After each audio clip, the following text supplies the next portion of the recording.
ಮಗನೆನೆ ಬಂದುದಿಲ್ಲ ಅದು ತನ್ನ ವಶವೇ ವಿಷ್ಣು ಮಾಯೆಯ ಭಿನ್ನವಲೇ ಎನ್ನ ಮಗನೆನೆ ಬಂದುದಿಲ್ಲ ಅದು ತನ್ನ ವಶವೇ ವಿಷ್ಣು ಮಾಯೆಯ ಭಿನ್ನವಲೇ ಮಾತು ಬಿಗಿದುದು ಮನವನೊಳಗಿಕ್ಕಿ ಮಾತು ಬಿಗಿದುದು ಮನವನೊಳಗಿಕ್ಕಿ ತನ್ನ ತಾನೇ ಮರುಗಿ ಮೂರ್ಛಾಪನ್ನೆಯಾದಳು ತನ್ನ ತಾನೇ ಮರುಗಿ ಮೂರ್ಛಾಪನ್ನೆಯಾದಳು ಕುಂತಿ ಇತ್ತಲು ಖಿನ್ನನಾದನು ಕೃಪನ ನುಡಿಯಲಿ ದುಗುಡಮಿಗೆ ಕರ್ಣ ಇತ್ತಲು ಖಿನ್ನನಾದನು ಕೃಪನ ನುಡಿಯಲಿ ದುಗುಡಮಿಗೆ ಕರ್ಣ. ಮಹಾಭಾರತದ ಕಥಾ ಸಂವಿಧಾನ ಕೌಶಲ ಅಸಾಮಾನ್ಯವಾದದ್ದು. ಎಷ್ಟೆಷ್ಟು ಅಸಾಮಾನ್ಯವಾದ ಸಂಗತಿಗಳನ್ನು ತಂದು ವ್ಯಾಸರು ಒಪ್ಪ ಮಾಡಿಕೊಡ್ತಾರೆ ಅಂತ ನೋಡಿ. ಮೊದಲಿಂದ ನೋಡ್ತಾ ಬಂದ್ರು ಮಹಾಭಾರತದಲ್ಲಿ ಆ ರೀತಿಯಾಗಿರ್ತಕ್ಕಂಥದ್ದು ಕಾಣಿಸುತ್ತೆ. ಉಪಕಥೆಗಳನ್ನ ನೋಡಿಕೊಂಡ್ರು ಗೊತ್ತಾಗುತ್ತದೆ. ಮೊದಲಿಗೆ ನೋಡಿ, ಅಲ್ಲಿ ಸರ್ಪ ಮತ್ತು ಗರುಡ ಇವರುಗಳ ಮತ್ಸರ, ದಾಯಾದ ಮತ್ಸರ ಅಲ್ಲಿಂದ ಆರಂಭವಾಗುತ್ತದೆ. ತತ್ಪೂರ್ವದಲ್ಲಿ ದೇವಾಸುರರಿಂದ ಈ ದಾಯಾದ ಮತ್ಸರ ಪಾಂಡವರವರೆಗೆ ಬರ್ತಾ ಹೋಗುತ್ತದೆ. ದೇವಾಸುರ ಸಂಗ್ರಾಮವಾದದ್ದು ಕುರುಕ್ಷೇತ್ರ, ಈ ಪಾಂಡವರ ಯುದ್ಧವಾದದ್ದು ಕುರುಕ್ಷೇತ್ರ. ಒಂದು ಯುಗವೇ ಮುಗಿಯುತ್ತದೆ. ಅಲ್ಲಿ ದೇವಯೋನಿಗಳಲ್ಲಿ ಒಂದಾದ ಸರ್ಪ ಗರುಡರಲ್ಲಿ ಅಕ್ಕ ತಂಗಿಯರು ಸವತಿಯರಾಗ್ತಾರೆ. ಸವತಿಯರಲ್ಲಿ ದಾಸ್ಯ ಯಾಜಮಾನ್ಯ ಬರುತ್ತದೆ. ವಿನುತೆ ಕದ್ರು ಇಬ್ಬರೂ ಕೂಡ ಕರ್ದಮ ಪ್ರಜಾಪತಿಯ ಮಕ್ಕಳು. ಅವರು ನೋಡಿದರೆ ಕಶ್ಯಪನ ಕೈ ಹಿಡಿದು ಸವತಿಯರಾಗ್ತಾರೆ. ಸವತಿಯರಾದವರು ಉಚ್ಚೈಶ್ರವಸ್ಸಿನ ಬಾಲದ ಬಣ್ಣ ಏನು ಅಂತನ್ನುವ ಪ್ರಕರಣದಲ್ಲಿ ಕದ್ರು ಮೋಸದಿಂದ ಸ್ವಾಮಿನಿಯಾದರೆ ವಿನುತೆ ಮುಗ್ಧೆ ಮೂಢೆ ಪಾಪ ಅವಳು ಸೇವಕಿಯಾಗ್ತಾಳೆ. ಅಂದ್ರೆ ಯಾವ ಪತನ, ಅಕ್ಕ ತಂಗಿಯರು ಸವತಿಯರಾಗಿ ಸವತಿಯರು ಸ್ವಾಮಿನಿ ಸೇವಕಿಯರಾಗುವ ಮಟ್ಟಕ್ಕೆ ಬರೋದು. ಮತ್ತೆ ಕಸಿನ್ಸ್ ಅಣ್ಣ ತಮ್ಮಂದರು ಆದವರು ಅಲ್ಲಿ ಸ್ವಾಮಿಯ ದಾಸ್ಯಗಳ ಫಲವಾಗಿ ಬಂದು ಒಬ್ಬರಿಗೆ ಮತ್ತೊಬ್ಬರು ಭಕ್ಷ್ಯವಾಗುವ ಪ್ರಕರಣ ಬರುತ್ತದೆ.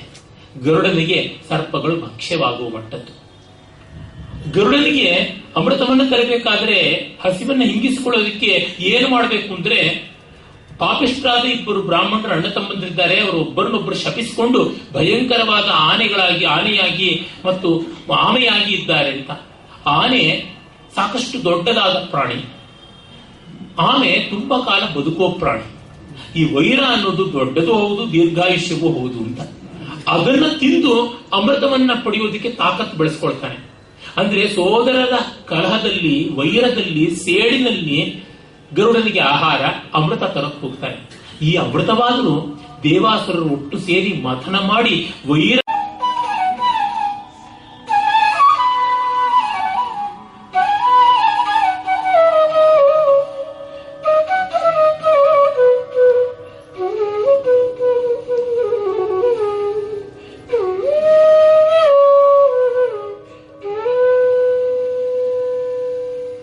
ನಿಲುವಿನಲಿ ಸ್ವಸ್ಥಾನದಲ್ಲಿ ಕೈ ಚಳಕದಲ್ಲಿ ಭಂಗಿಯಲಿ ಹರದಲ್ಲಿ ನುಡಿಯಲಿ ವಯ್ಯಾರದಲ್ಲಿ ಮೋಡ ಮೋಡಿ ಅಂದದಲ್ಲಿ ಅಳವಿಯಲಿ ಪರಿಬಿಡಿಯಲಿ ಊಹಾವಲದಲ್ಲಿ ಅವಧಾನದಲ್ಲಿ ಶಸ್ತ್ರಾವಳಿಯ ಸಾಂಗೋಪಾಂಗ ಶ್ರಮವನ್ನು ತೋರಿದನು ಪಾರ್ಥ. ಶಸ್ತ್ರಾವಳಿಯ ಸಾಂಗೋಪಾಂಗ ಶ್ರಮದಲ್ಲಿ ನಿಲುವಿನಲಿ ಸ್ವಸ್ಥಾನದಲ್ಲಿ ಕೈ ಚಳಕದಲ್ಲಿ ಭಂಗಿಯಲಿ ಹರದಲ್ಲಿ ಪಿರಿಯಲಿ ವಯ್ಯಾರದಲ್ಲಿ ಮೋಡ ಮೋಡಿಯಲ್ಲದಲ್ಲಿ ಅಳವಿಯಲಿ ಪರಿವಿಡಿಯಲಿ ಊಗ ಬಲದಲ್ಲಿ ಅವಧಾನದಲ್ಲಿ ಶಸ್ತ್ರಾವಳಿಯ ಸಾಂಗೋಪಾಂಗ ಶ್ರಮವನು ತೋರಿದನು ಆ ಪಾರ್ಥ.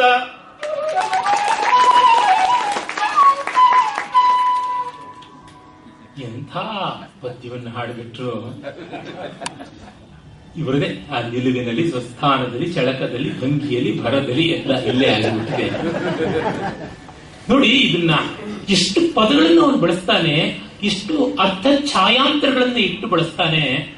ಇವತ್ತು ಲೇಖಕರಿಗೆ ಪದ ಸಂಪದವೇ ಇಲ್ಲ, ಇನ್ನ ಪದವಿಡುವುದಕ್ಕೆ ಸಾಧ್ಯವೇ ಸಾಹಿತ್ಯ ಸಮುದ್ರ ದಾಟಲು? ಆ ಪದವಲ್ಲದೆ ಆ ಪದ ಬರೋದಕ್ಕೆ ಸಾಧ್ಯವಾ ಇವರಿಗೆ ಅಂತ ಅನಿಸುತ್ತದೆ. ಅಂದ್ರೆ ಒಳ್ಳೆಯ ಪದ ಸಂಪತ್ತಿ ಬೇಕು, ಎಲ್ಲಿ ಯಾವುದನ್ನ ಹೇಗಿಡಬೇಕು ಅಂತ. ಒಂದು ವಿಷಯವನ್ನ ಪುನರುಕ್ತಿ ಬರದಂತೆ ಭಂಗ್ಯಂತರದಿಂದ ಹೇಳಬೇಕು ಅಂತಂದ್ರೆ, ನಾನು ವ್ಯಾಸಂಗ ಮಾಡಿದ ಕವಿಗಳಲ್ಲಿ 3 ವರ್ಗ ಇದ್ದಾರಪ್ಪ. ಒಬ್ಬ 7ನೇ ಶತಮಾನದ ಬಾಣಭಟ್ಟ, ಮತ್ತೊಬ್ಬ 12ನೇ ಶತಮಾನದ ಶ್ರೀಹರ್ಷ, ಮತ್ತೊಬ್ಬ 15ನೇ ಶತಮಾನದ ಕುಮಾರವ್ಯಾಸ. ಇನ್ನು 4ನೇವರನ್ನು ನಾನು ಕಾಣಲಿಲ್ಲ. ಅಲ್ಲಿ ಶ್ರೀಹರ್ಷನದು ಸಂತೋಷವಿಲ್ಲದ ಚಮತ್ಕಾರ, ತಾನು ಬುದ್ಧಿವಂತ ಅಂತ ತೋರಿಸಿಕೊಳ್ಳುವುದು. ಬಾಣಭಟ್ಟನದ ಹಾಗಲ್ಲ, ಅದು ಸ್ವಲ್ಪ ಶ್ರಮಾವಹ. ಕುಮಾರವ್ಯಾಸ ಶ್ರಮಾವಹನಲ್ಲ, ಆದರೆ ಪರಮ ಸಂತೋಷಾವಹ. ಅಂದರೆ ಬಾಣ ಮತ್ತೆ ಶ್ರೀಹರ್ಷರಿಗಿಂತಲೂ ಪದ ಸಂಪತ್ತಿಯನ್ನ ಸಾರ್ಥಕವಾಗಿ, ಸ್ವಾರಸ್ಯಕರವಾಗಿ, ಸುಖಾವಹವಾಗಿ ಬಳಸಿಕೊಳ್ಳಬಲ್ಲಂತ ಶಕ್ತಿ ಇವನಿಗಿದೆಯಾ ಅಂತ ಅನಿಸುತ್ತದೆ. ನಿಜವಾಗಿ ರಸನಿರೂಪಣೆಯಿಂದ ಅವರಿಬ್ಬರನ್ನ ಮೀರಿ ಎಲ್ಲೋ ನಿಲ್ತಾನೆ, ಯೋಜನಾಂತರಗಳಲ್ಲಿ ನಿಲ್ತಾನೆ. ಇಲ್ಲಿ ನೋಡಿ, ಅರ್ಜುನ ಬಂದಾಗ ಅವನು ಬರ್ತಾ ಇದ್ದಂತೆ ಆ ನಿಲುವು ಅಂತೀವಲ್ಲ, ಅವನು ಇನ್ನೂ ಧನುರ್ವಿದ್ಯಾ ಪಾಂಡಿತ್ಯ ಪ್ರದರ್ಶನ ಮಾಡಬೇಕಾಗಿಲ್ಲ, ಬರ್ತಾ ಇದ್ದಂತೇನೆ ಗೊತ್ತಾಗ್ಬಿಡುತ್ತೆ. ಇನ್ನು ಅವನು is not even in attention, stand at is, ಅದು ನಿಲುವು, ಅಲ್ಲಿಯ ಸೊಗಸು. ಇನ್ನು ಅಟೆನ್ಷನ್ ಸ್ವಸ್ಥಾನ ಅಂದ್ರೆ ಸಾವಧಾನ ವಿಶ್ರಮ ಅಂತೀವಲ್ಲ, ವಿಶ್ರಮ ನಿಲುವು, ಮತ್ತೆ ಸಾವಧಾನ ಅದು ಸ್ವಸ್ಥಾನದಲ್ಲಿ, ಕೈ ಚಳಕದಲ್ಲಿ. ಆ ಕೈಗಳನ್ನು ಹೇಗೆ ಬಳಸ್ತಾ ಇದ್ದ, ಸವ್ಯಸಾಚಿ ಅಂತ ಕೇಳಿದೀವಿ, ಎಡ ಬಲ ಎರಡೂ ಕಡೆಯಿಂದಲೂ ಬಾಣ ಬಿಡ್ತಿದ್ದ ಅಂತ ಪ್ರಸಿದ್ಧ ಅರ್ಥ. ಇನ್ನೊಂದು ವಿಶೇಷ ಅರ್ಥ, ಎಡಗೈಯಿಂದ ಬಾಣ ಬಿಡಬಲ್ಲವನಾಗಿದ್ದ, ಲೆಫ್ಟ್ ಹ್ಯಾಂಡರ್ ಅಂತ ಕೆ ಮುನ್ಷಿಯವರು ಹಾಗೆ ಅವನನ್ನು ಚಿತ್ರಿಸ್ತಾರೆ. ಇನ್ನು ಭಂಗಿಯಲ್ಲಿ ಅಂದ್ರೆ ಅವನು ಧನುಸ್ಸನ್ನ ಬಾಣವನ್ನ ಇಟ್ಟುಕೊಂಡಾಗ ಬೇರೆ ಬೇರೆ ಭಂಗಿಗಳು ಬರುತ್ತಲ್ಲ, ಆಲೀಢ, ಪ್ರತ್ಯಾಲೀಢ ಮೊದಲಾದಂತ ಭಂಗಿಗಳನ್ನ ನಾಟ್ಯಶಾಸ್ತ್ರಕಾರರು ಹೇಳ್ತಾರೆ, ಯುದ್ಧಶಾಸ್ತ್ರಕಾರರು ಕೂಡ ಹೇಳ್ತಾರೆ.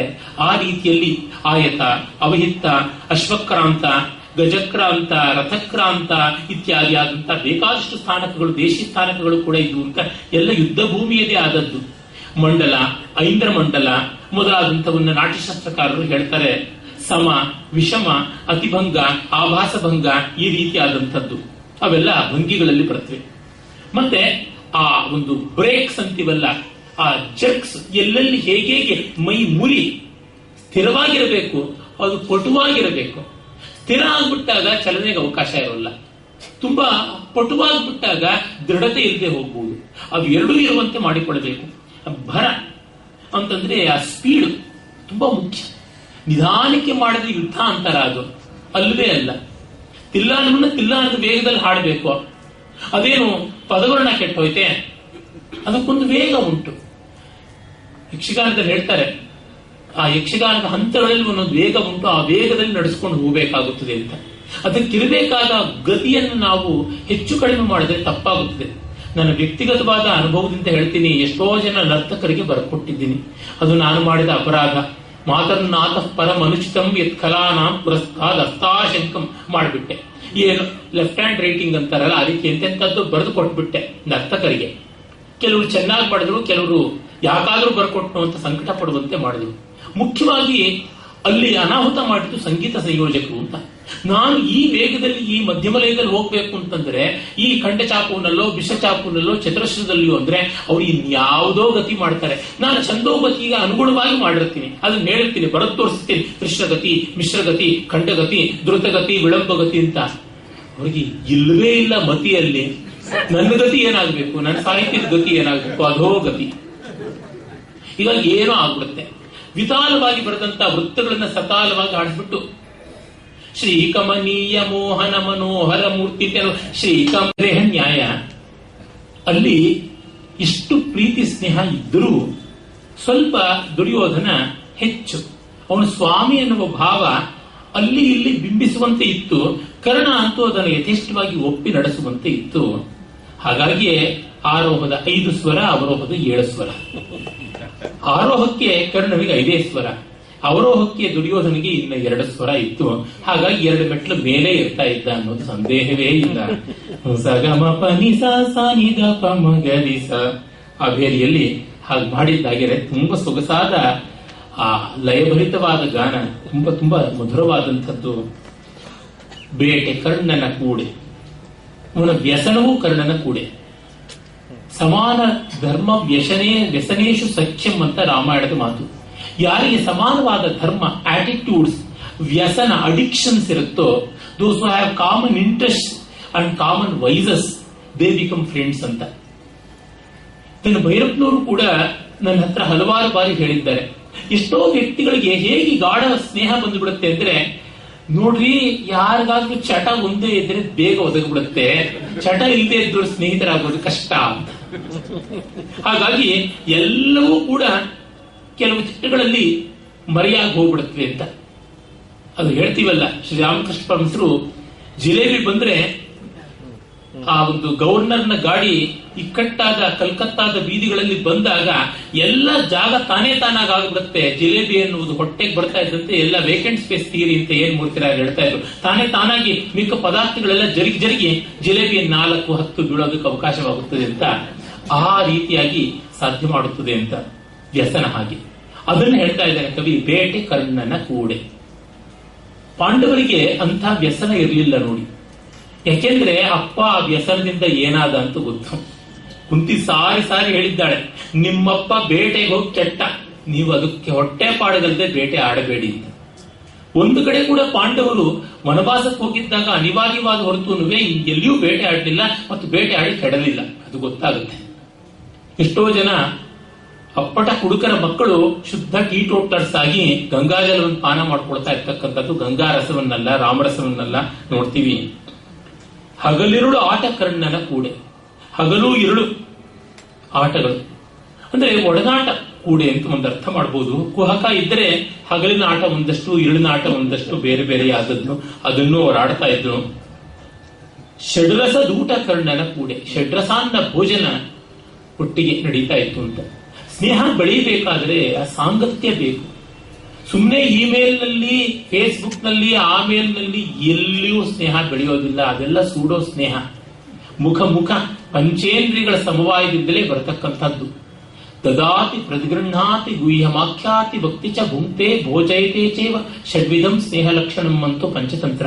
ಕೊಡಬೇಕು, ಪಡ್ಕೊಳ್ಬೇಕು, ತಿನ್ನಬೇಕು, ತಿನ್ನಿಸಬೇಕು, ಗುಟ್ಟು ಹೇಳಬೇಕು, ಗುಟ್ಟು ಕೇಳಬೇಕು. ಇಷ್ಟು ಮಾಡಿದ್ರೆ ಸ್ನೇಹ ಅಂತ. ನನ್ನ ಸ್ನೇಹಿತ ಒಂದು ಈಕ್ವೇಶನ್ ಹಾಕ್ಬಿಟ್ಟಿದ್ದಾನೆ.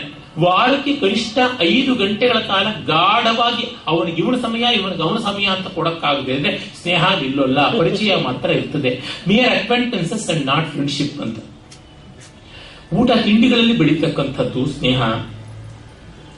ಹಾಗಾಗಿ ಷಡ್ರಸಾನ್ನದ ಊಟ ಕರ್ಣನ ಕೂಡೆ, ಶಸ್ತ್ರಾಭ್ಯಾಸ ಅವ ಕೂಡೆ. ಕಂಬೈನ್ಡ್ ಸ್ಟಡಿ ಬೇರೆ ಮಾಡ್ತಾ ಇದ್ರು. ತೋಟಿ ಮನದಲ್ಲಿ ನಗೆಯ ಮಧುರದ ನೋಟ ಅಂದ್ರೆ ಒಂದಕ್ಕೊಂದು ಅನ್ಯೋನ್ಯವಾದ ಮನಸ್ಸಿನಲ್ಲಿ ಕಣ್ಣು ಕಲತಾಗಲೂ ಸ್ನೇಹ ಉಕ್ಕುತ್ತಾ ಇತ್ತು ಅಂತ. ಮಾತನಾಡಬೇಕಾಗಿಲ್ಲ, ಅವರ ದೇಹ ಭಾಷೆಯಲ್ಲಿಯೇ ಸ್ನೇಹ ಅಷ್ಟು ಚೆನ್ನಾಗಿ ವ್ಯಕ್ತೀಕೃತವಾಗ್ತಾ ಇತ್ತು. ಕೂಡಾಟಗಳು ಮತ್ತೆ ಉಳಿದವರ ಕೂಡಾಟಗಳು. ಮಧುರದ ನೋಟ ಕಣ್ಣಿನೊಳು ಉಳಿದವರ ಕೂಡಾಟಗಳು ಮತ್ತೆ ಮಿಕ್ಕವರ ಜೊತೆಯಲ್ಲಿ ಕೂಡಾಟಗಳು ಕೂಡ ನಡೀತಾ ಇತ್ತು. ಆದರೆ ಇದರ ಸಮಾನವಾದದ್ದಲ್ಲ, ಒಬ್ಬರೆಂದೆನಿಸಿದ್ದರು ಅಂತ ತುಂಬಾ ಚೆನ್ನಾಗಿರ್ತಕ್ಕಂಥ ಸ್ನೇಹದ ಲಹರಿಯನ್ನೇ ಇವನು ಹಾಕ್ಬಿಟ್ಟಿದ್ದಾನೆ. ಇದು ಕನ್ನಡ ಭಾರತದ ಸುಂದರವಾದ ಪದ್ಯಗಳಲ್ಲಿ ಒಂದು. ಮುಂದೆ ಕರ್ಣ ಹೇಳ್ತಾನೆ, ಹಾಡಿತಣಿಯನು ಮಾಡಿತಣಿಯನು ನೋಡಿತಣಿಯನು ಅಂತ. ಅದು ಇದೇ ರೀತಿಯಾದ ಶ್ರುತಿಯಲ್ಲಿ ಬರತಕ್ಕಂಥ ಆ ಬೇಟೆ, ಆಟ, ಊಟ, ತೋಟಿ, ಕೂಡೆ ಅನ್ನುವ ಆ ಒಂದು ಶಬ್ದಗಳು ಯಾವುದಿವೆ ಇವನ್ನ ಗಜಪ್ರಾಸ ಅಂತ ಕರೀತಾರೆ. ಒಂದು ಗುರು ಒಂದು ಲಘು ಬರತಕ್ಕಂಥದ್ದು. ಈ ಗಜಪ್ರಾಸವನ್ನೇ ಕರ್ಣಭೇದನ ಕಾಲದಲ್ಲಿ ದುರ್ಯೋಧನ ತನ್ನನ್ನು ಎಷ್ಟು ಚೆನ್ನಾಗಿ ನೋಡ್ಕೊಳ್ತಾ ಇದ್ದ ಅನ್ನುವುದನ್ನ ಕೃಷ್ಣನಿಗೆ ಕರ್ಣ ಹೇಳುವ ಮಾತಾಗೆ ಕುಮಾರವ್ಯಾಸ ತರ್ತಾನೆ. ಅಂದ್ರೆ ಅವನು ಓಘದಲ್ಲಿ ಕಾವ್ಯ ಬರ್ಕೊಂಡು ಹೋದ್ರು ಹಿಂದೆ ನಾನು ಎಲ್ಲಿ ಏನು ಹೇಳಿದ್ದೆ ಅನ್ನೋದರ ಅರಿವು ಇತ್ತು ಅಂತ ಗೊತ್ತಾಗುತ್ತೆ. ಮತ್ತೆ ತಿರುಗಿ ಸಿಂಹಾವಲೋಕನ ಮಾಡಿಕೊಳ್ತಾ ಇದ್ದ ಅನ್ಸುತ್ತೆ ಕವಿ. ಹಾಗಲ್ಲವಾದ್ರೆ ಸಕಲವೂ ಅವನ ಪ್ರತಿಭಾ ಸಾಮ್ರಾಜ್ಯದಲ್ಲಿ ನಿಕ್ಷಿಪ್ತವಾಗಿ ಯಾವಾಗ ಬೇಕು ಅಂದ್ರೆ ಆವಾಗ ಬಂದು ಒದಗುತ್ತಾ ಇತ್ತೋ ಏನೋ ಅಂತ ಅನಿಸುತ್ತದೆ. ಈ ರೀತಿಯಾದ ದುರ್ಯೋಧನ ಕರ್ಣ ಸ್ನೇಹದ ಬಳಿಕ ಪಾಂಡವ ಕೌರವರಿಗೆ ವಿದ್ಯಾಭ್ಯಾಸ ಹೇಗಾಗ್ತಾ ಇತ್ತು ಅನ್ನೋದನ್ನ ಕವಿ ಸಂಕ್ಷಿಪ್ತ ಮನೋಹರವಾಗಿ ಹೇಳ್ತಾನೆ ನೋಡಿ.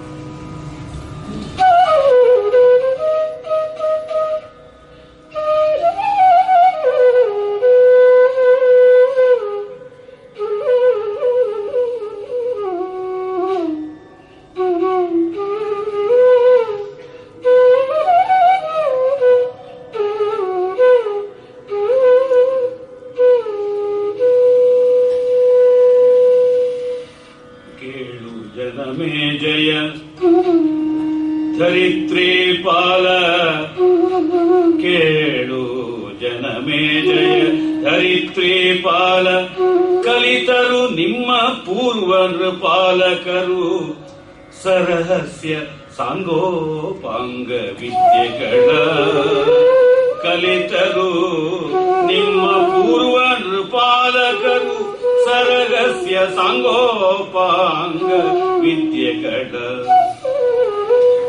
ಸ್ಥೂಲದಲ್ಲಿ ಸೂಕ್ಷ್ಮದಲ್ಲಿ ಬಹಳ ವಿಶಾಲದಲ್ಲಿ ಸಂಕೋಚದಲ್ಲಿ ಲಘುಪಾಳಿಯಲಿ ಹಾರದಲ್ಲಿ ವಿವಿಧಾನು ಪ್ರಯೋಗದಲ್ಲಿ ಸ್ಥೂಲದಲ್ಲಿ ಸೂಕ್ಷ್ಮದಲ್ಲಿ ಬಹಳ ವಿಶಾಲದಲ್ಲಿ ಸಂಕೋಚದಲ್ಲಿ ಲಘುಪಾಳಿಯಲಿ ಹಾರದಲ್ಲಿ ವಿವಿಧಾನು ಪ್ರಯೋಗದಲ್ಲಿ ನಿಮ್ಮ ಪೂರ್ವ ನೃಪಾಲಕರು ಸರಗಸ್ಯ ಸಾಂಗೋಪಾಂಗ ವಿದ್ಯೆಗಳ ಕಲಿತರು ಜನಮೇ ಜಯ. ಏಳನೇ ಸಂಧಿಯ ಆರಂಭ ಮಾಡ್ತಾನೆ. ಅನೇಕ ಸಂಧಿಗಳು ಕುಮಾರವ್ಯಾಸನದ ಆರಂಭವಾಗೋದು ಕೇಳು ಜನಮೇ ಜಯ ಧರಿತ್ರಿ ಪಾಲ. 2 ಪ್ರಾಸ ಅಂತೂ ದಾಟಿಕೊಂಡಿದ್ದಾಯಿತು. ಮತ್ತೆ ತೂಕಡಿಸ್ತಾ ಇದ್ದಾನೆ. ಜನಮೇ ಜಯ ಎಚ್ಚರಿಸೋದಕ್ಕೋಸ್ಕರ ಈ ಕೆಲಸ ಅಂತ ಅರಾಮಿತ್ರ ಅವರು ಹೇಳ್ತಾರೆ. ನಿಮ್ಮ ಪೂರ್ವಜರು ಯಾರು ಪಾಂಡವರು ಸರಹಸ್ಯವಾಗಿ ಸಾಂಗೋಪಾಂಗವಾಗಿ ವಿದ್ಯೆಗಳನ್ನ ಕಲಿತರು ಅಂತ. ಶಸ್ತ್ರಾಸ್ತ್ರಗಳ ಸಮಸ್ತ ಸ್ವಾರಸ್ಯಗಳನ್ನ ಗ್ರಹಿಸಿದರು. ಅವುಗಳ ರಹಸ್ಯ ಏನಿದೆ, ಸೂಕ್ಷ್ಮತೆಗಳು ಏನಿವೆ ಮತ್ತು ಅವುಗಳ ವಿವರಗಳು ಏನಿವೆ ಎರಡನ್ನೂ ತಿಳ್ಕೊಂಡ್ರು ಅಂತ. ಅಂಗ ಉಪಾಂಗವಾಗಿ ಅಂತ, ಪ್ರಧಾನ ಮತ್ತು ಗೌಣ ಅಂತ ಎಲ್ಲವನ್ನೂ ಮತ್ತು ಅವುಗಳ ಸೂಕ್ಷ್ಮತೆಗಳು ಏನಿವೆ ಅವನ್ನು ಕಲಿತರು. ಸ್ಥೂಲದಲ್ಲಿ ಅಂದ್ರೆ ಸಾಮಾನ್ಯ ಅನ್ನುವುದು ಬಹಳ ಮುಖ್ಯ. ವಿದ್ಯೆಯಲ್ಲಿ ಜನರಲೈಸೇಷನ್ ಅನ್ನೋದು ಬಹಳ ಬೇಕಾಗಿರ್ತಕ್ಕಂಥದ್ದು. ಹಾಗೆ ಸಾಮಾನ್ಯಕರಣ ಮಾಡದೇ ಇದ್ರೆ, ಸಮಾನೀಕರಣ ಮಾಡದೇ ಇದ್ದರೆ ವಿಷಯ ತಿಳಿಯುವಂಥದ್ದಲ್ಲ. ಅದೇ ಸಂದರ್ಭದಲ್ಲಿ ಡೀಟೈಲಿಂಗ್ ಅಂತೀವಲ್ಲ, ಸೂಕ್ಷ್ಮದಲ್ಲಿ ಅದು ಬೇಕಾಗುತ್ತದೆ. ಎರಡನ್ನೂ ನಾವು ತಿಳಿದಿರಬೇಕು. ಒಂದು ಸಮಾಸ ಸಂಕ್ಷೇಪ, ಮತ್ತೊಂದು ವ್ಯಾಸ ವಿಸ್ತಾರ. ಎರಡೂ ರೀತಿಯಲ್ಲಿ ಇರಬೇಕಾಗುತ್ತದೆ. ಸಂಗೀತ ಅಂತಂದ್ರೆ ಏನು ಅಂತ ಕೇಳಿದ್ರೆ ಅದು ಶ್ರುತಿಲಯಗಳ ಚಮತ್ಕಾರ ಕಲೆ, ಇದು ಸ್ಥೂಲ. ಶ್ರುತಿಗಳು 22, ಹಾಗಲ್ಲ 24 ಅಂತಲೂ ಒಂದು ಮತ ಉಂಟು. ಲಯ ಅನ್ನುವಂಥದ್ದು ಅದು ಹೇಗೆ, ಎಷ್ಟು ಬಗೆಯಾದ ಲಯ ಉಂಟು, ಮತ್ತು ಸ್ಥಾಯಿ ಎನ್ನುವುದು ಬಂದಿಲ್ವಲ್ಲ, ಎಷ್ಟು ಬಗೆಯ ಸ್ಥಾಯಿಗಳು ಉಂಟು, ಹೀಗೆ ಎಲ್ಲ ವಿವರಗಳು ಕೊಡ್ತಾ ಬಂದ್ರೆ ಅದು ಸೂಕ್ಷ್ಮದಲ್ಲಿ, ಬಹಳ ವಿಶಾಲದಲ್ಲಿ. ಆ ಸೂಕ್ಷ್ಮತೆ ಅನ್ನುವುದು ಗುಣವಾಚಕವಾದಾಗ, ಕ್ವಾಲಿಟೇಟಿವ್ ಆದಾಗ ಒಂದು ಬಂದರೆ, ಕ್ವಾಂಟಿಟೇಟಿವ್ ಆದಾಗ ಒಂದು, ಕ್ವಾಲಿಟೇಟಿವ್ ಸೂಕ್ಷ್ಮವಾದರೆ ಕ್ವಾಂಟಿಟೇಟಿವ್ ವಿಶಾಲದಲ್ಲಿ. ಹಾಗೆ ಸಂಕೋಚದಲ್ಲಿ ಅದನ್ನು ಮತ್ತೆ ಕ್ವಾಂಟಿಟೇಟಿವ್ ಆಗಿ ಸಂಕ್ಷಿಪ್ತ ಮಾಡಿದಾಗ ಲಘುಪಾಳಿಯಲ್ಲಿ, ಲಘುಪಾಳಿ ಅಂತಂದ್ರೆ ಅವನ್ನ ತುಂಬಾ ಕೇವಲವಾಗಿ ಬಳಸತಕ್ಕಂಥದ್ದು, ಹಗುರವಾಗಿ ಬಳಸುವಂಥದ್ದು. ಹಗುರವಾಗಿ ಬಳಸುವುದು ಅಂತಂದ್ರೆ ಯಾವುದೋ ಚಮತ್ಕಾರಕ್ಕಾಗಿ, ರಂಜನೆಗಾಗಿ ಮಾಡುವುದು. ಯಾವುದನ್ನ ಶಸ್ತ್ರಾಸ್ತ್ರಕ್ಕೆ ಸಂಬಂಧಪಟ್ಟಂತೆ ಪ್ರದರ್ಶನ ವಿದ್ಯೆ ಅಂತ ಕರಿತೀವಿ. ಸಂಗೀತದಲ್ಲಿ ಹೇಳಬೇಕು ಅಂತಂದ್ರೆ ಈಗ ಲಘುಶಾಸ್ತ್ರೀಯ ಅಂತಂತೀವಿ, ಈಗ ಬಾಲಿವುಡ್ ಫಿಲ್ಮ್ ಡಾನ್ಸ್ ಅಂತ ಕರೀತಾರೆ. ಆ ರೀತಿ ಆಗಿರತಕ್ಕಂಥದ್ದು ಬ್ಲಾಗ್ ರೈಟಿಂಗ್ ಅಂತ ಈ ತರದ್ದು ಹನಿಗಮನ ಅನ್ನುವಂಥದ್ದು. ಇಲ್ಲಿ ಭಾರದಲ್ಲಿ ಅನ್ನುವುದು ಮುಂದಿನ ಪದ, ಅದು ಹಾರದಲ್ಲಿ ಅಂತ ತಪ್ಪಾಗಿ ಹೆಚ್ಚಾಗಿದೆ, ಪಾಠಾಂತರ ಭಾರದಲ್ಲಿ ಅಂತ. ಅಂದ್ರೆ ಗಾಢವಾಗಿ ಯುದ್ಧಕ್ಕಾಗಿ ನಿಂತಾಗ ಹೇಗೋ ಹಾಗೆ. ರಿಪಬ್ಲಿಕ್ ಡೇ ನಲ್ಲಿ ಪೆರೇಡ್ ಮಾಡುವಾಗ ತೋರ್ಪಡಿಸಬೇಕಾದ ಕೌಶಲಕ್ಕೂ ಸಿಯಾಚಲ್ನಲ್ಲಿ ನಿಂತು ಪಾಕಿಸ್ತಾನ ಜೊತೆ ಯುದ್ಧ ಮಾಡೋದಕ್ಕೂ ಬೇಕಾದಷ್ಟು ವ್ಯತ್ಯಾಸ ಇರ್ತದೆ. ಅದು ಆ ರೀತಿಯಾದಂಥದ್ದು ಲಘುಪಾಳಿಯಲ್ಲಿ, ಭಾರದಲ್ಲಿ, ವಿವಿಧ ಅನುಪ್ರಯೋಗದಲ್ಲಿ. ಸುಮ್ಮನೆ ಒಮ್ಮೆ ಪ್ರಯೋಗ ಮಾಡಿಬಿಟ್ಟು ಅಳಕ್ ಮೇಲೊಂದು ಪುಳಕ್ ಅಂತ ಅಲ್ಲ, ಆಕಸ್ಮಿಕ ಅಲ್ಲ, ಅನುಪ್ರಯೋಗ ಮತ್ತೆ ಮತ್ತೆ ಅದು ಸಾಧಿತವಾಗಬೇಕು ಅನ್ನುವಂಥದ್ದು. ರಿಪ್ರೊಡ್ಯೂಸಿಬಿಲಿಟಿ ಅಂತೀವಲ್ಲ, ಅದು ತುಂಬಾ ಮುಖ್ಯ. ಏನೋ ಯಾವಾಗಲೂ ಒಮ್ಮೆ ನಾನು ಆವೇಶದಲ್ಲಿ ಏನೋ ಮಾಡ್ಬಿಡ್ತೀನಿ ಅಂತಂದ್ರೆ, ಆವೇಶದಲ್ಲಿ ಮಾಡಿದ ಈ ವೇಷದಲ್ಲಿ ಏನ್ ಮಾಡ್ತೀರಾ ಅಂತ ಕೇಳಬೇಕಾಗುತ್ತದೆ. ಶಾಸ್ತ್ರೀಯತೆ ಎನ್ನುವುದು ಅದಕ್ಕಾಗಿ ರಿಪ್ರೊಡ್ಯೂಸಿಬಿಲಿಟಿ ಅನ್ನೋದಕ್ಕೋಸ್ಕರವಾಗಿ. ಒಂದು ರಾಗ ಅಂತಂದ್ರೆ ಅದಕ್ಕಿಂತ ಸ್ವರ ಅಂದ್ರೆ ಅದಕ್ಕಿಂತ ಶ್ರುತಿ ಅಂತಂದ್ರೆ ಅದನ್ನು ಮತ್ತೆ ಹೇಳುವಂತೆ ಇರಬೇಕು. ಆ ಕಾಲದಲ್ಲಿ ಆ ದಿನ ಹೇಳದಂತೆ ಈ ರಾಗ ಇಲ್ಲ, ಆದ್ರೆ ಅದೇ ರಾಗನಯ್ಯ ಅನ್ನುವ ಸ್ಥೂಲತೆಯ ಮಟ್ಟಕ್ಕಾದ್ರೂ ಸಮಾನತೆ ಬರಬೇಕು. ಹಾಗಿಲ್ಲದೆ ಇದ್ರೆ ವಿದ್ಯೆಯ ಪ್ರವರ್ಧನೆ ಆಗೋಲ್ಲ. ಪರ್ಪೆಚುಯೇಟಿಂಗ್ ನಾಲೆಜ್ ಅನ್ನೋದು ಸಾಧ್ಯವೇ ಇಲ್ಲ. ಆಗ ಮನುಷ್ಯ ಎಲ್ಲಿದ್ನೋ ಅಲ್ಲೇ ಇರ್ತಾನೆ, ಎಲ್ಲಿದ್ದ ಮರದ ಮೇಲಿದ್ದ ಅಷ್ಟೇ. ಹೀಗಾಗಿ ಶಾಸ್ತ್ರ ಯಾಕೆ ಬೇಕು ಅಂತನ್ನೋರು ಇದನ್ನು ನೋಡಬೇಕು. ತುಂಬಾ ಜನಕ್ಕೆ ಶಾಸ್ತ್ರ ಅಂದ್ರೆ ನಖಶಿಕಾಂತ ಮೈಮುರಿ ಬರ್ತದೆ, ಸೋಂಬೇರಿಗಳಷ್ಟೇ, ಅವ್ರು ಇನ್ಯಾರು ಅಲ್ಲ ಅಂತೀವಿ. ಇದಕ್ಕೇನೋ ಒಂದು ಹೆಸರಿಟ್ರೆ ಆಯ್ತಾ, ಇನ್ನೊಂದು ಹೆಸರಿಟ್ರೆ ಆಯ್ತಾ? ಈ ಮಾತನ್ನ ಯಾರೂ ಅಲ್ಲ, ಚೆನ್ನಾಗಿ ವ್ಯಾಸಂಗ ಮಾಡಿಕೊಂಡಂತವ್ರು, ಒಮ್ಮೆ ಒಳ್ಳೆಯ ಸಾಹಿತಿಗಳು, ಕವಿಗಳು ಆದಂತಹ ಸಹೃದಯರು ನಮ್ಮ NS ಲಕ್ಷ್ಮೀನಾರಾಯಣ ಭಟ್ರು ಒಂದು ವಿಚಾರಗೋಷ್ಠಿಯಲ್ಲಿ ಹೇಳಿಬಿಟ್ರು. ನಾನು ಶ್ರೀಹರ್ಷವರ್ಧನನ ಸಂಸ್ಕೃತ ನಾಟಕಗಳು ರತ್ನಾವಳಿ ಪ್ರದರ್ಶಿಕಾದಿಗಳ ವಿಮರ್ಶೆಯನ್ನು ಮಾಡ್ತಾ ಅಲ್ಲಿ ಅಲಂಕಾರಗಳ ಪ್ರಸಕ್ತಿ ಹೇಗೆ ಬಂದಿವೆ ಅಂತ ಹೇಳ್ತಾ ಇದ್ದು ಒಂದು ನ್ಯಾಷನಲ್ ಕಾನ್ಫರೆನ್ಸ್ ಅಲ್ಲಿ.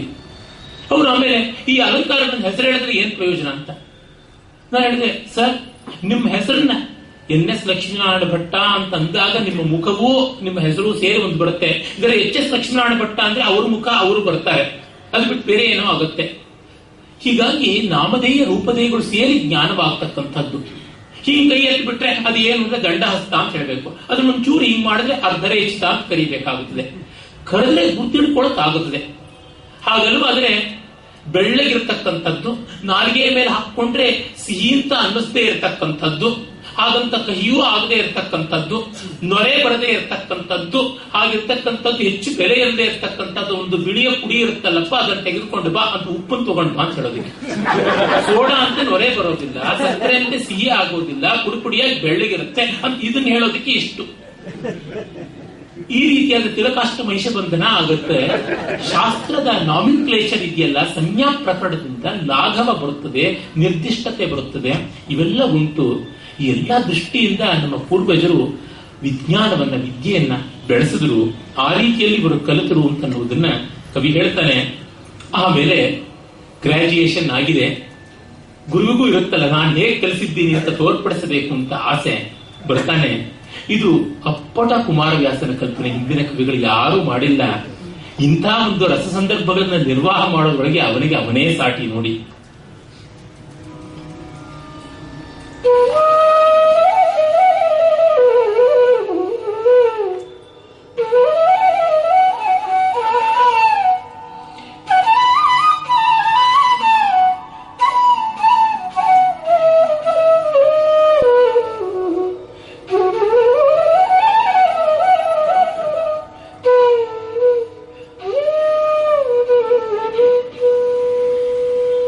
ಒಂದು ದಿನ ಒಡ್ಡೋಲಗಕ್ಕೆ ಗುರು ಬಂದು ಮನ್ನಿಸಿಕೊಂಡು ನಸುನಗುತ್ತ,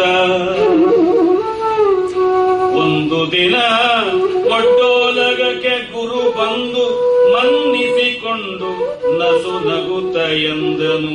ಆದೃತ ರಾಷ್ಟ್ರ ಗಂಗಾಸೂನು ವಿದುರರಿಗೆ, ಆದೃತ ರಾಷ್ಟ್ರ ಗಂಗಾಸೂನು ವಿದುರರಿಗೆ ನಸುನಗುತ್ತೆಂದನು. ಇಂದು ಪರ್ಯಂತರವು ನಿಮ್ಮಯ ನಂದರನ ಓದಿಸಿದೆನು, ಇಂದು ಪರ್ಯಂತರವು ನಿಮ್ಮಯ ನಂದನರ ಓದಿಸಿದೆನು. ಅವರಭಿನಂದನೀಯರೋ ನಿಂದ್ಯರೋ ನೀವು ನೋಡಬೇಕು.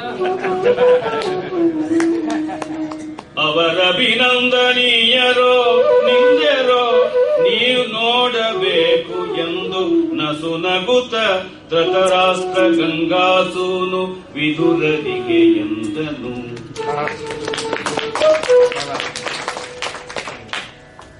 ಒಂದು ದಿನ ತನ್ನ ಗುರುಕುಲದಿಂದ ಅರಮನೆಯ ಒಡ್ಡೋಲದಕ್ಕೆ ಬಂದು ಮನ್ನಿಸಿಕೊಂಡು ಅನ್ನುವ ಮಾತು ಹೇಳಿದ್ದಾನೆ. ತುಂಬಾ ಸೂಕ್ಷ್ಮದರ್ಶಿ ಕವಿಯೇ. ಇವನಿಗೆ ಸಮ್ಮಾನ ಬೇಕು, ಬಂದೊಡನೆ ಗೌರವ ತೋರಿಸಬೇಕು, ಎದ್ದು ನಿಲ್ಲಬೇಕು, ಕೈ ಮುಗಿಯಬೇಕು, ಅರ್ಘ್ಯ ಪಾದ್ಯ ಮಧುಬರ್ಕ ಎಲ್ಲ ಕೊಡಬೇಕು.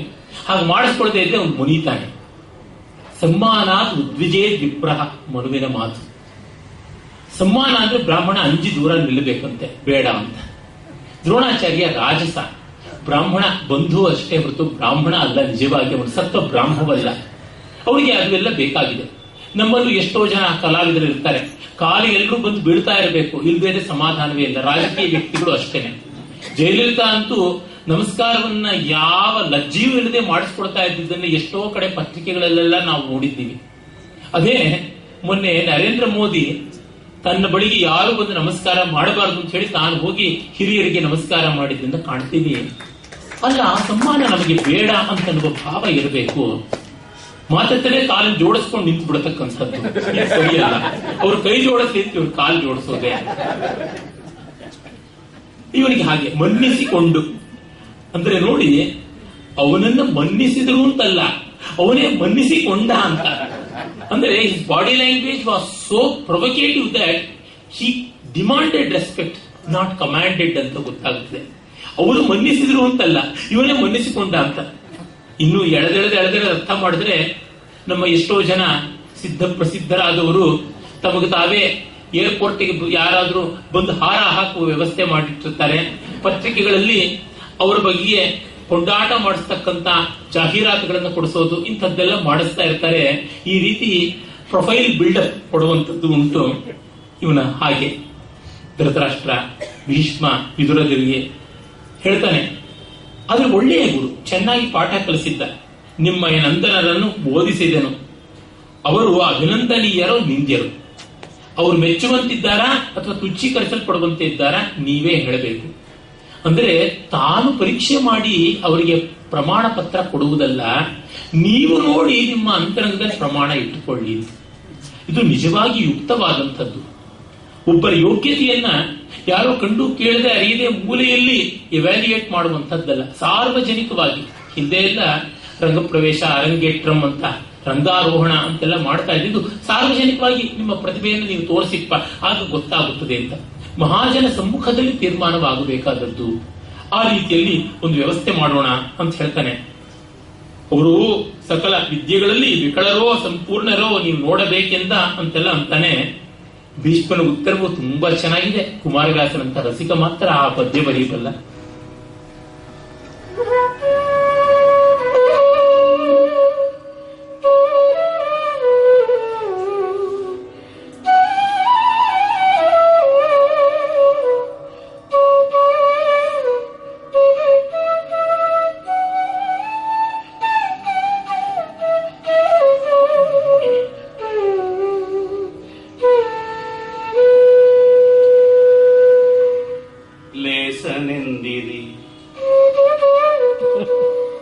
ಸುತರ ವಿದ್ಯಾಭ್ಯಾಸ ರಚಿತ ಶ್ರಮವನು ಆವರಿದೈಸು ನಿಮಗುತ್ಸವವಲೇ. ಲೇಸನೆಂದಿರಿ ಸುತರ ವಿದ್ಯಾಭ್ಯಾಸ ರಚಿತ ಶ್ರಮವನು ನಾವರಿದೈಸು ನಿಮಗುತ್ಸವವಲೇ. ತಪ್ಪಾವುದು ಉಚಿತವಲೇ. ಈ ಸುದಿನ ಈ ಮಕ್ಕಳೊಡನೆ ಆಯಾಸವಿದು ಸಾಮಾನ್ಯವೇ. ಈ ಸುದಿನ ಈ ಮಕ್ಕಳೊಡನೆ ಆಯಾಸವಿದು ಸಾಮಾನ್ಯವೇ. ನಾವೇ ಸುಧನ್ಯರು, ನಾವೇ ಸುಧನ್ಯರು ನಿಮ್ಮ ದಸೆಯಿಂದ ಎಂದನು ಆ ಭೀಷ್ಮ. ನೋಡಿ ಹೇಳ್ತಾನೆ, ಭೀಷ್ಮ ಹೇಳ್ತಾನೆ, ಲೇಸ ನಿಂದಿರಿ, ಇಷ್ಟು ಒಳ್ಳೆ ಮಾತಾಡಿದ್ರಿ. ಸುತರ ವಿದ್ಯಾಭ್ಯಾಸ ರಚಿತ ಶ್ರಮವು, ಈ ಮಕ್ಕಳಿಗೆ ವಿದ್ಯಾಭ್ಯಾಸ ಮಾಡಿಸುವ ಶ್ರಮ ಇದೆಯಲ್ಲ, ನಾವು ಅರಿದೆವು, ನಮಗ್ ಗೊತ್ತಿದೆ. ಭೀಷ್ಮ ಪಾಪ ಧೃತರಾಷ್ಟ್ರನಂತ ಜನ್ಮಾಂಧನಿಗೆ, ಪಾಂಡವನಂತ ದುರ್ಬಲನಿಗೆ ಪಾಠ ಹೇಳಬೇಕಾಗಿತ್ತು, ಬಹಳ ಕಷ್ಟ ಆಗಿತ್ತು ಅವನಿಗೆ. ಹೀಗಾಗಿ ನನಗ್ ಗೊತ್ತಿದೆ, ನಿಮಗೆ ಉತ್ಸವವೇ. You are a born teacher. ಹುಟ್ಟು ಅಧ್ಯಾಪಕನಿಗೆ ಪಾಠ ಹೇಳುವುದು ಒಂದು ಆನಂದ, ಸಂತೋಷವಾಗುತ್ತದೆ. ಹಾಗಾಗಿ ನಾನು ಮೆಚ್ಕೋತೀನಿ. ಆದರೆ ಕಷ್ಟ ಅಂತೂ ಇದೆ, ತಪ್ಪಾವುದು. ನೀವು ಎಲ್ಲಿ ತಪ್ಪು ಮಾಡ್ತೀರಾ? ಎಲ್ಲ ಉಚಿತವಲ್ಲೇ. ಆದರೆ ಎಲ್ಲಕ್ಕಿಂತ ದೊಡ್ಡದು ಯಾವುದಂದ್ರೆ, ಈ ಸುದಿನವೂ ಈ ಮಕ್ಕಳರೊಡನೆ ಆಯಾಸವಿದು ಸಾಮಾನ್ಯವೇ.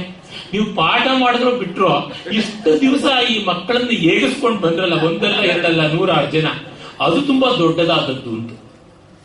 ಪರಮಿತ್ರ ಅವರು ಹಿಂದೆ ಸೆಂಟ್ ಜೋಸೆಫ್ಸ್ ಕಾಲೇಜ್ಗೆ ಕನ್ನಡ ಅಧ್ಯಾಪಕರಾಗಿ ಕೆಲಸಕ್ಕೆ ಸೇರೋದಕ್ಕೆ ಹೋದಾಗ ಅವರಿಗೆ ಟಿ.ಎಂ. ಶ್ರೀಕಂಠಯ್ಯನವರು, ಡಿ.ಎಲ್. ನರಸಿಂಹಾಚಾರ್ಯರು, ಕುವೆಂಪು ಇತ್ಯಾದಿಗಳೆಲ್ಲ ಗುರುವರ್ಗದಲ್ಲಿದ್ದವರು, ಮಹಾವಿದ್ವಾಂಸರು, ಕವಿಗಳು ಆದಂಥ ಗುರುಗಳಿಂದ ಪಡೆದದ್ದು, ವ್ಯಾಸಂಗದಿಂದ ಪಡೆದದ್ದು.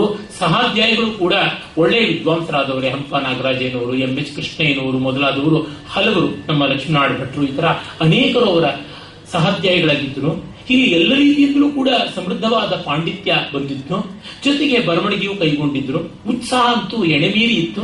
ಅದರಿಂದ ತನ್ನ ಪಾಠ ಚೆನ್ನಾಗಿರುತ್ತದೆ ಅಂತ ಬಹಳ ಅಗಮ್ಯವಾದ ಆತ್ಮವಿಶ್ವಾಸದಿಂದ ಒಳ್ಳೆಯ ರೀತಿಯಲ್ಲಿ ಡೆಮಾನ್ಸ್ಟ್ರೇಷನ್ ಲೆಕ್ಚರ್ ಕೊಟ್ಟರು. ಆ ಪ್ರಿನ್ಸಿಪಾಲ್ ಒಬ್ಬರು ಫಾದರ್ ಬಂದಿದ್ದರಂತೆ, ಅವರು ಸಜ್ಜನರೇ. ಪಾಠ ಎಲ್ಲ ಮುಗೀತು. ಆಮೇಲೆ ಪ್ರಿನ್ಸಿಪಾಲ್ರು ಅದನ್ನು ನೋಡ್ತಾ ಇದ್ದವರು, ಕೇಳ್ತಿದ್ದವರು ಹೊರಗೆ ಬಂದ್ರು. ಬಂದ್ಮೇಲೆ ಹೇಗಾಯ್ತು ಸರ್ ಅಂದ್ರೆ, ಮಿತ್ರ, you have a voice, you can get on with this ಅಂದ್ರಂತೆ. ನಿಮ್ಗೆ ಒಳ್ಳೆ ಧ್ವನಿ ಇದೆ, ಕೊನೆ ಬೆಂಚ್ ನಲ್ಲಿ ಕೂತವ್ರಿಗೂ ಮುಟ್ಟಿಸುವಂತ ಧ್ವನಿ, ಅದರಿಂದ ನೀನ್ ಮೇಷ್ಟ್ರಾಗಿ ಪಾಸ್ ಆಗ್ತೀಯ ಅಂತ.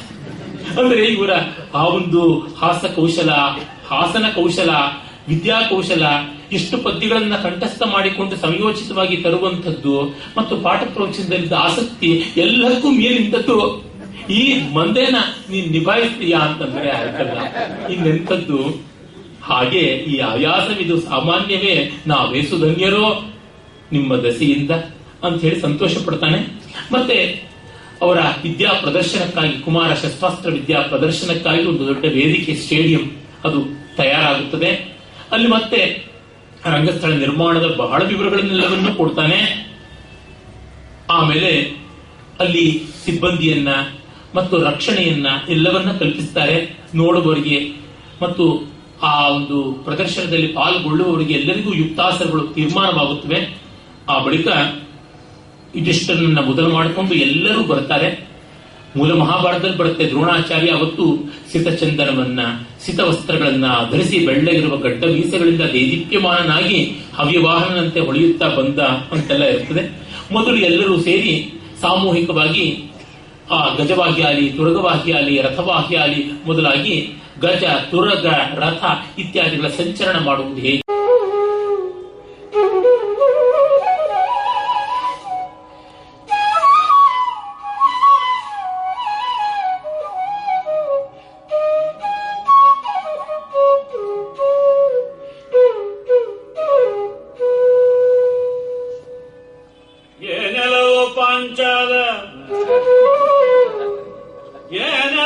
ಪಾಂಚಾಲ ಚಿಕ್ಕಂದು ಆನು ನೀನೊಂದಾಗಿ ತಂದೆಯೊಳಿಯೇನರಿದೆವು ಮರೆದು ಕಳೆದ ಪಾಂಚಾಲ ಚಿಕ್ಕಂದಿನಲ್ಲಿ ಆನು ನೀನೊಂದಾಗಿ ತಂದೆಯೊಳಿಯೇನರಿದೆವು ಮರೆದು ಕಳೆದ ಆ ಮಹಾದೇವ ಮರೆದು ಕಳೆದ. ಏನು ಬಂದಿರಿ ಎಂಬ ಗುಣವಚನ ಅನುರಾಗವು ಸಾಲದೆ. ಏನು ಬಂದಿರಿ ಏನು ಬಂದಿರಿ ಎಂಬ ಗುಣವಚನ ಅನುರಾಗವು ಸಾಲದೆ. ಧನವೇನು ಫಲ ಕಕ್ಕುಲಿತೆ ಯಮಗಿಲ್ಲೆಂದನ ದ್ರೋಣ. ಧನವೇನು ಫಲ ಕಕ್ಕುಲಿತೆ ನಮಗಿಲ್ಲ ಎಂದನು ಆ ದ್ರೋಣ. ಏನೆಲ್ಲವೋ ಪಾಂಚಾಲ? ಕುಮಾರವ್ಯಾಸ ಕೇಳಬೇಕಾಗಿತ್ತು. ಪಪ್ಪನ ದ್ರೋಣನಿಗೆ ರೇಗ್ ಹೋಯ್ತು. ಅರಿದೆಂ ಸಿರಿ ಕಳ್ಳ ಹುಟ್ಟಿತ್ತೆಂಬುದಂ ಅಂತ. ಸಿರಿ ಹುಟ್ಟಿತ್ತು ಕಳ್ಳು ಅನ್ನೋದನ್ನ ಹೆಂಡ ಲಕ್ಷ್ಮಿ ಜೊತೆಗೆ ಹುಟ್ಟಿತ್ತು ಅನ್ನೋದು ನನಗೀಗ ಗೊತ್ತಾಯ್ತು ಅಂತ ಹೇಳ್ತಾನೆ. ಇದು ಬಾಣಭಟ್ಟನ ಕಾದಂಬರಿಯಲ್ಲಿ ಶುಕನಾಥೋಪದೇಶದಲ್ಲಿ ಬರುವಂತಹ ಮಾತು. ಅದನ್ನ ಪಂಪ ತುಂಬಾ ಚೆನ್ನಾಗಿ ಬಳಸ್ಕೊತಾನೆ. ಇವನು ಅದನ್ನ ಕುಮಾರವ್ಯಾಸ ಬಹಳ ಚೆನ್ನಾಗಿ ಇನ್ನೊಂದು ರೀತಿಯಲ್ಲಿ ಹೇಳ್ತಾನೆ. ಏನೆಲ್ಲವ ಪಾಂಚಾಲ, ಆ ಪಾಂಚಾಲನೊಳಗೆ ಅವನನ್ನ ಸ್ಪಷ್ಟವಾಗಿ ವ್ಯಕ್ತಿ ನಿರ್ದಿಷ್ಟ ನಾಮದಿಂದಲೂ ಕರೆಯೋಲ್ಲ, ದ್ರುಪದ ಅಂತ. ಸಲಿಗೆ ಸ್ನೇಹ ಹೋಯಿತು, ಪಾಂಚಾಲ ದೇಶದವನು ಅಂತ ಅನ್ಬೇಕಾಯ್ತು. ಹಾಗಾಗಿ ಪಾಂಚಾಲ ಇಂಡಿಯನ್ ಅಂತೀವಲ್ಲ, ಆ ರೀತಿಯಾಗಿ ಏನೆಲ್ಲವ ಪಾಂಚಾಲ, ಚಿಕ್ಕಂದಾನು ನೀನು ಒಂದಾಗಿ, ಚಿಕ್ಕ ವಯಸ್ಸಲ್ಲಿ ನಾನು ನೀನು ಒಂದಾಗಿ. ತಂದೆ ಭರದ್ವಾಜನ ಹತ್ರ ಶಾಸ್ತ್ರ ವೇದಶಾಸ್ತ್ರ ಅಭ್ಯಾಸ ಮಾಡಿದ್ದು, ಅಗ್ನಿವೇಶನ ಹತ್ರ ಶಸ್ತ್ರಾಸ್ತ್ರ ಎಲ್ಲವನ್ನ ಅಭ್ಯಾಸ ಮಾಡಿದ್ವಿ. ಆಗ ಯಾವ ತರದ್ದು ನಾವು ತಿಳ್ಕೊಂಡಿದ್ದು, ಮನೆಗೆ ಯಾರಾದರೂ ಬಂದ್ರೆ ತೃಣಾನಿ ಭೂಮಿ ರುದಕಂ ವಾಕ್ ಚತುರ್ಥೀಚ ಸುನೃತ ಅನ್ನುವುದನ್ನು ಮನ್ವಾಗಿ ಸ್ಮೃತಿಗಳಲ್ಲಿ ಓದಿಕೊಂಡಿದ್ವಿ. ಬಸವಣ್ಣನವರು ಹೇಳ್ತಾರಲ್ಲ, ಏನಿಂ ಬನ್ನಿರೆಂದರೆ ಕುಳ್ಳಿರೆಂದರೆ ನೆಲ ಕುಳಿ ಹೋಗುದೆ, ಬನ್ನಿರಿ ಅಂತಂದ್ರೆ ಶಿರ ಹೊಟ್ಟೆ ಒಡೆದಪ್ಪುದೆ.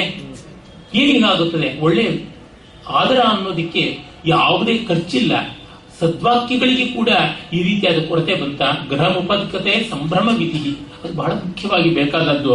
ಅದನ್ನೆಲ್ಲ ನೀನು ಮರೆತಿಯಲ್ಲ. ಮರೆದು ಕಳೆದಯ ಅನ್ನುವುದು ಕುಮಾರವ್ಯಾಸನಲ್ಲಿ ಈ ತರದ್ದು ಎಷ್ಟೆಷ್ಟೋ ಹಳಗನ್ನಡದ ಶಬ್ದಗಳು, ನಡುಗನ್ನಡದ ಶಬ್ದಗಳು ಬೇರೆ ಬೇರೆ ರೀತಿಯಲ್ಲಿ ಬೆರೆತು ಹೋಗ್ಬಿಡುತ್ತೆ. ಕಳೆದವು, ಕಳೆದೈ ಅಂತನ್ನುವ ಹಳಗನ್ನಡದ ರೀತಿಯನ್ನ ಕಳೆದಯ ಅನ್ನುವ ನಡುಗನ್ನಡದ ಜೊತೆಗೆ ಕಸ್ತು ಮಾಡಿಕೊಂಡು ಕಳೆದ ಅಂತ ಮಾಡಿಬಿಟ್ಟಿದ್ದಾನೆ. ಹಾ ಮಹಾದೇವ, ಏನು ಬಂದಿರಿ ಎಂಬ ಗುಣವಚನ ಅನುರಾಗವು ಸಾಲದೆ, ಇನ್ನೇನು ಬೇಡ. ಸುಮ್ಮನೆ ಮಾತಾಡಿಸಿ ಕಳಿಸಿದರೆ ಸಾಕಾಗ್ತಿರ್ಲಿಲ್ಲ ಇವನಿಗೆ, ಅದು ಬೇರೆ. ಆದರೆ ಅಷ್ಟಾದ್ರೂ ಮಾಡಬೇಕಿತ್ತು. ಕುಚೇಲ ಕೃಷ್ಣರ ಸ್ನೇಹ, ವಿಶ್ವಾಸ, ಪ್ರೀತಿಗಳನ್ನ ಈ ಸಂದರ್ಭದಲ್ಲಿ ನೆನೆದರೆ ಗೊತ್ತಾಗುತ್ತದೆ ಅದು ಎಷ್ಟು ದೊಡ್ಡದಾದದ್ದು. ಸ್ಥಾನಕ್ಕೆ ಬಂದವರು ಸ್ನೇಹ ವಿಶ್ವಾಸಗಳಿಂದ ನಡೆದುಕೊಳ್ಳುವ ಬಗೆ ಎಂಥದ್ದು ಅಂತ. ಹಾಗಾಗಿ ಧನವೇನು ಫಲ, ಸುಮ್ಮನೆ ಧನ ಇದ್ದೇನು ಫಲ, ಸಂಸ್ಕಾರ ಬರದೆ. ಸೆಲ್ಫೋನ್ ಕೈಗೆ ಬರಬಹುದು, ಸೆಲ್ಫೋನ್ ನಲ್ಲಿ ಸಂವಾದ ಮಾಡುವುದು, ಅದನ್ನು ಬಳಸುವುದರ ನಯ ಕಲಿಯೋಕ್ಕಾಗತ್ತೀಯ? ಎಲ್ಲಂದ್ರೆ ಅಲ್ಲಿ ಸ್ವಿಚ್ ಆಫ್ ಮಾಡದೆ, ಅಲ್ಲಂದ್ರೆ ಇಲ್ಲಿ ಬಕಾಸುರನಂತೆ ಬಾಯ್ಬಿಟ್ಟು ಊರಿಗೆಲ್ಲ ಕೇಳುವಂತೆ ಕೂಗುತ್ತಾ ಮಾತಾಡ್ತಾರೆ ಸಭೆಗಳಲ್ಲಿ. ಅದೇ ರೀತಿಯಲ್ಲಿ ಒಂದು ಸಾರ್ವಜನಿಕ ಸಂಚಾರ ಮಾಡುವಾಗ, ಒಂದು ಬಸ್ಸು ಕಾರುಗಳಲ್ಲಿ ಓಡಾಡುವಾಗ, ಬಸ್ಸು ಟ್ರಾಮುಗಳಲ್ಲಿ ಓಡಾಡುವಾಗ, ರೈಲುಗಳಲ್ಲಿ ಓಡಾಡುವಾಗ, ಬೀದಿಯಲ್ಲಿ ತಿರುಗಾಡುವಾಗ ಜಗತ್ತೆಲ್ಲವೂ ಇವರ ಪಾಲಿಗೆ ಪೀಕದಾನಿ ಆಗ್ಬಿಟ್ಟಿರುತ್ತೆ, ಜಗತ್ತೆಲ್ಲವೂ ಇವರ ಪಾಲಿಗೆ ಕಸ್ತು ಬುಟ್ಟಿ ಆಗ್ಬಿಟ್ಟಿರುತ್ತೆ. ಸಂಸ್ಕಾರ ಸುಲಭವಾಗಿ ಬರೋದಕ್ಕೆ ಸಾಧ್ಯವಾ? ಇಲ್ಲ. ಹಾಗಾಗಿ ನಿನಗೆ ಧನ ಬಂತೆ ಹೊರತು ಧನವನ್ನು ಬಳಸುವ ಸಂಸ್ಕಾರ ಬರಲಿಲ್ಲ. ನಿನಗೆ ಸಂಪತ್ತು ಬಂದಿದೆಯೇ ಹೊರತು ಐಶ್ವರ್ಯ, ಅಂದ್ರೆ you have to become lord of your money. ನಮ್ಮ ಸೊತ್ತಿಗೆ ನಾವು ಯಜಮಾನರಾಗದೆ ಸೊತ್ತಿಗೆ ನಾವು ತೊತ್ತುಗಳಾದಾಗ ಎಂಥ ಅನರ್ಥ ಆಗಿಬಿಡುತ್ತದೆ ಅನ್ನೋದು ಕಾಣಿಸ್ತಾ ಇದೆ. ಕಕ್ಕುಲತೆ ನಮಗಿಲ್ಲ. ನಿನ್ನ ಬಗೆಗೆ, ನಿನ್ನ ಧನದ ಬಗ್ಗೆ ನನಗೆ ಎಳ್ಳಷ್ಟು ಪ್ರೀತಿ ಇಲ್ಲ. ಅದು ಮಾತ್ರವಲ್ಲ, ನೀನು ಮಾಡ್ತಾ ಇರೋದು ತುಂಬಾ ಅನ್ಯಾಯ ಅಂತ ದಬಾಯಿಸ್ತಾನೆ. ಆಗ ದ್ರುಪದ, ನಿನಗೂ ನನಗೂ ಸ್ನೇಹವೇ ಇಲ್ಲ, ಯಾವುದೇ ರೀತಿಯಾದಂತಹ ವಿಶ್ವಾಸ, ಪ್ರೀತಿ ಎಂಥದ್ದೂ ಇಲ್ಲ. ಸೂರ್ಯಗಳ ಗತಿ ಮೂರ್ಖರಿಗೆ, ಗಂಭೀರರಿಗೆ, ಬಂಡರಿಗೆ, ವೇದಾಚಾರ ಸಂಯುಕ್ತರಿಗೆ, ಇವರಿಗೆಲ್ಲ ಹೇಗೆ ಒಂದು ಆತ್ಮೀಯತೆ ಇರೋಕ್ಕೆ ಸಾಧ್ಯವಿಲ್ವೋ ಹಾಗೆ ನಮ್ಮದು ಇಜ್ಜೋಡು, ಯಾವ ಸಂಬಂಧವೂ ಇಲ್ಲ ಅಂತ ನಿರಾಕರಿಸಿಯೇ ಬಿಡ್ತಾರೆ. ಎಷ್ಟೋ ಬಾರಿ ಅಧಿಕಾರಸ್ಥರು, ತುಂಬಾ ದೊಡ್ಡ ಸ್ಥಾನಕ್ಕೆ ಬಂದವರು, ಸೆಲೆಬ್ರಿಟಿ ಹುಡ್ ಅಂತ ಏನಿದೆ ಅದನ್ನ ಪಡ್ಕೊಂಡಂತವರು, ಎಲೀಟ್, ಭದ್ರಲೋಕ ಅದಕ್ಕೆ ಸೇರಿದವರು ತಮ್ಮ ಹಳೆಯ ನಂಟನ್ನ ಮರುಕಳಿಸಿಕೊಂಡ್ರೆ ತಮ್ಮ ಎಳವೆಯ ವಯಸ್ಸಿನ ಚಾಪಲ್ಯವನ್ನು, ಸಾರಳ್ಯವನ್ನು ಅಥವಾ ಏರು ತಗ್ಗುಗಳನ್ನು ಹೇಳಿಬಿಡ್ತಾರೆ ಅಂತ ಸಂಕೋಚ ಆಗುತ್ತದೆ. ತತ್ಕಾರಣದಿಂದ ಅದನ್ನ ಯಾರು ತಿಳಿಪಡಿಸದೇ ಇರುವಂತೆ ಮಾಡಿಬಿಡುತ್ತೆ. ಹಾಗಾಗಿ ಹಳಬರನ್ನ ನೆನೆಸ್ಕೊಳ್ಳಲ್ಲ. ರಜನಿಕಾಂತ್ ಅಂತ ದೊಡ್ಡ ವ್ಯಕ್ತಿಗಳು ತುಂಬಾ ಅಲ್ಪ ಆ ವಿಷಯದಲ್ಲಿ. ಹತ್ತಿ ಬಂದ ಮೆಟ್ಟಲನ್ನ ಮರೀದೇ ಇರ್ತಕ್ಕಂಥವ್ರು ತುಂಬಾ ತುಂಬಾ ವಿರಳ. ಹಾಗಾಗಿ ಅವನು ಹಾರುವರಿಗೆ, ಬಡಹಾರುವರಿಗೆ ಎತ್ತಣದು ಸಖತನ ವೆಂದನ ದ್ರುಪದ. ಅದಕ್ಕೆ ನೋಡಿ ದ್ರೋಣಾಚಾರ್ಯ ಪ್ರತಿಕ್ರಿಯೆ ತೋರ್ಪಡಿಸುವ ರೀತಿ.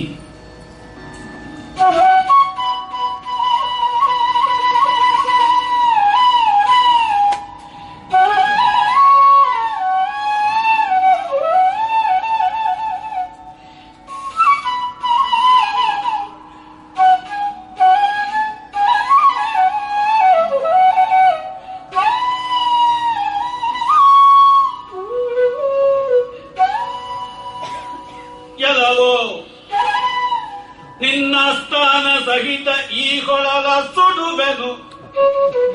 ಎಲ್ಲವೋ ನಿನ್ನ ಸ್ಥಾನ ಸಹಿತ ಈ ಕೊಳಲ ಸುಡುವೆನು. ನಿನ್ನ ಸೀಳಿದು ಬಲಿಯ ಕೊಡುವೆನೋ. ಭೂತಗಣಗಿರಿಲ್ಲ ನೀನೆನಗೆ, ಭೂತಗಣಗಿರಿಲ್ಲ ನೀನೆನಗೆ. ನಿನ್ನ ಸೀಳಿದು ಬಲಿಯ ಕೊಡುವೆನು. ಭೂತ ಗಣಕ್ಕೆ ಇರಿಲ್ಲ ನೀನೆನಗೆ. ಕಲಿತ ವಿದ್ಯದ ಕೋಲ ಮಕ್ಕಳ ಕಳುಹಿ ಕಟ್ಟಿಸಿ ವಾಮ ಪಾದದಿ ತಲೆಯ ಒದೆವೆನು.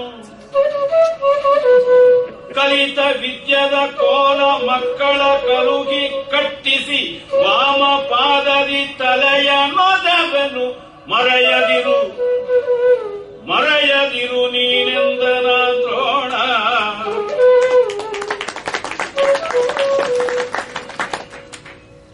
ಆ ಅಠಾಣ ಇಷ್ಟು ಚೆನ್ನಾಗಿ ತನ್ನ ಕೆಲಸವನ್ನು ನಿರ್ವಾಹ ಮಾಡಿದೆ ಅಂತ ಅಠಾಣಗೆ ಕ್ರೆಡಿಟ್ ಕೊಟ್ಬಿಟ್ರೆ ಎದುರಾಳಿಗೆ ತುಂಬಾ ಅನ್ಯಾಯ ಆಗ್ಬಿಡುತ್ತೆ.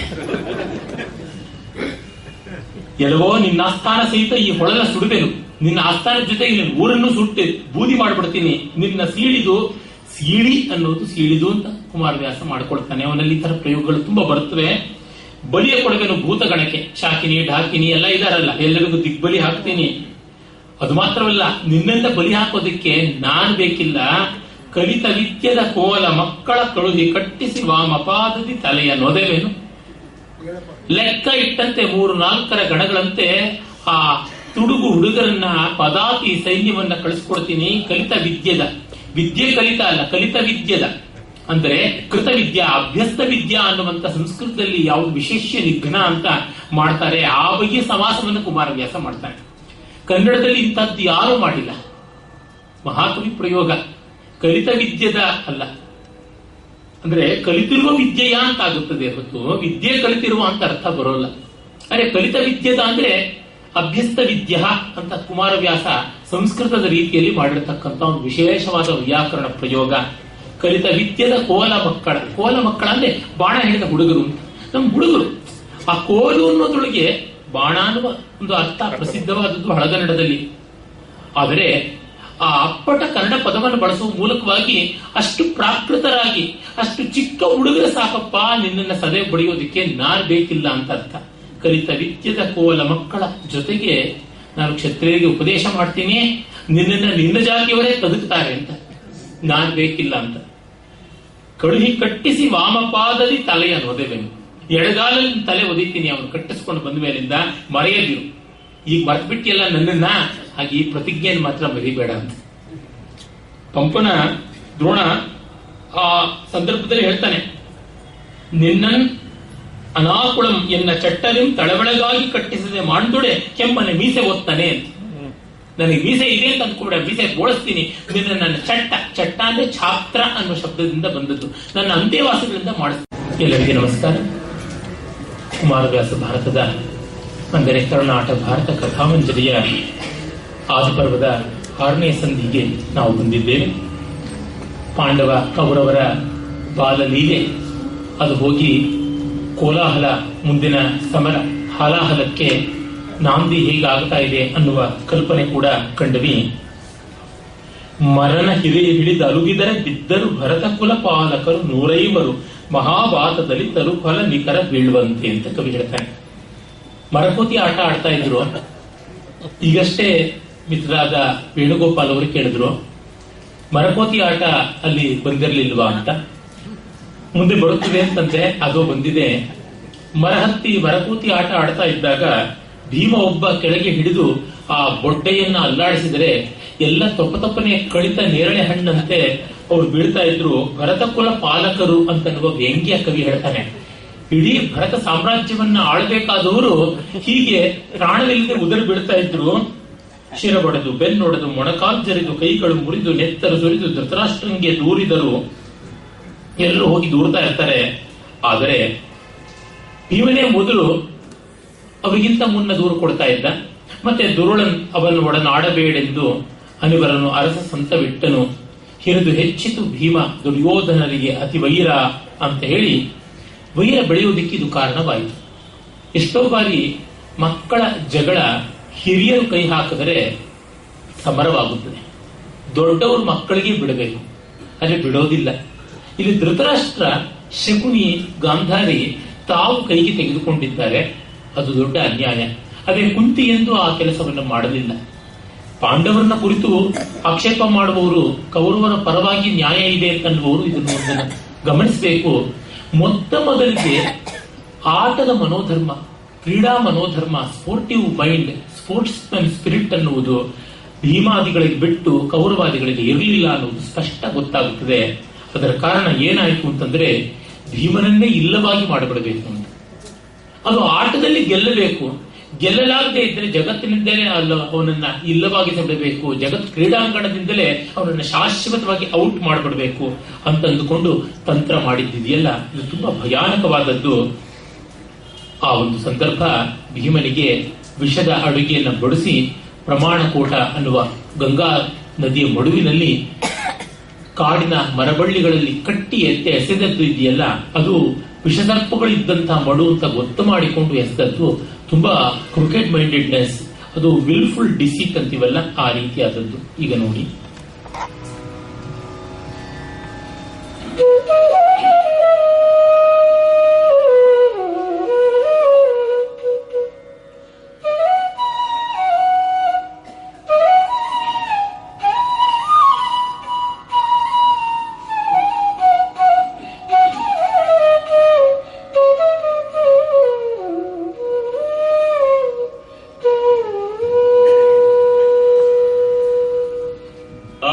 ವಾಳರು ಭೀಷ್ಮವಿದುರರು ಸಾಕು ನಿಮ್ಮೊಳು 104 ಆ ಕುಮಾರರು ಬೇರೆ ನೀನಿಗುದೊಬ್ಬ ಬೇರೆಂದು. ಆ ಕುಮಾರರು ಬೇರೆ ನೀನಿಗುದೊಬ್ಬ ಬೇರೆಂದು ನೂಕಿ ಸುರುಳು ಮಾಡಿಬಿಟ್ಟರೆ 4 ಜಾವದೊಳಿಗರು ಮರುದಿನ ಆ ಕುಮಾರರು ತನ್ನೊಳು ಒಂದಾಗಿಗರು ಗೆಳೆಯಾಗಿ. ಆ ಕುಮಾರರು ಮರುದಿನ ತಮ್ಮೊಳು ಒಂದಾಗಿಗರು ಗೆಳೆಯಾಗಿ.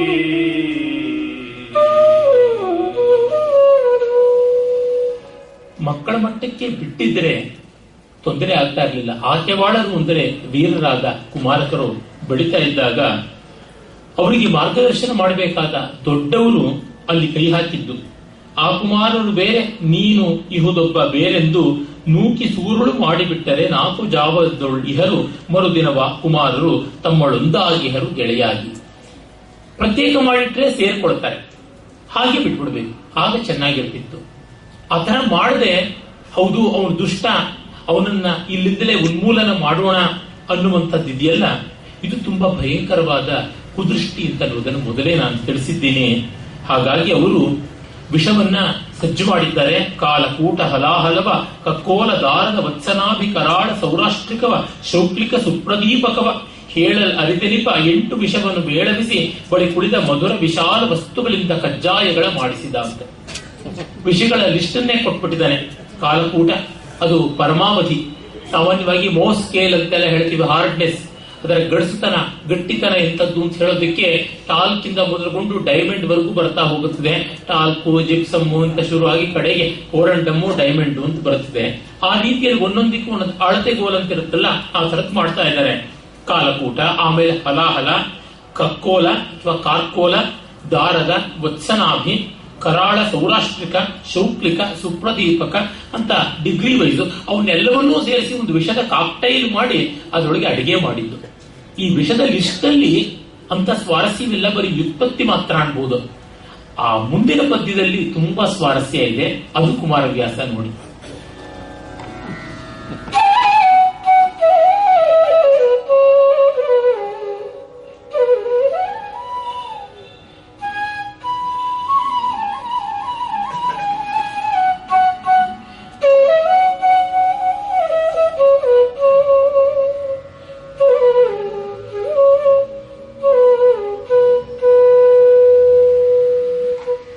ದಿಟ್ಟಿಸಿದರೆವೆಸೀವುದು, ಅಂಗೈ ಮುಟ್ಟಿದರೆ ಹುಗುಳಗುವುದು,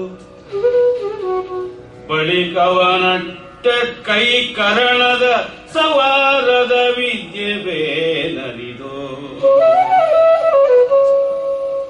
ಕೊಟ್ಟರೀತಂಗೆಲ್ಲವನು ಜಗಜಟ್ಟಿಗಾಯಿಕೊಂಡು ನುಣ್ಣನೆ ಚಿಟ್ಟು ಮುರಿಯಾಟದಲ್ಲಿ ಸದೆದನು ಮತ್ತೆ ಕೌರವರ.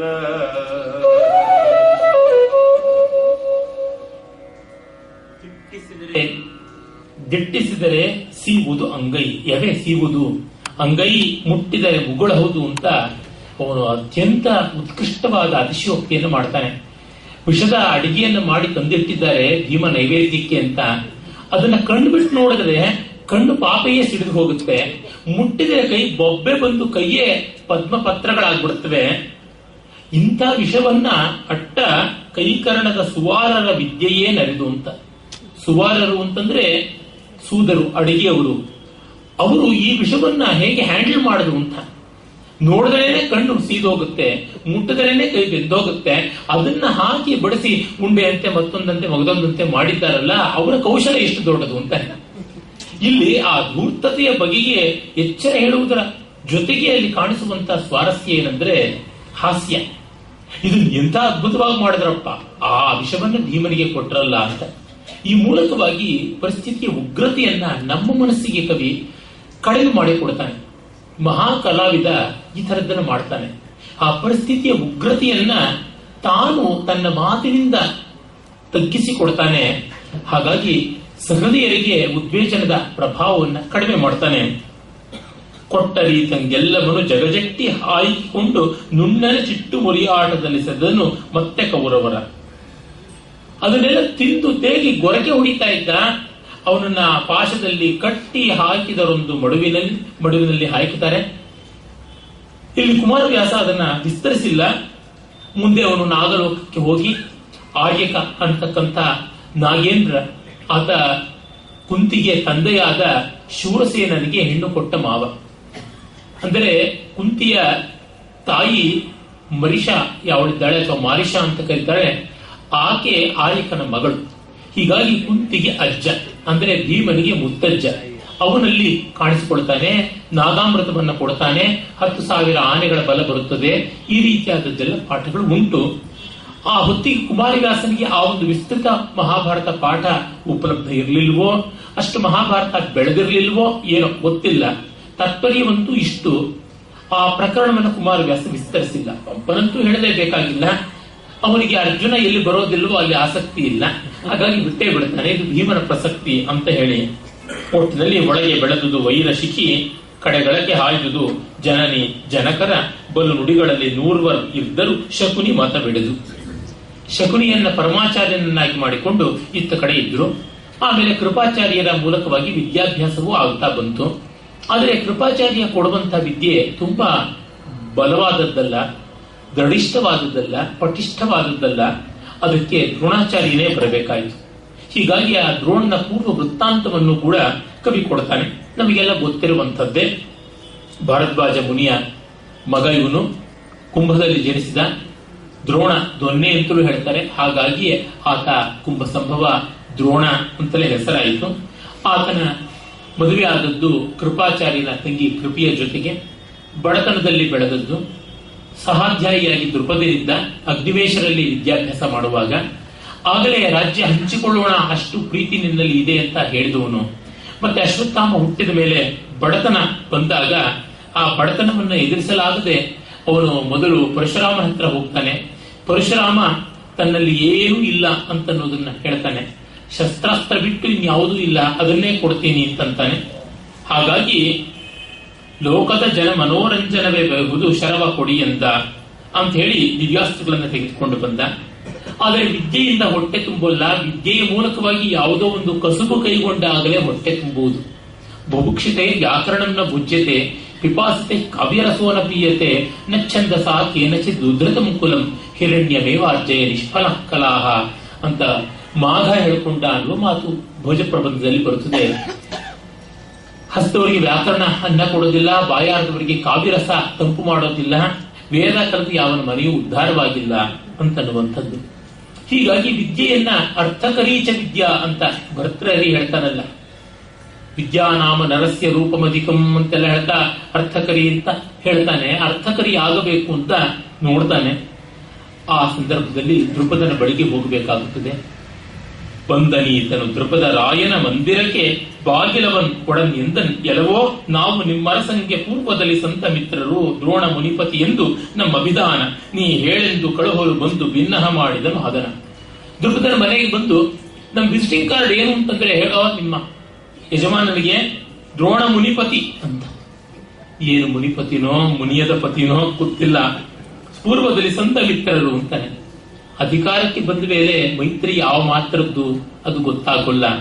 ಹೀಗಾಗಿ ಅವನು ಆ ಅಪೇಕ್ಷೆಯನ್ನ ಇಟ್ಟು ಸಂದರ್ಶನ ಭಾಗ್ಯಕ್ಕಾಗಿ ತುಂಬಾ ಆತ್ಮವಿಶ್ವಾಸದಿಂದ ತನಗೆ ಏನೋ ಅತಿಶಯವಾದ ಗೌರವ ಸಿಗುತ್ತದೆ ಅಂತ ಮಾಡ್ತಾನೆ. ಆಗ ನೋಡಿ ಏನಾಯ್ತು.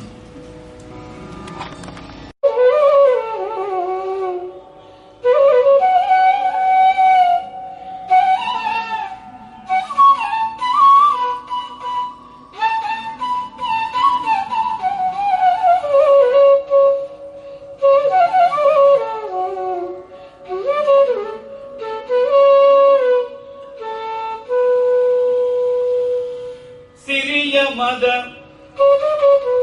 ಅಧಿಕ ಪ್ರತಾಪೋತ್ಕರದ ಮದ, ಸಿರಿಯ ಮದ ಅಧಿಕ ಪ್ರತಾಪೋತ್ಕರದ ಮದ, ಮೊದಲಾದ ಮದ ಸಂಚರಣ ರಜದಲ್ಲಿ ಮಾಸಿತೀತನ ಮನದ ಮಡಿವರ್ಗ, ಮೊದಲಾದ ಮದ ಸಂಚರಣ ರಜದಲ್ಲಿ ಮಾಸಿತೀತನ ಮನದ ಮಡಿವರ್ಗ, ತಿರಿವಗಾರುವರೊಡನೆ ಭೂಮೀಶ್ವರನಿಗೆತ್ತಣ ಮೈತ್ರಿ, ತಿರಿವ ಹಾರುವರೊಡನೆ ಭೂಮೀಶ್ವರನಿಗೆತ್ತಣ ಮೈತ್ರಿ, ಹೋಗಲಿ ಕರೆಯಬೇಡನೆ ಬಂದು ಬಾಗಿಲವ ನಿವಾರಿಸಿದ, ಹೋಗಲಿ ಕರೆಯಬೇಡ ಎನೆ ಬಂದು ಬಾಗಿಲಲಿ ಅವ ನಿವಾರಿಸಿದ.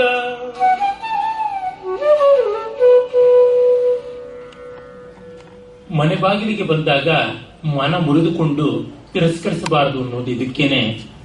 ಅವನಿಗೆ ದೃಪದನಿಗೆ ಆದದ್ದು ಸಿರಿಯ ಮದ, ಅಧಿಕ ಪ್ರತಾಪೋತ್ಕರದ ಮದ, ಮೊದಲು ಆದ ಮದ, ಮೊದಲಾದ ಮದ ಎಕ್ಸೆಟ್ರಾ ಎಟ್ಸೆಟ್ರಾ ಅಂತ ಅದು ಇದ್ದೇ ಇದೆ. ಆದರೆ ಒಂದು 3-4 ಬಂದ್ಮೇಲೆ ಮೊದಲಾದ ಮದ ಅಂತ ಬಂದ್ರೆ ಚೆನ್ನ. ಎರಡಾದ ತಕ್ಷಣ ಬಂದಾಗ ಅದಕ್ಕೆ ಬೇರೊಂದು ಅರ್ಥ ಸ್ವಾರಸ್ಯ ಇದ್ರೆ ಮೊದಲು ಆದ ಮದ, ತಾನೇ ಮೊದಲಿಗ ಅನ್ನುವಂಥ ಮದ, ಎಲ್ಲ ತನಗೆ ಮೊದಲೇ ಸಿಕ್ತು ಅನ್ನುವಂಥ ಮದ. ಈ ಮದ ಸಂಚರಣ ರಜದಲ್ಲಿ ಮಾಸಿತೀತನ ಮನದ ಮಡಿವರ್ಗ ಅನ್ನುವುದು ಅರಿಸಮಾಸ. ಕುಮಾರವ್ಯಾಸ ಈ ಮನದ ಮಡಿವರ್ಗವನ್ನ ತುಂಬಾ ಕಡೆ ಬಳಸ್ಕೊಳ್ತಾನೆ. ಅವನು ಅದಕ್ಕೆ ಮಡಿ ತಂದು ಕೊಟ್ಟು ಬಿಡ್ತಾನೆ. ಅವನಿಗೆ ಈ ಮದ ಧೂಳಿಯಲ್ಲಿ ಹೊರಳಾಡಿ ಮನಸ್ಸಿನ ಮಡಿತನ ಹೋಯಿತು, ಮಾಸಿ ಹೋಯಿತು ಮಡಿ ಅಂತಂತಾನೆ. ಅಂದ್ರೆ ಆ ರಾಜರುಗಳು ಮದಿಸಿದ ಆನೆಗಳ ಹಾಗೆ ಪುಣ್ಯಕಾಲಿಗಳ ತೀರ್ಥ ಸ್ನಾನ ಮಾಡ್ತಾರೆ, ಮತ್ತೆ ಅಹಂಕಾರದ ಧೂಳನ್ನು ಮೈ ಮೇಲೆ ಎರಚಿಕೊಂಡು ಮತ್ತೆ ಮೈಲಿಗೆ ಆಗ್ತಾ ಇರ್ತಾರೆ ಅಂತ ಕಲ್ಹಣ ರಾಜತರಂಗಿಣಿಯಲ್ಲಿ ಹೇಳ್ತಾನೆ. ಹಾಗಾಗಿ ತಿರಿವ ಹಾರುವರೊಡನೆ ಭೂಮೀಶ್ವರರಿಗೆ ತಣಮೈತ್ರಿ. ಭಿಕ್ಷುಕ ಬ್ರಾಹ್ಮಣರು, ಬಡ ಬ್ರಾಹ್ಮಣರು, ಭಿಕ್ಷಾಟನ ಬ್ರಾಹ್ಮಣರು, ಅವರ ಜೊತೆಗೆ ನಮ್ಮ ಸ್ನೇಹ ಎಲ್ಲಿಂದ ಹೋಗಲಿ, ಕರೆಯಲೇಬೇಡ, ಒಳಗ್ ಕರೆಯಲೇಬೇಡ ಅಂತಂದು ಬಿಡ್ತಾನೆ. ನೋಡಿ, you can confront with a person but you should not ignore ಅಂತಾರಲ್ಲ. ತಗಾದೆ ಮಾಡಬಹುದು, ಬೈಬಹುದು, ಜಗಳ ಆಡಬಹುದು, ಉಪೇಕ್ಷೆ ಮಾತ್ರ ಮಾಡಬಾರದು ಅಂತ. ಆ ಉಪೇಕ್ಷೆಗೆ ಎಲ್ಲದ ತಿರಸ್ಕಾರದ ಖೇದ ಮತ್ತು ರೋಷ ಬಂದು ಬಿಡುತ್ತದೆ. ಬಾಗಿಲವ ನಿವಾರಿಸಿದ. ಒಡೆಯ ಹಾಗೆ ಹೇಳಿದ ಮೇಲೆ ಬಾಗಿಲಿನವನಿಗೆ ಅಹಂಕಾರ ಹೆಚ್ಚಲ್ವೇ? ಸಿಕ್ಕಿದ್ದೇ ಚಾನ್ಸು, ಇದೇ ಅವಕಾಶ ಅಂತ ಅಷ್ಟು ನಿರ್ದಾಕ್ಷಿಣ್ಯವಾಗಿ ತಳ್ಳಿ ಬಿಡ್ತಾನೆ. ಅದನ್ನ ಮುಂದೆ ಹೇಳ್ತಾನೆ ಪದ್ಯದಲ್ಲಿ ನೋಡಿ.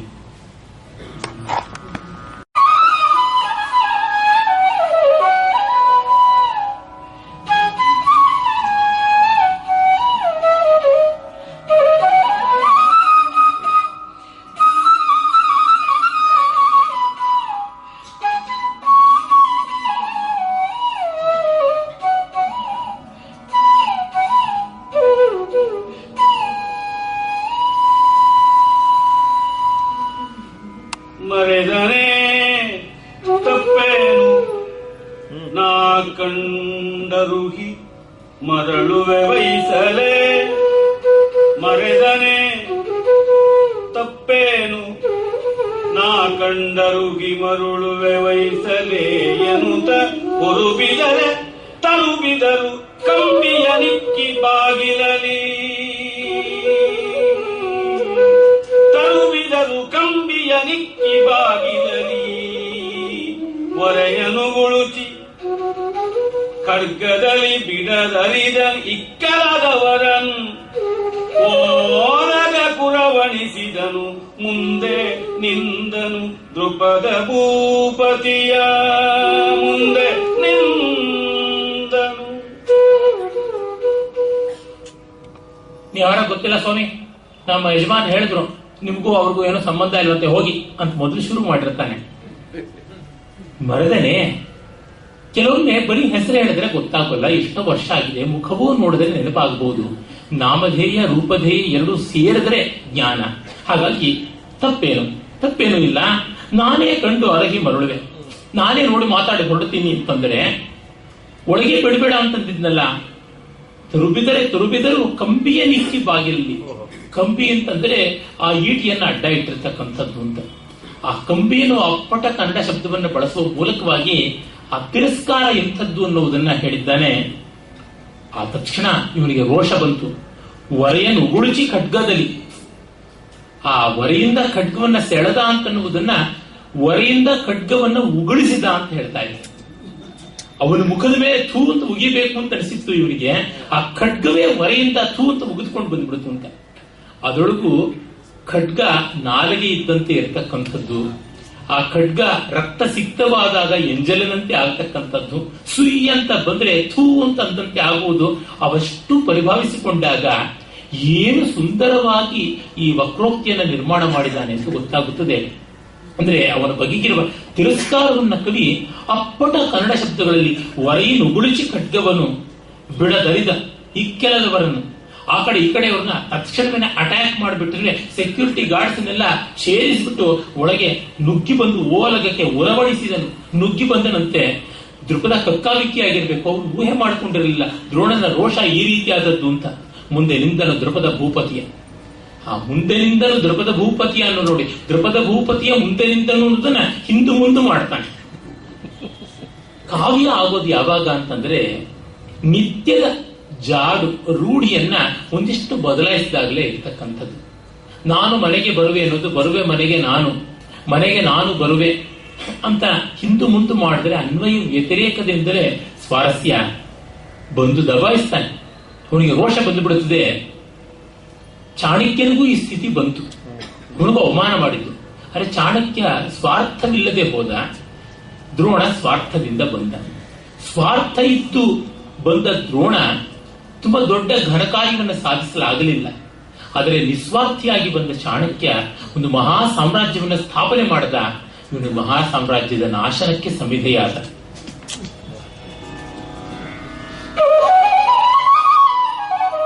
ಅಚ್ಚಗನ್ನಡದ ಶಬ್ದ ತದ್ಭವವಾಗಿ ಬಳಸಿದ್ದಾನೆ. ಇವನು ಶುದ್ಧ ದೇಶೀಯ ಪದವನ್ನೇ ಬಳಸಿಬಿಡ್ತಾನೆ ಕುಮಾರವ್ಯಾಸ. ಚಟ್ಟರಿಂದ ಅಂತ.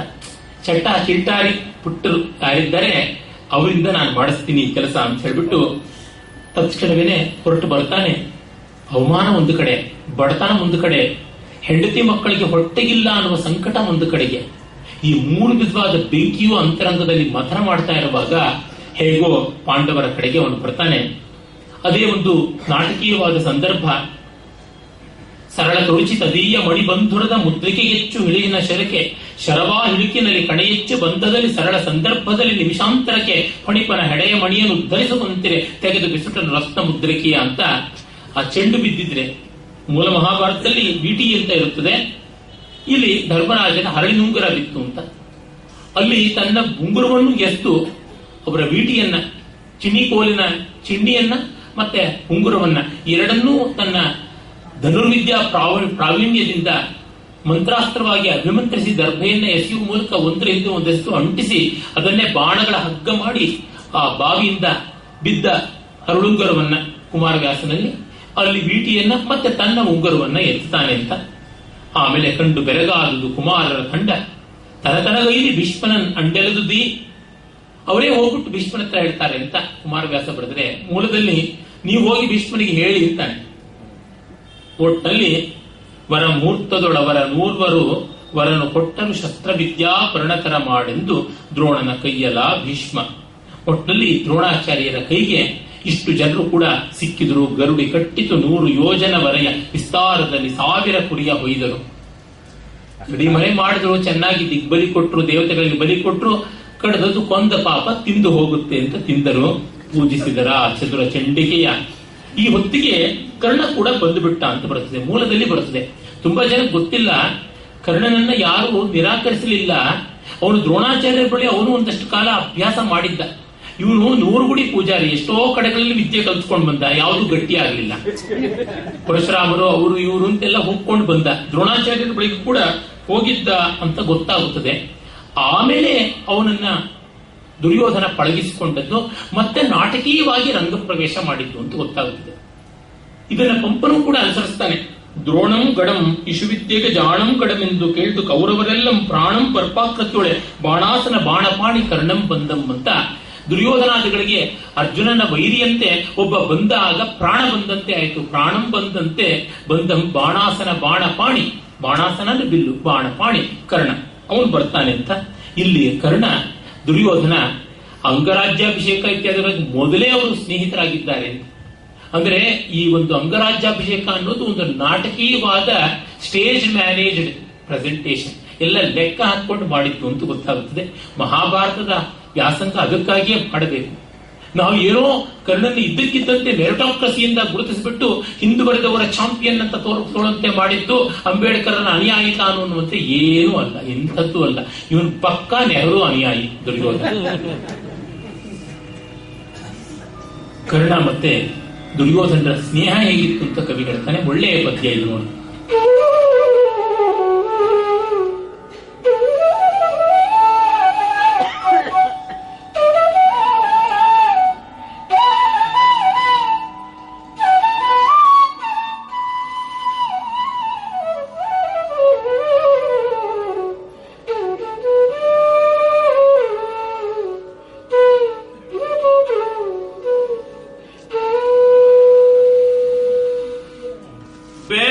ಕರ್ಣನ ಕೂಡೆ ಹಗಲಿರುಳಾಟ ಕರ್ಣನ ಕೂಡೆ,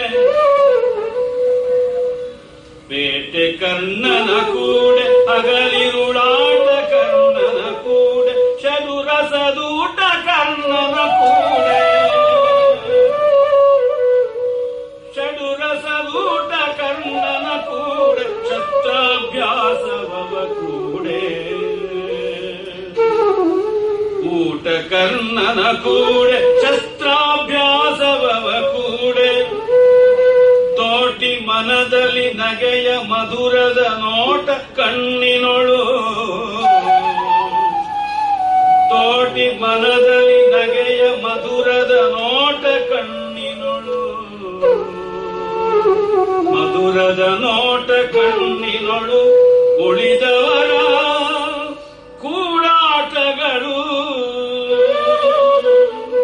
ನೋಟ ಕಣ್ಣಿನೊಳುಳಿದವರ ಕೂಡಾಟಗಳು, ತಾವಿಬ್ಬರೊಂದೆನಿಸಿದರು ಜಗವರಿಯೇ, ತಾವಿಬ್ಬರೊಂದೆನಿಸಿದರು ಜಗವರಿಯೇ, ತಾವಿ ಹೇಳಿದರು ಜಗವರಿಗೆ.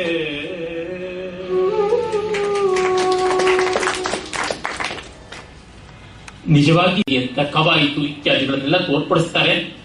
ಆಮೇಲೆ ಅವರಿಗೆ ಆರತಿಯನ್ನು ಎತ್ತೋದು ಇದೆಲ್ಲವೂ ಆಗುತ್ತದೆ. ಭೂರಿ ಸಭೆಯಲ್ಲಿ ಸುಳಿದು ಬಿಸಿಡುವ ಸೀರೆಗಳ ತೂಪಿರಿದು ಸುಳಿವು ಪಾರತಿಯ ತನಿಹರಕೆ ತಳಿತುದು ತಾಯ ನೇಮದಲ್ಲಿ ಅಂತ ಚೆನ್ನಾಗಿ ಪ್ರದರ್ಶನ ಮಾಡೋರ್ನ ಅಲ್ಲಿಂದಲ್ಲಿಗೆ ಉಪ್ಪನ್ನ ತಳಿದು ದೃಷ್ಟಿ ತೆಗೆಯೋದಿದೆಯಲ್ಲ, ಅದು ಉಪ್ಪಾರತಿ ಅಂತ ಹೆಸರು. ಅದು ಪ್ರದಕ್ಷಿಣಾತ್ಮಕವಾಗಿ ಒಮ್ಮೆ ಅಪ್ರದಕ್ಷಿಣಾತ್ಮಕವಾಗಿ ಒಮ್ಮೆ ಮಾಡುವಂತದ್ದು ಉಂಟು. ಉಪ್ಪು, ಮೆಣಸಿನಕಾಯಿ ಇತ್ಯಾದಿನೆಲ್ಲ ಬಳಸ್ಕೊಳ್ತಾರೆ. ಆಗ ಮೆಣಸಿನಕಾಯಿ ಎಲ್ಲ ಇಲ್ಲದ ಕಾಲ. ಆಮೇಲೆ ಚಿಲಿಯಿಂದ ಬಂದದ್ದು ಮೆಣಸಿನಕಾಯಿ, ಉಪ್ಪಂತೂ ಇದ್ದೇ ಇತ್ತು. ಅದನ್ನು ಉಪ್ಪಾರತಿ ಅಂತ ಹೇಳ್ತಾ ಇದ್ರು. ಅದು ಯಾವುದೋ ಆರತಿ ಅಂತ ಅಂದುಕೊಳ್ಬೇಕಾದ್ರೆ ದೃಷ್ಟಿ ತೆಗೆಯೋದಿಕ್ಕೋಸ್ಕರವಾಗಿ ಬಳಸ್ತಾ ಇದ್ದಂಥದ್ದು. ಮತ್ತೆ ಭೂರಿ ಸಭೆಯಲ್ಲಿ ಸುಲಿದು ಬಿಸುಡುವ ಸೀರೆಗಳ ಅಂದ್ರೆ ಏನು, ಎಲ್ಲ ಸೀರೆ ಬಿಚ್ಚಾಕ್ತಾ ಇದ್ರೆ ಅಂದ್ರೆ ಹಾಗಲ್ಲ. ಸೀರೆ ಅನ್ನೋದು ಚೀರ, ಯಾವುದೇ ಒಂದು ಉತ್ತರೀಯ ಅನ್ಸ್ಟಿಚ್ ಕ್ಲಾತ್ ಅಂತೀವಲ್ಲ ಅದು.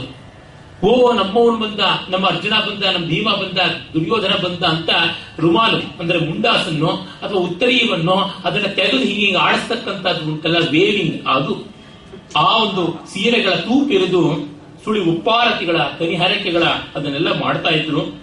ಇತ್ತ ಕಡೆ ಧೃತರಾಷ್ಟ್ರನಿಗೆ ಕಣ್ಣಿಲ್ಲ, ಗಾಂಧಾರಿಗೆ ಕಣ್ಣಿದ್ದೂ ಇಲ್ಲ. ಧೃತರಾಷ್ಟ್ರನಿಗೆ ವಿದುರ, ಗಾಂಧಾರಿಗೆ ಕುಂತಿ ವೀಕ್ಷಕ ವಿವರಣೆಯನ್ನ ಕೊಡ್ತಾ ಇದ್ರು. ಹಾಗಿದ್ದಾಗ ಎಲ್ಲರೂ ಬಂದು ಮುಖ್ಯವಾಗಿ ಭೀಮ ದುರ್ಯೋಧನರ ಗದಾಯುದ್ಧ ಸೆಣಸಾಟ ಆರಂಭವಾಗುತ್ತದೆ.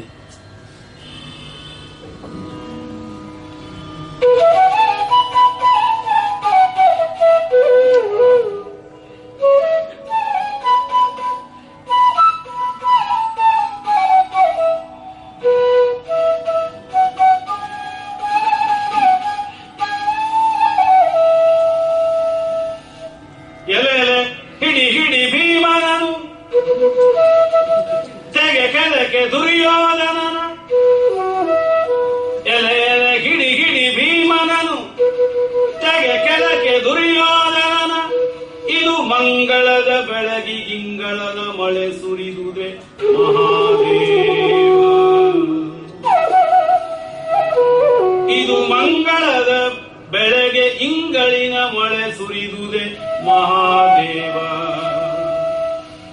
ಕಳವಳಿಸೆ ಭೀಷ್ಮಾದಿಗಳು ನೃಪತಿಲಕರಿಬ್ಬರ ನಡುವೆ ಹಾಯ್ದರು.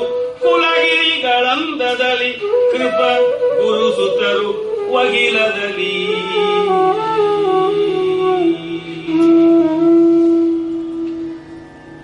ಭೀಮ ದುರ್ಯೋಧನೀಯ ತೊಡಗಿದೊಡನೆಯೇ ಒಂದಷ್ಟು ಜನ ಲೋಕ ಪ್ರೇಕ್ಷಕರು ಬಂದಿದ್ದರಲ್ಲ, ಲೋಕನಕ್ಕಾಗಿ ಆಲೋಕನಕ್ಕಾಗಿ ಲೋಕವೇ ಬಂದಿತ್ತು.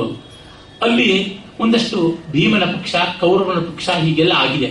ಪ್ರಾಯಶಃ ಚೀರಿಂಗ್ ಸ್ಕ್ವಾಡ್ ಅನ್ನು ಕೂಡ ದುರ್ಯೋಧನ ಏರ್ಪಾಟ್ ಮಾಡಿದ್ದ.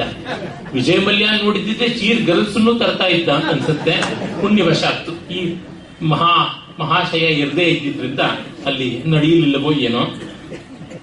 ಆ ಒಂದು ಹೋರಾಟ ನಡೀತಾ ಇದ್ರೆ ಮೀರಿ ಹೆಚ್ಚಿದ ಹರ್ಷದಿಂದ ಉಬ್ಬೇರಿದನು ಧೃತರಾಷ್ಟ್ರನು. ಉಬ್ಬಿದಳು 6 ಮಡಿಯಲ್ಲಿ ಜನನಿ ಅಂತ.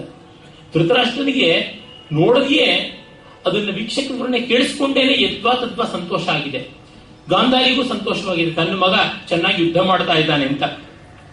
ಎಲ್ಲೆಲೆ ಭೀಮ ಹಿಡಿ ಭೀಮನನ್ನ, ಎಲ್ಲೆಲೆ ದುರ್ಯೋಧನ ಅವನ ಕೆಳಕ್ಕೆ ತೆಗೆ ಅಂತ ಈ ರೀತಿಯಾಗಿ ಆ ಸಂಗ್ರಾಮ ಇನ್ನೂ ತುಟಿಮೀರಿದ ಪ್ರಕೋಪಕ್ಕೆ ಹೋಗುವ ಸ್ಥಿತಿ ಬಂದಾಗ, ಪ್ರದರ್ಶನ ಹೋಗಿ ಯುದ್ಧ ಘರ್ಷಣ ಅನ್ನುವ ಮಟ್ಟಕ್ಕೆ ಬಂದಾಗ ಅಶ್ವತ್ಥಾಮ ಹೋಗ್ತಾನೆ, ಇಬ್ಬರನ್ನು ಬಿಡಿಸ್ತಾನೆ ಅಂತ ಬರುತ್ತದೆ. ಕೋಲಗುರು ಚಿತ್ತೈಸು ಕುರುಭೂಪಾಲ ಸಮ್ಮುಖನಾಗು ಹಿಡಿ ಮಾರ್ಕೋಲ ನಿನ್ನುತ್ತ ಒಡನೆ ತಿವಿದನು ಭೀಮ ಕುರುಪತಿಯ. ಹೀಗೆ ಹೊಯ್ದಾಟದಲ್ಲಿ ಕೀಲುಗದೆಗಳ ಹಿಡಿದು ತರುವಿದರು ಅಧಿಕ ರೋಷದಲ್ಲಿ ಅಂತಾದಾಗ ಇಬ್ಬರನ್ನು ಪ್ರತ್ಯೇಕ ಮಾಡಿಡ್ತಾರೆ. ಆ ಸಂದರ್ಭದಲ್ಲಿ ವಿದುರ ಭೀಷ್ಮಾದಿಗಳು, ಅಯ್ಯೋ ಇವರಿಬ್ಬರು ಪ್ರದರ್ಶನ ಅಲ್ಲದೆ ಇದೊಂದು ನಿಜವಾದ ಘರ್ಷಣ ಅಂತ ಮಾಡಿಕೊಂಡ್ರಲ್ಲ, ಮಂಗಳದ ಬೆಳಗ್ಗೆ ಇಂಗಳಿನ ಮಳೆ ಸುರಿದಿದೆ ಮಹಾದೇವ ಅಂತ ದುಃಖ ಪಡ್ತಾರೆ. ಇಂಗುಳ ಅಂತಂದ್ರೆ ಕೆಂಡ.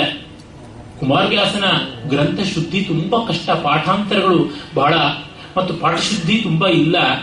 ಅದನ್ನ ಇದೇ ಸಂಪಾದಕ ವರ್ಗ ಸೂಚನೆ ಮಾಡುತ್ತದೆ. ಮಂಗಳದ ಬೆಳೆದಿಂಗಳಿನ ಮಳೆ ಸುರಿದಿದೆ ಮಹಾದೇವ ಅಂತ ಇತ್ತು. ಮಂಗಳದ ಬೆಳೆದಿಂಗಳಿನ ಮಳೆ ಸುರಿದ್ರೆ ಅಯ್ಯೋ ಅಂತ ಯಾಕೆ ಯೋಚನೆ ಮಾಡಬೇಕು, ಅರ್ಥವಾಗ್ತಾ ಇರಲಿಲ್ಲ. ಆಗ ಮಂಗಳದ ಬೆಳೆಗೆ ಇಂಗಳಿನ ಮಳೆ, ಒಳ್ಳೆ ಕುಯಿಲಿಗೆ ಬಂದಿರುವಂತಹ ಬೆಳೆಯ ಮೇಲೆ ಬೆಂಕಿಯ ಮಳೆ ಬಿದ್ದರೆ ಗತಿ ಏನು ಅನ್ನುವಂತೆ ಇವರು ವಿದ್ಯಾಭ್ಯಾಸ ಮುಗಿಸಿ ವಿದ್ಯಾ ಸಾಫಲ್ಯ ಮಾಡಿಕೊಳ್ಳೋ ಹೊತ್ತಿಗೆ ವೈರ ಬೀಜವನ್ನ ಬಿತ್ತಿ ಅದರ ಬೆಳೆ ಬೆಳೀತಾ ಇದ್ದಾರಲ್ಲ ಅನ್ನುವ ದುಃಖ ಬಂದದ್ದು ಅಂತ. ಆಮೇಲೆ ಗುರುಸುತ ಕೃಪ ಇವರು ಹಾಯ್ದರು ವಹಿಲದಲ್ಲಿ. ಆಮೇಲೆ ಬೆಗಡು ಮೊಳತು ಭೀಷ್ಮ ವಿದುರಾದಿಗಳ ಮನದಲ್ಲಿ ಮೇಲೆ ಹಬ್ಬುವ ಹಗೆಗಿದು ಉಪಲಕ್ಷಣ ಬಲ ಎಂದುದು ಬುಧಪುರಾತ. ಮುಂದಿನ ವೈರಕ್ಕೆ ಇದೊಂದು ಉಪಲಕ್ಷಣ, ಇದು ಇಟ್ಸ್ ಎನ್ ಇಂಡಿಕೇಟರ್ ಅಂತ ಅಂದುಕೊಳ್ತಾರೆ. ಆಗ ಒಡನೆಯ ಇಡೀ ಪರಿಸ್ಥಿತಿಯನ್ನ ತನ್ನ ಹತೋಟಿಗೆ ತೆಗೆದುಕೊಳ್ಳೋದಕ್ಕೆ ದ್ರೋಣ ಬಂದು ಅರ್ಜುನನ್ನ ಮುಂದೆ ಇಟ್ಟು ಇವನು ತನ್ನ ಅತ್ಯಂತ ಶಿಷ್ಯ ಶ್ರೇಷ್ಠ ಅಂತ ಹೇಳಿ ಪರಿಚಯ ಮಾಡಿಸ್ತಾನೆ. ಆ ಸಂದರ್ಭ ನೋಡಿ. ದ್ರೋಣಾಚಾರ್ಯರು ಏನ್ ಹೇಳ್ತಾರೋ ಕೇಳೋಣ ಇವನ ಬಗ್ಗೆ ಅಂತ. ಅಂದ್ರೆ ಎಷ್ಟು ಎಕ್ಸ್ಪೆಕ್ಟೇಷನ್ಸ್ ಬೆಳೆದಿಟ್ಬಿಟ್ಟಿದ್ದು ಅಂತ ಗೊತ್ತಾಗುತ್ತದೆ. ಮಾತು ಹಿಂಚಿತು ಮುನ್ನ ಮೌನದೊಳಿದ್ದುದು ಆ ಸ್ಥಾನ. ದ್ರೋಣಾಚಾರ್ಯ ತನ್ನ ಇಬ್ಬರು ಶಿಷ್ಯರು ಭೀಮ ದುರ್ಯೋಧನರ ಕೋಲಾಹಲವನ್ನು ಅಡಗಿಸುವುದಕ್ಕೆ ಎಂಥ ಒಳ್ಳೆಯ ಚಿಂತನೆ ಮಾಡಿದ್ದಾನೆ. ಭೀತ ಕಳಕಳ ರಂಗದಲ್ಲಿ ಭಯ ಆಗಿಬಿಟ್ಟಿತ್ತು. ಯಾವ ಪ್ರಕೋಪಕ್ಕೆ ಹೋಗುತ್ತೋ ಅಂತ ಪುರುಹೂತ ಸುತ ಮೈದೋರಿದನು. ಇಂದ್ರ ಸುತ ಅರ್ಜುನ ಬರ್ತಾನೆ. ಜನವೀತನನ್ನು ಕೊಂಡಾಡುತ್ತಿರುವುದು ತುಂಬಾ ಸಂತೋಷ ಪಡ್ತಾರೆ. ಮತ್ತೆ ಗೋಣನೆತ್ತಿದ ನಿಟ್ಟು ಕರಪುಟವನ್ನು ಲಲಾಟದಲ್ಲಿ ಹಣೆ ಮೇಲೆ ಕೈ ಇಟ್ಟು ನಮಸ್ಕಾರ ಮಾಡೋಕ್ ಶುರು ಮಾಡಿಬಿಟ್ರು. ಆಹಾ ಅರ್ಜುನ ಅಂತ. ಆಮೇಲೆ ಎಲ್ಲರೂ ಹೊಗಳ್ತಾರೆ. ಅವನ ಚಾತುರ್ಯ ಆರಂಭವಾಗುತ್ತದೆ. ಅಂದ್ರೆ ಅರ್ಜುನ ನಿಜವಾಗಿ ಗಟ್ಟಿಗ ಅನ್ನೋದನ್ನ ಕವಿ ತೋರಿಸ್ತಿದ್ದಾನೆ. ಇದು ವ್ಯಾಸ ದರ್ಶನಕ್ಕೆ ಅನುಕೂಲವಾಗಿರುವುದು. ಪಂಪನು ಅದನ್ನು ಮಾಡ್ತಾನೆ. ಅಂದ್ರೆ ಅರ್ಜುನ ತುಂಬಾ ಪರಿಶ್ರಮ ಮಾಡಿದವನು, ವ್ಯಾಸಂಗಶೀಲಿ, ತದೇಕವಾಗಿ ತನ್ನನ್ನು ರೂಪಿಸಿಕೊಂಡಂತವನು. ಆ ಏಕದೀಕ್ಷೆ ಅನೇಕರಿಗೆ ಇರುವುದಿಲ್ಲ. ಅದು ತುಂಬಾ ಬೇಕಾಗಿರುವಂತಹದ್ದು. ಆ ಏಕಾಗ್ರತೆ ಇಲ್ಲದೆ ಇದ್ರೆ ಆಗುವಂಥದ್ದಲ್ಲ. ಅದರಿಂದಲೇ ಭಗವದ್ಗೀತೆಯಲ್ಲಿ ಬಹುಶಾಖ ಯನಂತಾಶ್ಚ ಬುದ್ಧಯ ಅವ್ಯವಸಾಯಿನಾಮ್ ಅಂತ. ಅವ್ಯವಸಾಯಿಗಳ ಬುದ್ಧಿ ಬಹುಶಾಖೆ ಕಬಲಾಗಿ ಒಡೆದೋಗುತ್ತದೆ. ಹಾಗಾಗಿ ಏಕರೂಪದಲ್ಲಿ ಒಂದು ನೆಟ್ಟ ನೋಟದಿಂದ ಇನ್ನೇನು ಇಲ್ಲ ಅನ್ನುವಂತೆ ಮೈಯೆಲ್ಲ ಕಣ್ಣಾಗಿ ಕಣ್ಣೆಲ್ಲ ಮೈಯಾಗಿ ನೋಡಬೇಕಾದ ಕೆಲಸ ಇಂಥದ್ದು. ಆ ಬಗ್ಗೆ ಆದದ್ದು ಅರ್ಜುನನಿಗೆ ಅಂತ ಅವನ ಒಂದು ಪ್ರವೇಶ ಕಾಲದ ಚಿತ್ರಣವನ್ನ ಕವಿ ಕೊಡ್ತಾನೆ ನೋಡಿ. ಉಲ್ಲೇಖ, ಸ್ವಭಾವ ಮೊದಲಾದ ಅಲಂಕಾರಗಳು ಎಷ್ಟೋ ಅಲ್ಲಿ ಬರುತ್ತದೆ.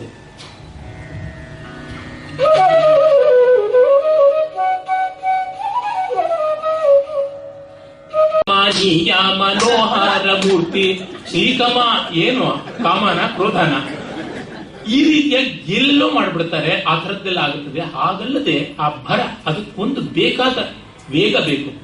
ಲುಳಿ ಅಂದ್ರೆ ಜಾಣ್ಮೆ, ಅದೊಂದು ಜಾಣ್ಮೆ ಬೇಕು. ವಯ್ಯಾರದಲ್ಲಿ ಅದು ಶ್ರಮದಿಂದ ಮಾಡಿಲ್ಲ, ಅಯತ್ನ ಸಿದ್ಧವಾಗಿ ಬಂದದ್ದು, ಲೀಲೆ ಅನ್ನುವಂತೆ ಇರಬೇಕು. ಅಬ್ಬಾ ಒಂದು ಮಲ್ಲವಿದ್ಯೆ ಮಾಡಿದಷ್ಟು ಬೆಳೆದು ಬಿಡ್ತಾರಲ್ಲ ಹಾಡುವವರು. ಇದೇನು ಗತಿ ಆಗಬೇಕು? ನೃತ್ಯ ಮಾಡೋದು ಅಂತಂದ್ರೆ ಏನು, ಬೆಟ್ಟಕ್ಕೆ ಬಂಡೆ ಹೊರೋದು ಅಂತಲ್ಲ ಅರ್ಥ. ಹೀಗೆಲ್ಲ ಮಾಡಲಾರದು. ಅಂತರಿಕ್ಷದಲ್ಲಿರ್ತಕ್ಕಂಥ ಯಾವುದೋ ಸ್ವರದೇವತೆಗಳ ತುರುಬನ್ನಿಟ್ಕೊಂಡು ದರದರ ಅಂತ ಹೇಳ್ಕೊಂಡು ಬರೋ ದುಶ್ಯಾಸನಂತೆ ಎಲ್ಲೆಲ್ಲೋ ಕೈ ಹಾಕ್ತಾ ಇರ್ತಾರೆ. ರಂಗಸ್ಥಳದಲ್ಲಿ ಒಂದು ಕಡೆ ಕೂತ್ಕೊಳ್ಳದೆ ಎಲ್ಲ ಕಡೆಗಳಲ್ಲೂ ಕೂಡ ಮಂಡಿ ಹಾಕ್ತಾ ಇರ್ತಾರಲ್ಲ, ವಿನಿವೃತ್ತ ವಿವೃತ್ತ ಅಂತ ಕಾರಣ. ಆ ರೀತಿಯಾಗಿ ಎಲ್ಲಾ ಕಡೆಗೂ ಓಡಾಡ್ಕೊಂಡು ಬಂದ್ಬಿಡೋ ತರ ಹಾಡಿದ್ರೆ ಏನ್ ಚೆನ್ನ. ಒಂದು ಹಿತ ಬೇಕು, ಒಂದು ದೇಹ ಭಾಷೆ ಅಂಗಭಾಷೆಗೆ ಒಂದು ಸೊಗಸು ಬೇಕು. ಆ ರೀತಿ ವಯ್ಯಾರ ಅಂದ್ರೆ ಅದು ಒಂದು ರೀತಿಯಾದ ಆಕ್ಷೇಪಾರ್ಹವಾದದ್ದು ಅಂತಲ್ಲ, ನೆಗೆಟಿವ್ ಅಂತಲ್ಲ, ಒಂದು ಗ್ರೇಸ್ ಅಂತೀವಲ್ಲ, ಅದು ತುಂಬಾ ಬೇಕಾಗಿರ್ತಕ್ಕಂಥ ಈಸ್ ಅಂಡ್ ಗ್ರೇಸ್ ಅಂತೀವಿ. ಮೋಡಿಯಲ್ಲಿ ಅದೊಂದು ಚಾಮಕ್, ಅದೊಂದು ಆಕರ್ಷಣೆ ಇರಬೇಕು. ಒಂದು ಸ್ಟೈಲ್ ಅಂತೀವಲ್ಲ, ಅದು ಮೋಡಿ ಅಂತ. ಅಂದ್ರೆ ಗ್ರೇಸ್ ಇದ್ರು ಎಷ್ಟೋ ಬರೀ ಸ್ಟೈಲ್ ಇರೋದಿಲ್ಲ. ಕಮಲ್ ಹಾಸನ್ಗೆ ಗ್ರೇಸ್ ಇದೆ, ರಜನಿಕಾಂತ್ಗೆ ಸ್ಟೈಲ್ ಇದೆ. ಅದು ನಮಗೆ ಗೊತ್ತಾ. ರಜನಿಕಾಂತ್ ಸಿಗರೇಟ್ ಅನ್ನು ಲಬಕ್ಕಂತ ಹೆಂಗ್ ಬಾಯಿಗೆ ಹಾಕೊಳ್ತಾನೆ, ಅದು ಸ್ಟೈಲು. ಹಾಗೆ ಎರಡೂ ಸೇರಿರಬೇಕು. ಕಮರ್ಷಿಯಲ್ ಫಿಲ್ಮ್ ಹೀರೋ ಆಗೋದು ಸ್ವಲ್ಪ ಸುಲಭವಲ್ಲ. ಆಮೇಲೆ ಮೋಡಿ ಅಂದದಲ್ಲಿ, ಅದಾದ್ಮೇಲೆ ಒಟ್ಟಂದದ ಒಂದು ಸೌಂದರ್ಯ ಬೇಕು, ಅದೊಂದು ಪ್ರಾಬಂಧಿಕವಾಗಿರಬೇಕು. ಅಂದ್ರೆ ಇವೆಲ್ಲ ಒಂದು ಗಿಮಿಕ್ನ ಮಟ್ಟಕ್ಕೆ ಬಂದ್ರೆ ಅದು ಆರ್ಟ್ನ ಮಟ್ಟಕ್ಕೆ ಬರುತ್ತದೆ. ಒಂದು ವಿದ್ಯೆಯನ್ನ, ಒಂದು ಪರಿಶ್ರಮವನ್ನ ಕಲೆಯ ಮಟ್ಟಕ್ಕೆ ತೆಗೆದುಕೊಂಡು ಹೋಗೋದಿದೆಯಲ್ಲ, ಅದು ತುಂಬಾ ದೊಡ್ಡದಾದಂಥದ್ದು ಅಂತ. Arjuna was not only a master archer, he made archery into an art. ಅದು ತುಂಬಾ ಮುಖ್ಯವಾಗಿ ಬೇಕಾದದ್ದು. ಅಳವಿಯಲ್ಲಿ ಅಂದ್ರೆ ಇದಕ್ಕೆ ಇಷ್ಟು ಬಲ ಪ್ರಯೋಗ ಬೇಕು, ಈ ಗುರಿಯನ್ನು ಮುಟ್ಟೋದಕ್ಕೆ ಮೂಗಿನವರೆಗೂ ಎಳಿಬೇಕೋ, ಕಿವಿಯವರೆಗೂ ಎಳಿಬೇಕೋ, ತಲೆಗೂದಲಿನವರೆಗೂ ಎಳಿಬೇಕೋ, ಅಥವಾ ಕಾಕಪಕ್ಷ ಸೈಡ್ ಲಾಕ್ ವರೆಗೂ ಎಳೆಯಬೇಕು, ಈ ರೀತಿಯಾದದ್ದು ಉಂಟಲ್ಲ. ಇದಕ್ಕೆ ಇಷ್ಟು ಬೇಕು, ಅಷ್ಟು ಸಾಕು ಅನ್ನುವಂತ ಒಂದು ಹದ, ಅದು ಅಳವು. ಮತ್ತೆ ಇದನ್ನು ತಾನು ಮಾಡಬಲ್ಲನಾ ಇಲ್ಲವಾ ಅಂತ ನೋಡಿಕೊಂಡು ಮಾಡುವಂಥದ್ದು ಆ ಒಂದು ಹದ. ಪರಿಬಿಡಿ ಅಂದ್ರೆ ತನಗೆಷ್ಟು ಗೊತ್ತಿದೆ ಅನ್ನೋದನ್ನು ತೋರ್ಪಡಿಸ್ತಕ್ಕಂಥದ್ದು. ಯಾವುದಾದ್ಮೇಲೆ ಯಾವುದು ಸೀಕ್ವೆನ್ಸಿಂಗ್ ಅಂತ ನಾವು ಏನ್ ಹೇಳ್ತೀವಿ, ಅದು ಪರಿಬಿಡಿ ಅಂತ. ಮುಂದಾದ್ಮೇಲೆ ಒಂದು ಬರಬೇಕು. ಪ್ರತಿಮಧ್ಯಮ ರಾಗ ಆದ್ಮೇಲೆ ಶುದ್ಧ ಮಧ್ಯಮ ರಾಗ ಬರಬೇಕು, ಖಂಡ ಚಾಪು ಆದ್ಮೇಲಿಂದ ಮಿಶ್ರ ಚಾಪು ಬರಬೇಕು. ಆ ರೀತಿಯಾದ ಒಂದು ಹದ ಬೇಕು. ವಿಳಂಬ ಕಾಲದ ಕೃತಿ ಆದ್ಮೇಲೆ ಒಂದು ಚುಟಕ ಕೃತಿ ತುಕಡ ಹಾಡಬೇಕು, ಆಮೇಲೆ ಒಂದು ವಿಸ್ತಾರವಾದದ್ದು ಬರಬೇಕು. ಹೀಗೆ ಜನ್ಯರಾಗ ಯಾವುದು, ಜನಕರಾಗ ಯಾವುದು, ಹೀಗೆಲ್ಲ ಗಮನ ಇಟ್ಟುಕೊಂಡು ಒಂದು ಕಚೇರಿಯನ್ನು ಪ್ಲಾನ್ ಮಾಡಬೇಕು. ಎಲ್ಲವನ್ನೂ ಎತ್ತುಚ್ಚವು ಇದಂತೆ ಆದಿತಾಳದಲ್ಲೇ ಮಾಡಿಬಿಟ್ರೆ ಅಷ್ಟು ಹಿತವಾಗದೆ ಹೋಗ್ಬೋದು. 3 ಆದಿತಾಳದ್ದು ಬಂದ್ರೆ ಮಧ್ಯ ಒಂದಾದ್ರೂ ಖಂಡವೋ ಮಿಶ್ರವೋ ತ್ರಿಶ್ರವೋ ಯಾವುದೋ ಒಂದು ಬರಬೇಕು ಅಂತ ಇರುತ್ತದಲ್ಲ, ಹಾಗೆ ಇರಬೇಕು. ಅದು ಪರಿಬಿಡಿಯಲ್ಲಿ. ಊಹಾಬಲದಲ್ಲಿ, ಊಹಾಬಲ ಅಂದ್ರೆ ತಾನು ಗುರು ಹೇಳಿದ್ದಷ್ಟೇ ಕಲ್ಪಿಸಿಕೊಂಡು ಮಾಡುವಂತದ್ದಿರುತ್ತಲ್ಲ, ಸ್ವಂತಿಕೆ. ಅದು ಆಚಾರ್ಯಾತ್ ಪಾದಮಾದತ್ತೆ ಪಾದಂ ಶಿಷ್ಯ ಸ್ವಮೇಧಯ ಪಾದಂ ಸ ಬ್ರಹ್ಮಚಾರಿಭ್ಯೋ ಪಾದಂ ಕಾಲಕ್ರಮೇಣೆ. ಗುರು ಕೊಟ್ಟಿದ್ದ ವಿದ್ಯೆ ಕಾಲಭಾಗವೇ ಬರೋದು, ಶಿಷ್ಯ ಸ್ವಬುದ್ಧಿಯಿಂದ ಇನ್ನು ಕಾಲಭಾಗ, ಸಹಾಧ್ಯಾಯಗಳಿಂದ ಮತ್ತೆ ಕಾಲಭಾಗ, ಅನುಭವದಿಂದ ಮತ್ತೆ ಕಾಲಭಾಗವನ್ನು ತುಂಬಿಕೊಳ್ತಾನೆ ಅಂತ ಮನು ಹೇಳ್ತಾನೆ. ಹಾಗೆ ಮಾಡಿಕೊಳ್ತಕ್ಕಂಥದ್ದು. ಮತ್ತೆ ಅವಧಾನ ಮಾಡುವುದರೊಳಗೆ ಏಕಾಗ್ರತೆ, ತನ್ಮಯತೆ, ಪ್ರೆಸೆಂಟ್ನೆಸ್ ತುಂಬಾ ಮುಖ್ಯವಾಗಿ ಬೇಕಾದದ್ದು. ಇದಕ್ಕೆ ಹೇಗೆ ಚಪ್ಪಾಳಿ ಹೊಡಿತಾರೆ ಅನ್ನೋದ್ರ ಮೇಲೆ ಗಮನ ಇಟ್ಟರೆ ಬಾಯಿ ಬಿಡ್ಕೊಳ್ಳೋ ತರ ಆಗ್ಬಿಡುತ್ತೆ ಪ್ರಯೋಗ. ಹೀಗಾಗಿ ಆ ಹೊತ್ತಿಗೆ ಅದು ಮುಖ್ಯ ಅನ್ನುವ ಭಾವ ಇರಬೇಕು. ಒಮ್ಮೆ ನಮ್ಮ ಆದರಣೀಯರಾದ ಎಸ್.ಆರ್. ರಾಮಸ್ವಾಮಿಯವ್ರನ್ನ ಈಗ ಏನ್ ಮಾಡ್ತಾ ಇದ್ದೀನಿ ಅಂದ್ರೆ, ಈಗ ಸದ್ಯಕ್ಕೆ ನನ್ನ ಮಾಸ್ಟರ್ ಪೀಸ್ ಜುಲೈ ಉತ್ಥಾನ ಅಂತ, ಜುಲೈ ತಿಂಗಳ ಉತ್ಥಾನ ಸಂಚಿಕೆಯನ್ನು ಒಪ್ಪವಾಗಿ ರೂಪಿಸುವುದೇ ನನ್ನ ಮಾಸ್ಟರ್ ಪೀಸ್ ಅಂತ. ಅಂದ್ರೆ ಆ ಮಾಡುವ ಕೆಲಸದ ಬಗ್ಗೆ ಗೌರವ, ಶ್ರದ್ಧೆ ಬೇಕಾದದ್ದು, ಅದು ಅವಧಾನ. ಹೀಗೆ ಶಸ್ತ್ರಾವಳಿಯ ಸಂಗೋಪಾಂಗ, ಅಂಗ ಸಹಿತವಾಗಿ ಉಪಾಂಗ ಸಹಿತವಾಗಿ ಇರುವಂತದ್ದೇನು ಮುಖ್ಯ ಮುಖ್ಯಗಳನ್ನೆಲ್ಲವನ್ನ ಅಳವಡಿಸಿಕೊಂಡು ಆ ಪರಿಶ್ರಮವನ್ನ ಅವಲೀಲೆಯಿಂದ ತೋರ್ತಾನೆ ಅರ್ಜುನ. ತೋರಿದಾಗ ಲೋಕ ಮೆಚ್ಚದೇ ಇರುತ್ತದ್ಯಾ. ಆಮೇಲೆ ಕರ್ಣ ಬಂದು ನಾನಿದ್ದೀನಿ ಎಲ್ಲವನ್ನು ಮಾಡಿಬಿಡ್ತಾನೆ. ರಸಭಂಗ ಮಾಡುವುದು ಅಂದ್ರೆ ಇದೇ ರೀತಿಯಲ್ಲಿ. ಅವ್ರಿಗೇನೋ ಚೆನ್ನಾಗಿ ಮಾಡಿದ್ದಾರೆ. ಇಷ್ಟು ನಾಟಕೀಯವಾಗಿ ತಾನು ಬಂದು ಅಂದ್ರೆ ನೋಡಿ, ಸ್ಕ್ರಿಪ್ಟ್ ಅಲ್ಲಿ ಇಲ್ಲದೆ ಇದ್ದಿದ್ದನ್ನು ಹೇಳ್ಬಿಡೋದು, ಸ್ವಂತ ಡೈಲಾಗ್ ಹೇಳ್ಬಿಡೋದು. ಆ ರೀತಿಯಾಗಿ ಯಕ್ಷಗಾನದಲ್ಲಿ ಮಾಡ್ಬೋದು, ಸಿನಿಮಾದಲ್ಲಿ ಮಾಡ್ಬಿಟ್ರೆ ಏನು ಗತಿ, ಕಟ್ ಕಟ್ ಕಟ್ ಅಂತ ಡೈರೆಕ್ಟರ್ ಬರ್ತಾನೆ, ಹಾಗೆ ಬಂದು ಬಿಡ್ತಾರೆ. ಆಗ ಅರ್ಜುನನಿಗೆ ಒಂದು ರೀತಿಯಾದ ಅವಮಾನವಾಗುತ್ತದೆ. ಅದೇ ಇವನ ಇಷ್ಟವೂ ಇದ್ದದ್ದು ಕರ್ಣನದು. ಮತ್ತೆ ಅಷ್ಟಕ್ಕೆ ನಿಲ್ಲದೆ ನಿನ್ನ ಜೊತೆ ಯುದ್ಧಕ್ಕೆ ಬರಬೇಕಾದ್ರೆ ಅಂತ ಸವಾಲು ಹಾಕಿಬಿಡ್ತಾರೆ. ಈ ರೀತಿಯಾದ ಅಪಟಿಕ್ಷೇಪ ಪ್ರಯೋಗ, ಪ್ರವೇಶ ಯುಕ್ತವಲ್ಲ, ಅದು ಕೇವಲ ದಯಗುಣಿತ ಅಂಥದ್ದು ಈಗ ಕರ್ಣ ಮಾಡ್ತಾನೆ. ಆ ಪದ್ಯದ ಶಾಬ್ದಿಕ ಸೌಂದರ್ಯ ನೋಡಿ, ಅರ್ಥವೇ ಇಲ್ಲ, ಶಬ್ದವೇ ಅರ್ಥ. ಆ ರೀತಿಯ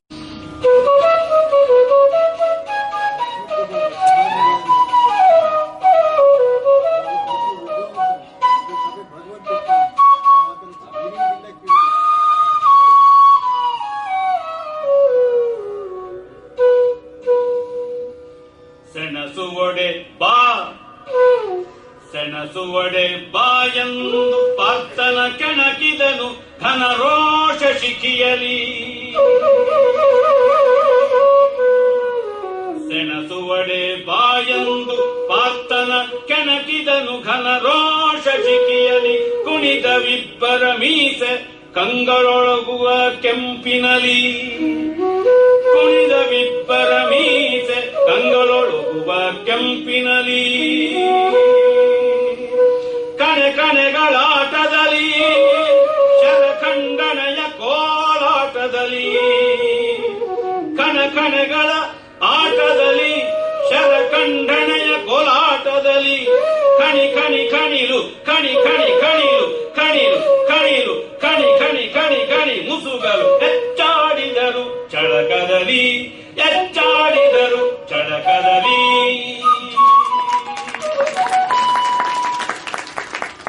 ಕಥನ ಕುತೂಹಲಕ್ಕೆ ಇದಕ್ಕಿಂತ ಸೊಗಸಾದ ವಿನಿಯೋಗ ಎಲ್ಲಿರೋದಕ್ಕೆ ಸಾಧ್ಯ?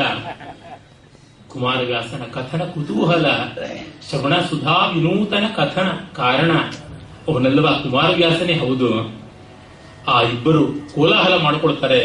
ಸೆಣಸುಡೆ ಬಾ, ಯುದ್ಧ ಮಾಡ್ತೀಯಾ ಬಾ ಅಂತ ಹೇಳಿ ಸವಾಲ್ ಹಾಕ್ತಾನೆ. ಕೆಣಕಿದನು ಘನರೋಷ ಶಿಖಿಯಲ್ಲಿ ಕುಣಿತ ವಿಬ್ಬರ ಮೀಸೆ. ಮೂಗಿಂದ ಬುಸುಗುಟ್ಟುವ ಆ ಶ್ವಾಸ ಮೀಸೆಯನ್ನು ಗುರಿ ಎಬ್ಬಿಸ್ತಾ ಇದೆಯೋ ಅನ್ನುವಂತೆ ತೋರಿತು. ರೋಷ ಶಿಖಿಯಲ್ಲಿ ಕುಣಿತ ವಿಬ್ಬರ ಮೀಸೆ. ಆ ಮೀಸೆ ಕುಣಿಯಿತು ಅಂದ್ರೆ ಬುಸುಗುಟ್ಟುವಾಗ ಹೊಳ್ಳೆಗಳಿಂದ ಉಕ್ಕಿ ಬಂದ ಆ ಬಿಸಿಯುಸಿರಿಂದಾಗಿ ಮೀಸೆ ಹೊಯ್ದಾಡಿತು ಅಂತ ಒಂದು ಅರ್ಥ ಮಾಡಬಹುದು.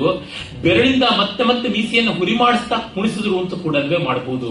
ಹಿಂಗೈಯಿಂದ ಕುಣಿಸಿದ್ರು ಅಂತ ಮಾಡಬಹುದು. ಎಷ್ಟು ಬಗೆಯ ಅವಕಾಶವನ್ನು ಕೊಡ್ತಾನೆ. ನಾನು ಮೊನ್ನೆ ದಿವಸ ತ್ಯಾಗರಾಜರನ್ನ ಕುಮಾರವ್ಯಾಸನಿಗೆ ಹೋಲಿಸಿದ್ದೆ. ಅದಕ್ಕೆ ಕಾರಣ ಈಸ್ಥೆಟಿಕ್ ಸ್ಪೇಸ್ ಅಂತೀವಲ್ಲ, ಅದನ್ನು ತುಂಬಾ ಕೊಡ್ತಾನೆ ಕುಮಾರವ್ಯಾಸ. ಎಷ್ಟು ವ್ಯಾಖ್ಯಾನಕ್ಕೆ ವಿವರಣೆಗೆ ಅವಕಾಶ ಕೊಡ್ತಾನೆ. ಕುಮಾರವ್ಯಾಸ ಗಮಕಿಗಳಿಗಷ್ಟೇ ಕಾಮಧೇನುವಲ್ಲ, ವ್ಯಾಖ್ಯಾತೃಗಳಿಗೂ ಕಾಮಧೇನು. ಈ ಕಾರಣದಿಂದ ಆಗಿದ್ದಾನೆ. ಮತ್ತೆ ಮತ್ತೆ ಹೊಸದನ್ನ ಕಾಣಿಸುವ ಶಕ್ತಿ ಬರುತ್ತದೆ. ಇಲ್ಲಿ ನೋಡಿ, ಮಿಶ್ರಗತಿಯದನ್ನ ಅವರು ಚತುಶ್ರಗತಿಯಾಗಿ ಸೊಗಸಾಗಿ ಹಾಡಿದ್ರಲ್ಲ, ಇಲ್ಲಿ ಮೀಸೆಯನ್ನ ಪುರಿ ಮಾಡಿದನೋ, ಕುಣಿಸಿದನೋ, ನಿವಿರಿಸಿದನೋ, ಅದನ್ನೆಲ್ಲವನ್ನೂ ಕವಿ ತೋರ್ಪಡಿಸ್ತಾನೆ ಈ ಕೆಲವೇ ಪದಗಳಲ್ಲಿ. ಕಂಗಳೊಗುವ ಕೆಂಪಿನಲ್ಲಿ ಕಣ್ಣು ಕೊನೆ ಕೆಂಪಾಯಿತು, ಆರತ್ತ ನೇತ್ರರಾದರು ಕಣೆ ಕಣೆಗಳ ಆಟದಲ್ಲಿ. ಇನ್ನ ಕೈಯಲ್ಲಿ ತುಡುಕ್ತಾ ಇವೆ ಬಾಣಗಳು. ಶರ ಖಂಡಣೆಯ ಕೋಲಾಹಲದಲ್ಲಿ, ಕತ್ತರಿಸಿ ಬಿಡಬೇಕು ಅನ್ನುವ ಕೋಲಾಹಲದಲ್ಲಿ ಖಣಿ ಖಣಿ ಖಣಿ ಖಣಿ ಖಣಿಗಳು. ಆ ಶಬ್ದ ನೋಡಿ, ರೋಷದಿಂದಲೇನೆ ಆ ಶಬ್ದ. ಆ ಮಹಾಪ್ರಾಣ ಖ ಮತ್ತೆ ಮೂರ್ಧನ್ಯಾಕ್ಷರದ ಅನುನಾಸಿಕ ಪ್ರಯೋಗ ಅಣ್ಣ, ಅದು ಬರುವ ಮೂಲಕವಾಗಿ ಯಾವ ವಾತಾವರಣ ನಿರ್ಮಾಣ ಮಾಡ್ತಾನೆ. ಎಷ್ಟು ಬೇಕಾಗಿಲ್ಲ, ಆ ಶಬ್ದಗಳಿಂದಲೇ ಗೊತ್ತಾಗುತ್ತೆ. ಎಣ್ಣೆ ನುಡಿ ಟಾಟಾ ಡಾಡಮ್ ಅಂತ ಪಂಪನ ಭೀಮ ಹೇಳ್ತಾನಲ್ಲ. ಡಿವಿಜಿ ಅವರು ಒಂದು ಕಡೆ ಬರೀತಾರೆ, ಅವರ ಮುಳುಬಾಗಿಲಿನಲ್ಲಿ ಒಬ್ರು ಸಾಹೇಬರು ಇದ್ರು. ಅವರು ಮೊಹರಂನ ಹಾಡು ಬರೆದಂತೆ. ಟನ್ ಟನ್ ಟನ್ ಟನ್ ಢರ ಢರ ಢ ಸಂತೋಷ ಮುಂದೆ ಲಂಡನ್ ಬುರ ಅಂತ ಬರೆದಿದ್ರು. ಟನ್ ಟನ್ ಟನ್ ಟನ್ ಟರ ಢರ, ಇದಕ್ಕೆ ಅರ್ಥ ಇರೋದು ಆ ಶಬ್ದವೇ ಅರ್ಥ ಅಂತ. ಈ ಮೊಹರಂನಲ್ಲಿ ಇವರು ಕುಣಿದ್ರೆ ಲಂಡನ್ನಿಗೆ ಸಂತೋಷ ಆಗಿಬಿಡುತ್ತೆ ಅಂತ. ಸಂತೋಷಂ ಒಂದೇ ತೆಲುಗು ಭಾಷೆ, ಸಂತೋಷಮು ಹೊಂದಿನದಿ, ಸಂತೋಷಂ ಒಂದೇ. ಲಂಡನ್ ಪುರ ತೆಲುಗಿನ ವ್ಯಾಕರಣದ ಪ್ರಕಾರ ಅನುನಾಸಿಕ ಆದ ಮೇಲೆ ವರ್ಗಾಕ್ಷರಗಳ ಒಂದು ಪರುಷ ವ್ಯಂಜನಗಳು ಬಂದ್ರೆ ಅವು ಮೃದು ವ್ಯಂಜನಗಳಾಗುತ್ತವೆ ಅಂತ. ಕಚಡ ತಪಗಳು ಗಜಡ ದಬಗಳಾಗುತ್ತವೆ ಅಂತ. ಈ ವ್ಯಾಕರಣ ಲಂಡನ್ ಬುರ ಅಂತ ಮಾಡಿದ್ದಾರೆ. ಲಂಡನ್ ಬುರ ಹೋಗ್ಯ, ಸಂತೋಷ ಮುಂದೆ ಲಂಡನ್ ಪುರ ಅಂತ ಅವ್ರು ಹೇಳ್ತಾರೆ. ಇದಕ್ಕೇನ್ ಸ್ವಾರಸ್ಯ ಅಂತಿಲ್ಲ, ಟನ್ ಟನ್ ಟನ್ ಟನ್ ಟರ ಅಂತ ಹಾಡಿದ್ರೇನೆ ಸಾಕು, ರೋಷ ಬರುತ್ತೆ. ಕಾವಿಲ್ಲದ್ದೇ ಕವಿತೆ ಹೇಗಾಗುತ್ತೆ ಅಂತ ಹೇಳ್ಬಿಟ್ಟಿದ್ರು. ಇದು ತುಂಬಾ ಮುಖ್ಯ. ಕಾವಿಲ್ಲದ್ದು ಕವಿತೆ ಆಗುತ್ತದೆಯಾ ಅಂತ ಅನ್ನೋದು ದೊಡ್ಡ ಪ್ರಶ್ನೆ. ಡಿವಿಜಿ ಹೇಳ್ತಾರೆ, ಈ ಸಿದ್ಧಾಂತವನ್ನ ನೆಚ್ಚಿಕೊಂಡವರು ಮೆಚ್ಚಿಕೊಂಡಂತವರು ಈಗಲೂ ಇರಬಹುದು ಅಂತ ನನಗನ್ಸುತ್ತದೆ ಅಂತ. ಹಾಗಾಗಿ ಇರ್ತಾರೆ, ಅದು ಬಹಳ ಮುಖ್ಯ. ಆ ಕಾರಣದಿಂದ ಈ ಕಾವು ಕಣ ಕಣ ಕಣಿಲು ಅನ್ನುವಂಥದ್ದು ಇದೆಯಲ್ಲ, ಅದು ತುಂಬಾ ತುಂಬಾ ಬೇಕಾದದ್ದು. ಹೀಗಾಗಿ ಕವಿಯನ್ನ ನಾವು ಇಂಥ ಒಂದು ಶಾಬ್ದಿಕವಾದ ಸ್ವಾರಸ್ಯಕ್ಕಾಗಿ ಮೆಚ್ಚಿಕೊಳ್ಳಬೇಕು. ಮಸೆಗಲ್ ಎಚ್ಚಾಡಿದರು. ಎಚ್ಚಾಡು ಅಂತಂದ್ರೆ, ಹೆಚ್ಚು ಅಂತಂದ್ರೆ ಹೂಡಿದ ಬಾಣ, ಅವುಗಳನ್ನ ಚೆಲ್ಲಿಕೊಳ್ಳೋ ಮಟ್ಟಕ್ಕೆ ಬರ್ತಾರೆ. ಆ ತಕ್ಷಣವೇ ಅದನ್ನು ನಿಲ್ಲಿಸಿ ಕೃಪಾದಿಗಳು ತಡೆ ಹಿಡಿಯುತ್ತಾರೆ. ಅದಕ್ಕೆ ಬೇರೆಯೇ ಒಂದು ಸ್ಕ್ರೂಟಿನಿ ಕಮಿಟಿ ಬೇಕು. ನೀನು ಹೀಗ ಹಾಗ, ನಿನ್ನ ಅಪ್ಲಿಕೇಶನ್ ವ್ಯಾಲಿಡ್ ಅಲ್ವಾ ಅಂತ ಶುರು ಆಗುತ್ತದೆ ನೋಡಿ. ಮತನ ಆ ಒಂದು ಕಾಲ ಬಿಟ್ಟು ಮತ್ತೆ ಅಮೃತವಂತೊಡನೆ ವೈರವನ್ನು ಮತ್ತೆ ಮಾಡಿಕೊಂಡವರು ಒಬ್ಬರನ್ನೊಬ್ಬರು ಮೋಸ ಮಾಡ್ಕೊಂಡು ಪಡ್ಕೊಂಡಿದ್ದು. ಅದನ್ನು ಇವ್ರು ಪಡ್ಕೊಳ್ಬೇಕು ಅಂತ ಮತ್ತೆ ಅದನ್ನು ಮೋಸ ಮಾಡಿ ಇಂದ್ರ ವಾಪಸ್ ತಗೊಂಡು ಹೋಗ್ತಾರೆ. ಸರ್ಪಗಳಿಗೆ ಅಮೃತ ಕೊಟ್ಟರೆ ಗತಿ ಏನು ಅಂತ ಹೇಳ್ಬಿಟ್ಟು. ಅಂದ್ರೆ ಎಷ್ಟು ಕಡೆಗೆ ಅಣ್ಣ ತಮ್ಮಂದಿರ ದಾಯಾದ ಭಾಗಕ್ಕೆ ಬಂದಂತ ವೈರ, ಸೆಣಸಾಟ, ಮಥನ ಅಲ್ಲಿಗೆ ಬರುತ್ತದೆ. ಅದಾದ ಮೇಲೆ ನಾವು ನೋಡುವಂಥದ್ದು ಯಯಾತಿಯ ಪ್ರಕರಣ. ಅಲ್ಲಿ ಭೋಗ ಬಾಹುಳ್ಯ, ತಂದೆಯೇ ಮಗನ ಯೌವನಕ್ಕೆ ಆಸೆ ಪಟ್ಟರೆ ಗತಿಯೇನು. ಇನ್ನು ಯಯಾತಿಯ ಹೆಂಡ್ರ ಕಥೆ, ಗೆಳತಿಯರು ಅಲ್ಲಿ ಸ್ವಾಮಿನಿ ಸೇವಕಿಯರಾದದ್ದು. ಅಂದ್ರೆ ನೋಡಿ, ಶರ್ಮಿಷ್ಠೆ ಸೇವಕಿಯಾದದ್ದು, ದೇವಯಾನಿ ಸ್ವಾಮಿನಿ ಆದದ್ದು. ಸ್ನೇಹಿತೆಯರು ಸ್ವಾಮಿನಿ ಸೇವಕಿಯರಾಗಿ ಮತ್ತೆ ಸವತಿಯರಾಗ್ತಾರೆ. ಎಷ್ಟೆಷ್ಟು ತರಹ ಅಲ್ಲೇ ಮತ್ತೆ ಹಿಂದೆ ಮುಂದೆ ಮೇಲೆ ಕೆಳಗೆ ಬರ್ತಾ ಇರುತ್ತದೆ ಅಂತ ನಾವು ನೋಡ್ತೀವಿ. ಇಂತಹ ವಿಕಟವಾದಂತಹ ವಿಚಿತ್ರವಾದ ಸಂವಿಧಾನವನ್ನ ಕವಿ ತರ್ತಾರೆ. ಆಮೇಲೆ ನಾವು ನೋಡುವಂಥದ್ದು ಅಲ್ಲಿ ಈ ಸೆಣಸಾಟ ವೈರಗಳ ಮತ್ತೊಂದು ಭೂಮಿಯಾಗಿ ವಿಶ್ವಾಮಿತ್ರನ ತಪೋಭಂಗ ಮೇನಕೆ ಮಾಡುವುದಕ್ಕೆ ಬರೋದು. ಒಬ್ಬ ಮಹರ್ಷಿಯನ್ನು ನೋಡಿ ಅವನಂತೆ ತಾನಾಗಬೇಕು ಅಂತ ತಪಸ್ಸು ಮಾಡೋದಕ್ಕೆ ತೊಡಗಿದ ವಿಶ್ವಾಮಿತ್ರನ ತಪೋಭಂಗವಾಗಿ ಮೇನಕೆ ಹುಟ್ಟಿದ ಮಗುವನ್ನ ತನಗೆ ಬೇಡ ಅಂತ ಹೋಗೋದು. ಮಕ್ಕಳ ಜೊತೆಗೆ ಮತ್ತೆ ದೇವಲೋಕಕ್ಕೆ ಹೋಗೋದಕ್ಕೆ ನನಗೆ ಪಾಸ್ಪೋರ್ಟ್ ಇಲ್ಲ, ನನಗೆ ವೀಸಾ ಇಲ್ಲ, ನಾನು ಒಬ್ಬಳೇ ಹೋಗಬೇಕಾದದ್ದು, this is not citizen of heaven ಅಂತ. ಇನ್ನು ನನಗೆ ಬೇಡವಾದದ್ದು, ನನ್ನ ತಪಸ್ಸಿಗೆ ಬೇಡವಾದದ್ದು ಅಂದ್ರೆ ತಾಯಿ ವಿದೇಶಕ್ಕೆ ಹೋಗ್ಬೇಕು, ಅಲ್ಲಿ ತನ್ನ ಎಂಪ್ಲಾಯ್ಮೆಂಟ್ ಹುಡುಕೊಂಡಿದ್ದಾಳೆ. ಅವಳು ಆನ್ ಶೋರ್ ಡ್ಯೂಟಿ ಮೇಲೆ ಬಂದಿದ್ದಾಳೋ ಆಫ್ ಶೋರ್ ಡ್ಯೂಟಿ ಮೇಲೆ ಬಂದಿದ್ದಾಳೋ ಗೊತ್ತಿಲ್ಲ. ಇನ್ನು ಅಪ್ಪ ಆದವನು ತಾನು ತನ್ನ ಕೆರಿಯರ್ ಅಂತ ಇಟ್ಕೊಂಡಿದ್ದಾನೆ, ಮಗು ತನಗೆ ಡಿಸ್ಟರ್ಬೆನ್ಸ್ ಅಂತ. ಅಂದ್ರೆ ಉದ್ಯೋಗಸ್ಥ ದಂಪತಿಗಳ ಸಂತಾನ ಮೂರಾಬಟ್ಟಿಯಾಗಿ ಹೋಗುತ್ತಿದೆಯೋ ಅನ್ನುವಂಥದ್ದನ್ನ ವ್ಯಾಸರು ಅಲ್ಲಿ ಕಲ್ಪಿಸ್ತಾರ. ಮತ್ತದನ್ನ ಪಾಪ ಕಣ್ವನಂತ ಬ್ರಹ್ಮಚಾರಿ ಬೇಬಿ ಸಿಟ್ಟರ್. ಆ ಮಕ್ಕಳು ತಂದೆ ತಾಯಿಗಳನ್ನೇ ಕಾಣದೆ ಬೆಳೆದ ಮಕ್ಕಳು ತಮ್ಮ ಗಂಡನನ್ನ ತಾವೇ ಹುಡುಕೊಳ್ಳೋದ್ರೊಳಗೆ ಆಶ್ಚರ್ಯ ಉಂಟ. ಸಾಕಿದವನು ಅಂತ ಒಂದು ಸ್ವಲ್ಪವೂ ಪ್ರೀತಿ, ಪ್ರೇಮ, ವಿಶ್ವಾಸ ಇತ್ಯಾದಿ ಯಾವುದು ಇಲ್ಲದೆ ಅವನು ಯಾವನು ದುಷ್ಯಂತ ಬರ್ತೀಯ ಅಂತ ಕರೆದ ಬಂದೇ ಬಿಡ್ತೀನಿ ಹೋಗೇ ಬಿಟ್ಟು. ಅವನು ಮಹಾ ಕಿಲಾಡಿ ಖದೀಮ, ಇವಳನ್ನ ಬಳಸಿ ಬಿಸುಟನು, ಯೂಸ್ ಅಂಡ್ ಥ್ರೋ. ಆಮೇಲೆ ಅವಳು ರೋಷ ಹಿಡ್ಕೊಂಡು ತನ್ನ ಸ್ಥಾನ ಇಂಥದ್ದು ಅಂತ ತೋರ್ಪಡಿಸೋದಕ್ಕೆ ಹೋಗ್ತಾಳೆ. ಎಷ್ಟು ಕಡೆ ತೀವ್ರವಾದ ಸನ್ನಿವೇಶಗಳನ್ನ ತಂದು ತೋರಿಸ್ತಾ ಇದ್ದಾರೆ. ಅಲ್ಲಿ ನೋಡಿ, ವ್ಯಾಸರ ಕಥಾನಕ ಇಟ್ಸ್ ಸರ್ಕಲ್ ಡಯಾಮೀಟರ್, ಅದರ ಸರ್ಕಂಫರೆನ್ಸ್ ನಲ್ಲಿ at every point velocity changes and so there is acceleration. Direction change ಆದಂತೆ what is acceleration? Some distance per second square ಅಂತ. Rate of displacement is velocity. Rate of displacement ನ change ಯಾವುದಿದೆ, change of rate of displacement is acceleration ಅಂತಾರಲ್ಲ. ಅಂದ್ರೆ ಮತ್ತೆ ಮತ್ತೆ ವೇಗೋತ್ಕರ್ಷವನ್ನ ತಂದು ಕೊಡ್ತಾ ಇರ್ತಕ್ಕಂಥದ್ದು ಸಂಪ್ರವೇಗ ಅಂತ ಕರಿತೀವಿ ಆಕ್ಸಲರೇಷನ್ಗೆ. ಪ್ರವೇಗ ವೆಲಾಸಿಟಿ, ವೇಗ ಈಸ್ ಸ್ಪೀಡ್. ಇಲ್ಲಿಂದ ಹಾಗೆ ಬರುತ್ತದೆ, ಅಷ್ಟಷ್ಟು ಹೆಚ್ಚೆಚ್ಚಿಗೂ ತಿರುವು ಬರ್ತಾ ಇರ್ತಕ್ಕಂಥದ್ದು. ಆಮೇಲೆ ನಾವು ಕಾಣ್ತಕ್ಕಂಥದ್ದು ಈ ಕೌರವ ಪಾಂಡವರ ವೈರ. ಅಲ್ಲಿ ನೋಡಿ, ಭೀಷ್ಮ ಅವನು ಹೇಗೆ ಹುಟ್ಟಿದ್ದು, ಅವನು ಹೇಗೆ ಬೆಳೆದದ್ದು ಅಂತ ನೋಡಿದಾಗ ಒಂದು ಸಂದರ್ಭದಲ್ಲಿ ವಿಕಟತೆ ಇಲ್ಲ. ಮಗ ತಂದೆ ಮದುವೆ ಮಾಡಕ್ ಹೋಗುವಂಥದ್ದು, ತಮ್ಮಂದ್ರಿಗೆ ಹೆಣ್ಣು ಹಿಡ್ಕೊಂಡು ಬರೋದಕ್ಕೆ ಹೋಗೋದು, ಮುಂದೆ ಎರಡೇ ವಿಚಿತ್ರಗಳು, ಇಂಥದ್ದನ್ನು ನಾವು ಕಾಣ್ತೀವಿ. ಗಂಡನಿಗೆ ಸಂತಾನ ಆಗೋಕ್ ಸಾಧ್ಯ ಇಲ್ಲ ಅಂದ್ರೆ ಹೆಂಡತಿ ಸಜೆಷನ್ ಕೊಡ್ತಕ್ಕಂಥದ್ದು, ಮತ್ತೆ ಗಂಡನ ಜೊತೆಗೆ ತಾನು ಸಾಯ್ತೀನಿ ಅನ್ನೋ ಮಟ್ಟಕ್ಕೆ ಒಬ್ಬಳು ಹೆಂಡತಿ ಹೋಗ್ತಕ್ಕಂಥದ್ದು, ಮತ್ತೊಬ್ಬಳಿಗೆ ಸಾಯ್ದೆ ಇರೋದಕ್ಕೆ ಕಾರಣ ನನಗೆ ನಿನ್ನ ಮೇಲೆ ಅಸೂಯೆ ಇದೆ, ಹಾಗೆ ನಿನ್ನ ಮಕ್ಕಳ ಮೇಲೆ ಲೂ ಇದೆ, ನಿನಗೆ ಹಾಗಲ್ಲ ಅಂತ ಅನ್ನುವಂಥದ್ದು. ಕುಂತಿ ಮಾತ್ರ ಇರೋದೇನೆ ತಾನೇ ಹಾಗೆ ಹೇಳಿದ್ದೆ. ಇಲ್ಲೀಗ ಮೊದಲು ಬಿಟ್ಟ ಮಗ ಈಗ ಆಳೆತ್ತರಕ್ಕೆ ಬೆಳೆದು ಆಳು ತೋಳೆತ್ತರಕ್ಕೆ ಕಣ್ಣೆದುರಿಗೆ ಬಂದಾಗ, ನಿನ್ನ ಕುಲ ಯಾವುದು, ಗೋತ್ರ ಯಾವುದು, ನಿನ್ನ ತಂದೆ ಯಾರು ಅಂತ ಹೇಳಿದ್ರೆ ಅವನು ಕಣ್ಣು ಬಾಯಿ ಬಿಟ್ಟಾಗ, ಹೆತ್ತ ತಾಯಿ, ಹೆತ್ತ ಅಪರಾಧ ಮಾಡಿದ ತಾಯಿ ಅವನ ಭೂಮಿಗೆ ತಂದ ಆ ಪಿಂಡವನ್ನ ಭೂಮಿಗೆ ಉದುರಿಸಿದಂತಹ ಪಾತಕ ಮಾಡಿದನ ತಾನು ಅಂತಂದಾಗ ಕುಂತಿಗೆ ಯಾವ ಶಾಕ್ ಆಗಿರಬೇಕು, ಮೂರ್ಛಾಪನ್ನೆಯಾದಳು, ಮೂರ್ಛೆ ಹೋಗ್ಬಿಡ್ತಾಳೆ ಅಂತ. ಮಗ ಬೆಳೆದಿದ್ದಾನೆ, ಅವನ ಕಂಡೇನು ಸಂತೋಷ, ಅವನಿಗೆ ತಾನು ಯಾರು ಅಂತ ಸರಿಯಾಗಿ ಹೇಳ್ಕೊಳಕ್ ಆಗದೆ ಇರುವ ಸಂಕೋಚ, ಸಾಮಾಜಿಕವಾದ ಸ್ಥಾನ ಇಲ್ಲ ಅನ್ನುವ ಸಂಕಟ, ಇದೆರಡೂ ಬಂದ್ಬಿಡುತ್ತಲ್ಲ. ಅವನು ತನ್ನ ಮಗನೇ ಆಗಿದ್ದಿದ್ರೆ, ಕಾನೀನ ಅಂತ ಪಾಂಡವೆ ಒಪ್ಕೊಂಡ್ ಬಿಟ್ಟಿದ್ರೆ ಏನೆಲ್ಲ ಊಹಾಪೋಹಗಳು ಅವಳ ತಲೆಯಲ್ಲಿ ಬಂದಿರಬೇಕು. ಅಂದಿನಿಂದ ಎಷ್ಟು ಕಾಲ ಅವಳ ತಲೆಯಲ್ಲಿ ಸುತ್ತಿರ್ಬೇಕು, ಇದರಿಗೆ ಓಡಾಡ್ತಿದ್ದಾನೆ ಮಗ ಅಂತ ಹೇಳೋಕ್ಕಾಗೋಲ್ಲ ಅನ್ನುವ ಸ್ಥಿತಿ. ಇಂಥದ್ದನ್ನು ಎಷ್ಟು ಕೊಟ್ಟಿದ್ದಾರೆ. ಇಂಥದ್ದು ಒಂದು ಕೊಟ್ಟರೆ ಒಂದು ಸಿನಿಮಾ ಪ್ರೊಡ್ಯೂಸ್ ಮಾಡಬಹುದು, ಒಂದು ಕಾದಂಬರಿ ಪ್ರೊಡ್ಯೂಸ್ ಮಾಡಬಹುದು. ಇಂಥದ್ದನ್ನ ಕಲ್ಪಾಂತ ವಿಸ್ತೃತವಾಗಿ ಕೊಟ್ಟುಬಿಟ್ಟಿದಾರಲ್ಲ ವ್ಯಾಸರು. ಅವರ ಕಲಾ ಕೌಶಲ ಬಹಳ ಬಹಳ ದೊಡ್ಡದಾದದ್ದು. ಇದು ಒಬ್ಬ ವ್ಯಕ್ತಿ ಮಾಡೋದಕ್ಕೆ ಸಾಧ್ಯವಾ? ಅದಕ್ಕೆ ಆತನ ವಿಶಾಲ ಬುದ್ಧಿ, ಸಾಕ್ಷಾತ್ ನಾರಾಯಣ ಸ್ವರೂಪ ಅಂತ ಗೌರವಿಸ್ತೀವಿ ನಾವು. ಆಗ ಕರ್ಣ ಏನು ಇಲ್ಲದೆ ಸಂಕೋಚ ಪಟ್ಟುಕೊಟ್ಟ. ಮೂಲ ಮಹಾಭಾರತದಲ್ಲಿ ಬರ್ತದೆ, ಸುಮ್ಮನೆ ತಲೆ ಎತ್ತಿ ಸೂರ್ಯನನ್ನ ನೋಡ್ತಾನೆ ಅಂತ. ಆಗ ದುರ್ಯೋಧನ ಅವನ ನೆರವಿಗೆ ಬರ್ತಾನೆ.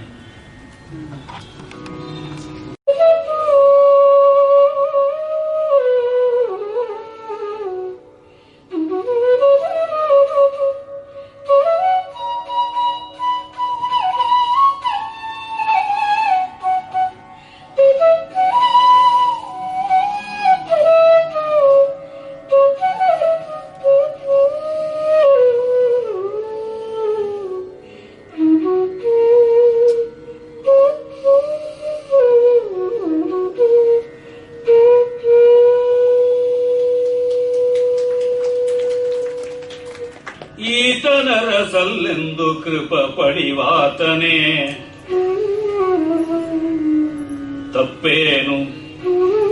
ಈತ ಅರಸಲ್ಲೆಂದು ಕೃಪ ಪಡಿವಾತನೇ, ತಪ್ಪೇನು? ರಾಜ್ಯದೊಳಾತನ ಇರಿಸುವೆನು, ರಾಜ್ಯದೊಳಾತನ ಸೆನಿಸುವೆನು. ಕರೆ ನಮ್ಮಯ ಪುರೋಹಿತರ, ಕರೆ ನಮ್ಮಯ ಪುರೋಹಿತರ. ಶಾತ ಕುಂಭಾಸನವ ಮಂಗಳ ಜಾತ ವಸ್ತುವ ತರಿಸು, ತರಿಸು. ಶಾತ ಕುಂಭಾಸನವ ಮಂಗಳ ವಸ್ತುಗಳ ತರಿಸು, ತರಿಸೆಂದು ಆತ ದುಕ್ಷಣದಲ್ಲಿ ಸುಯೋಧನನೆದ್ದ ರಭಸದಲ್ಲಿ.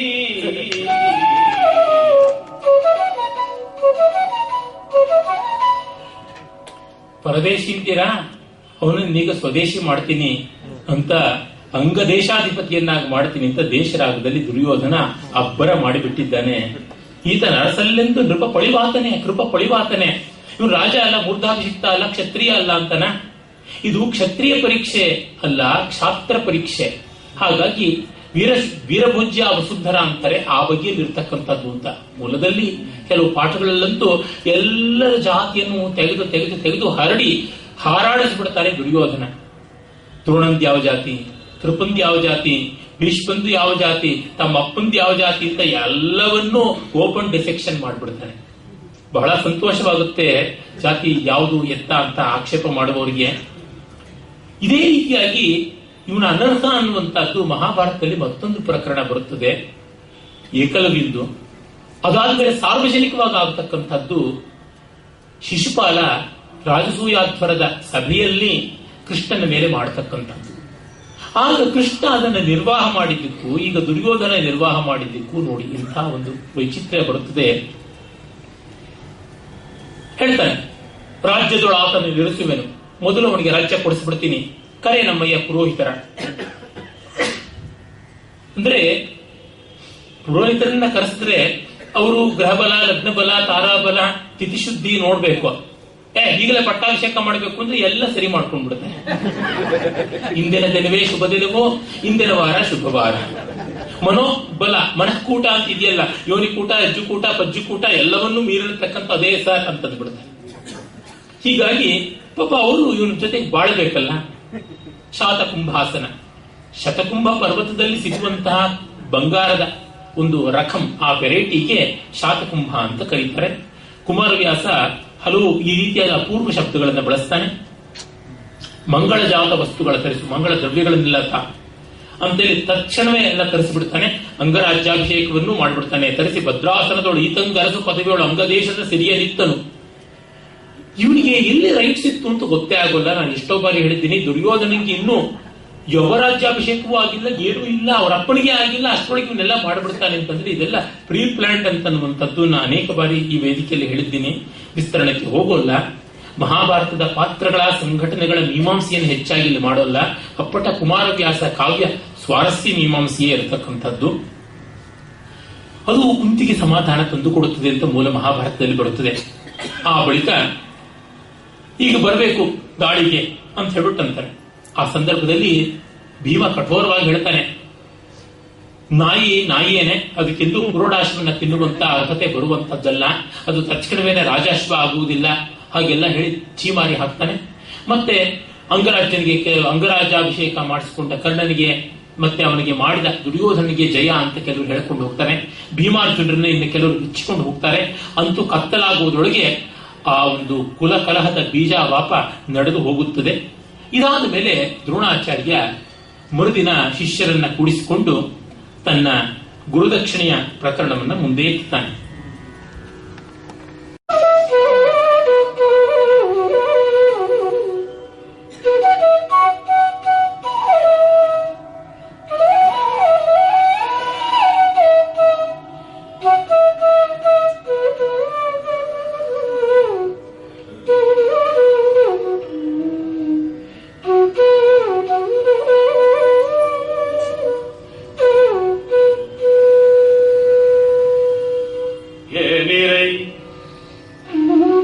ಕುರುವಂಶನಳಿನಿ ಭಾನುಗಳಿರ ವಿದಗ್ಧ ಜನ ಸುರಧೇನುಗಳಿರ ಇಂದು ನಿಮ್ಮಲ್ಲಿ ದಕ್ಷಿಣಾರ್ಥಿಗಳು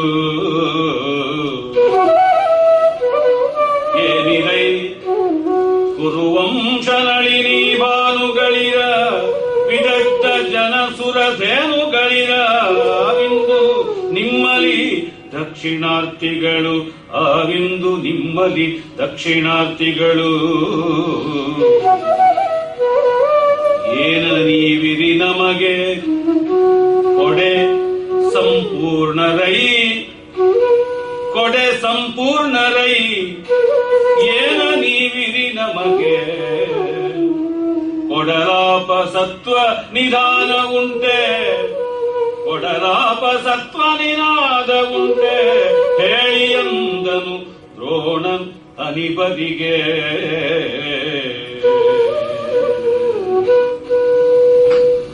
ನೋಡಿ, ಅದೇನು ಮಾರ್ಮಿಕವಾಗಿದೆ ಪದ್ಯ. ಇದು ಮೂಲದಲ್ಲಿ ಹೀಗಿಲ್ಲ. ಮೂಲದಲ್ಲಿ ಮೊದಲೇ ತನಗೊಂದು ಬಯಕೆ ಇದೆ, ಅದನ್ನು ಯಾರು ಈಡೇರಿಸ್ತೀರಾ ಅಂದ್ರೆ ಎಲ್ಲರೂ ಸುಮ್ಮನೆ ಇದ್ದಾಗ ಅರ್ಜುನ ತಾನು ಮಾಡ್ತೀನಿ ಅಂತ ಅವನ ಮೇಲೆ ಅತಿಶಯವಾದ ಪ್ರೀತಿ ಉಕ್ಕಿ ಬಂತು ಅಂತ.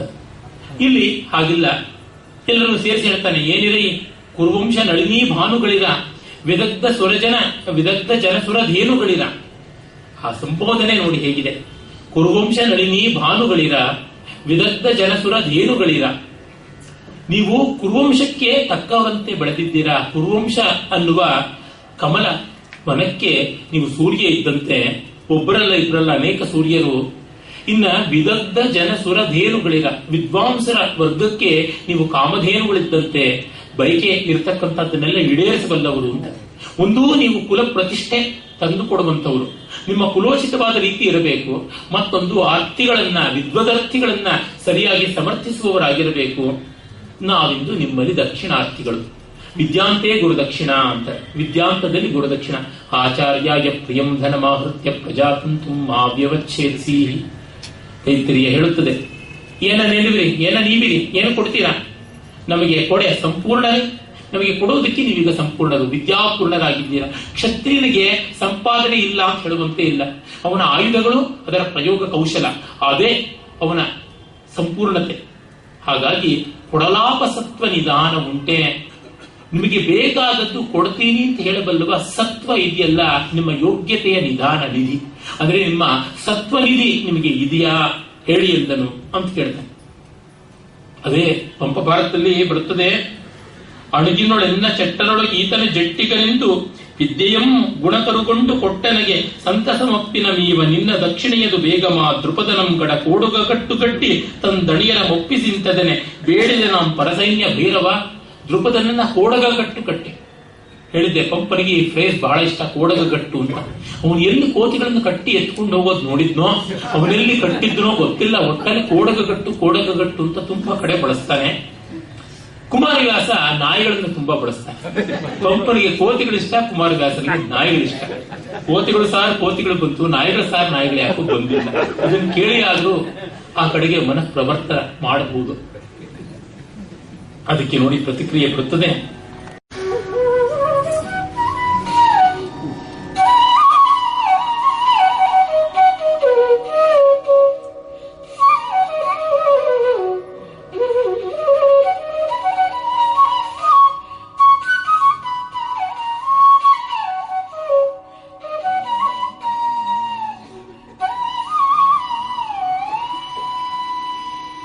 ಕೊಂಡು ಬಂದರು ದ್ರೋಣ ಇದಿರಲಿ ದಿಂಡು ಕೆಡಗಿದರು. ಕೊಂಡು ಬಂದರು ದ್ರೋಣನಿದಿರಲಿ ದಿಂಡು ಕೆಡಗಿದ ಈತನರು ಕೈಕೊಂಡನ್ ಎಲವೋ ದ್ರುಪದ ಸಖ ಪೂರ್ವವನು ನೆನೆಯನುತ. ಎಲವೋ ದ್ರುಪದ ಸಖ ಪೂರ್ವವನು ನೆನೆಯನುತ. ಭಂಡನಿವನನು ಸಾಕು ಬಿಳಿ, ಭಂಡನಿವನನು ಸಾಕು ಬಿಳಿ ಸಲೆ ಚಂಡಿಯಾದನು ದರ್ಪ ವಿಷ ಮುಂಕೊಂಡು ಮೂರ್ಛಿತನ. ಏನ ಮಾಡುವೆನೆಂದನಾ ದ್ರೋಣ ಮೂರ್ಛಿತ. ಏನ ಮಾಡುವೆ ಎಂದನಾ ದ್ರೋಣ.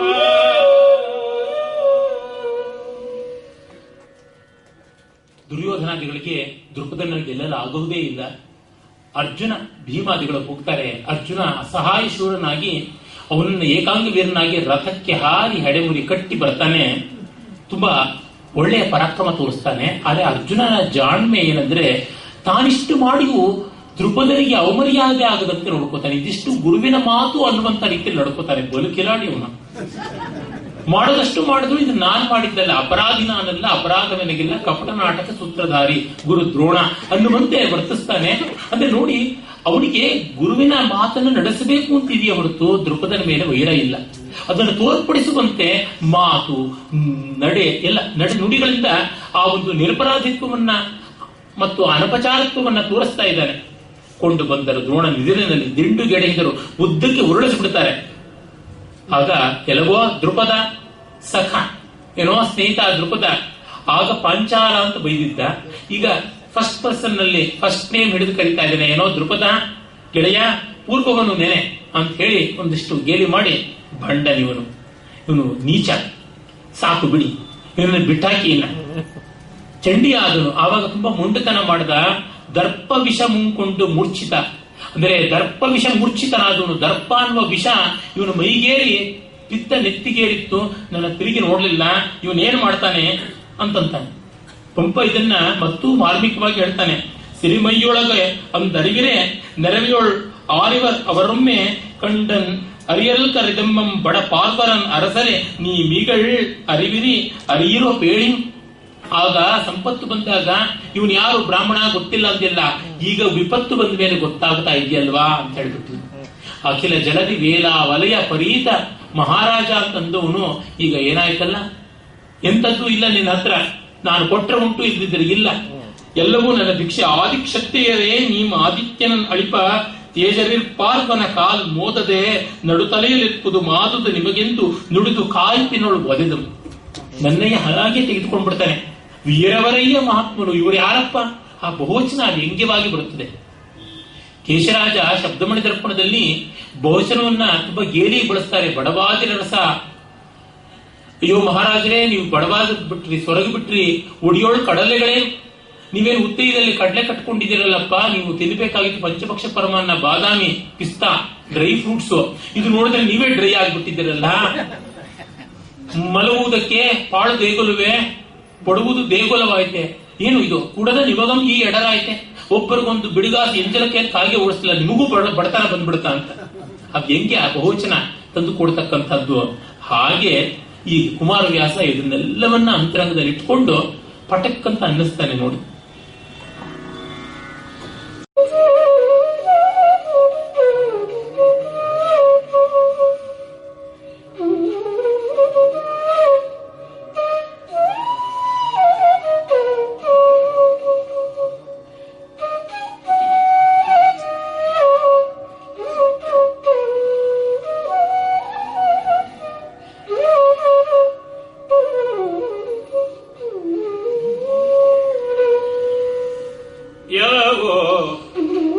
ಕೊಟ್ಟೆನು ಜೀವದಾನವ,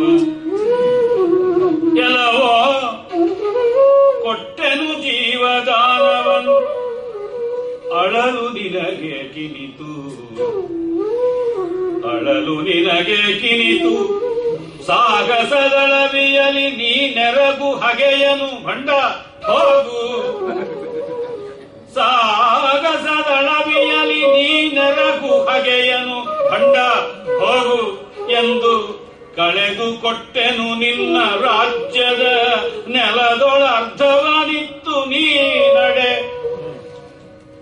ಭಂಡ ಹೋಗೆಂದು ಕಳೆದು ಕೊಟ್ಟೆನು ನಿನ್ನ ರಾಜ್ಯದ ನೆಲದೊಳ ಅರ್ಧವನಿತ್ತು ನೀ ನಡೆ, ಬಳಿಕಲಿ ಎಂದೊಡಬಡಿಸಿ ದ್ರುಪದನ ಬಿಟ್ಟನ ದ್ರೋಣ.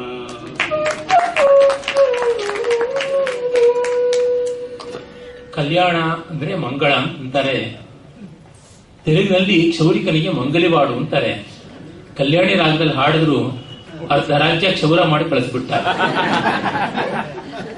ಜೀವದಾನ ಕೊಟ್ಟಿದ್ದೀನಿ, ಮೂಲದಲ್ಲಿ ಇನ್ನೂ ಮಾರ್ಮಿಕವಾಗಿ ಬರುತ್ತದೆ. ನೀನ್ ಹೇಳದಿಲ್ಲ ಸಮಾನ ಸ್ಕಂದರಲ್ಲಿಯೇ ಸ್ನೇಹ ಅಂತ, ನಾನು ಬಡ ಬ್ರಾಹ್ಮಣ ಅಂತ, ನೀನು ಮೂರ್ಧಾಭಿಷಿಕ್ತ ಮಹಾರಾಜ ಅಂತ. ಹಾಗಾಗಿ ಇಬ್ರು ಸ್ನೇಹದಲ್ಲಿರೋದಿಕ್ಕೆ ಅಂದ್ರೆ ನಿನ್ನ ಅಷ್ಟು ರಾಜ್ಯವನ್ನು ನನ್ನ ಶಿಷ್ಯ ನನಗೆ ಮಾಡಿಕೊಟ್ಟ, ನಾನು ನಿನಗೆ ಅರ್ಧ ರಾಜ್ಯ ಕೊಡ್ತಾ ಇದ್ದೀನಿ. ಈಗ ನಾವಿಬ್ಬರು ಸಮಾನ ಸ್ಕಂದರಾಗಿದ್ದೀವಿ.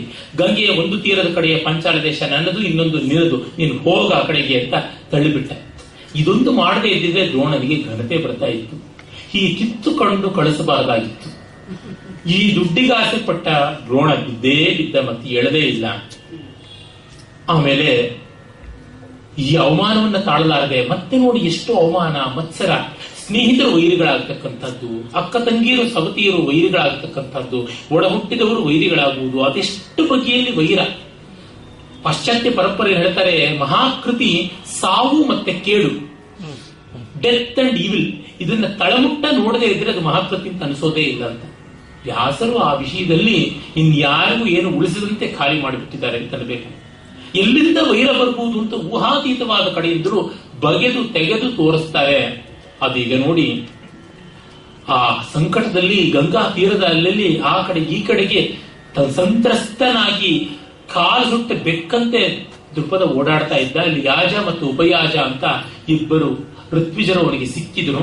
ಅವರ ಮೂಲಕ ಯಾಗ ಮಾಡಿಸ್ತಾನೆ.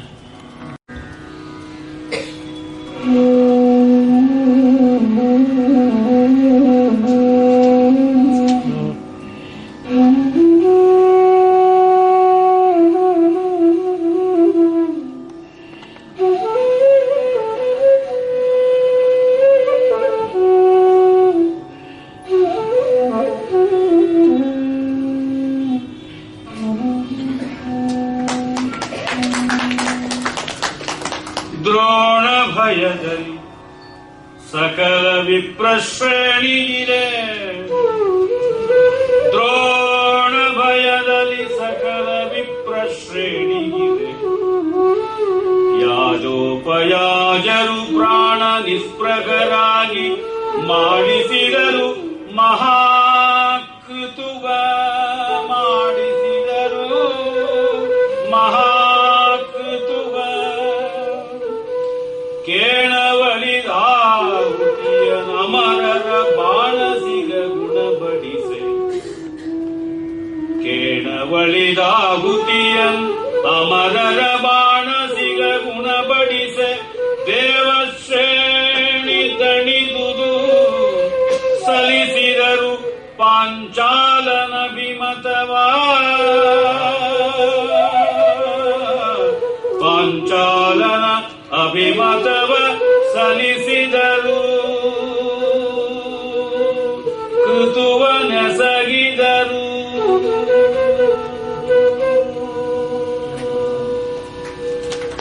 ದ್ರೋಣಾಚಾರ್ಯ ಎಂತ ಮಾಫಿಯಾನ್ ಕ್ರಿಯೇಟ್ ಮಾಡಿಬಿಟ್ಟಿದ್ದ ಅಂದ್ರೆ, ಯಾವ ಬ್ರಾಹ್ಮಣನು ಇವನ ಸೇಡು ತೀರಿಸಿಕೊಳ್ಳೋದಕ್ಕೆ ಯಜ್ಞಕ್ಕೆ ಆತ್ವಿಜ್ಯ ವಹಿಸಬಾರದು ಅನ್ನುವಂತೆ ಮಾಡಿದ್ದ ಅಂತ ಕುಮಾರವ್ಯಾಸನ ಕಲ್ಪನೆ.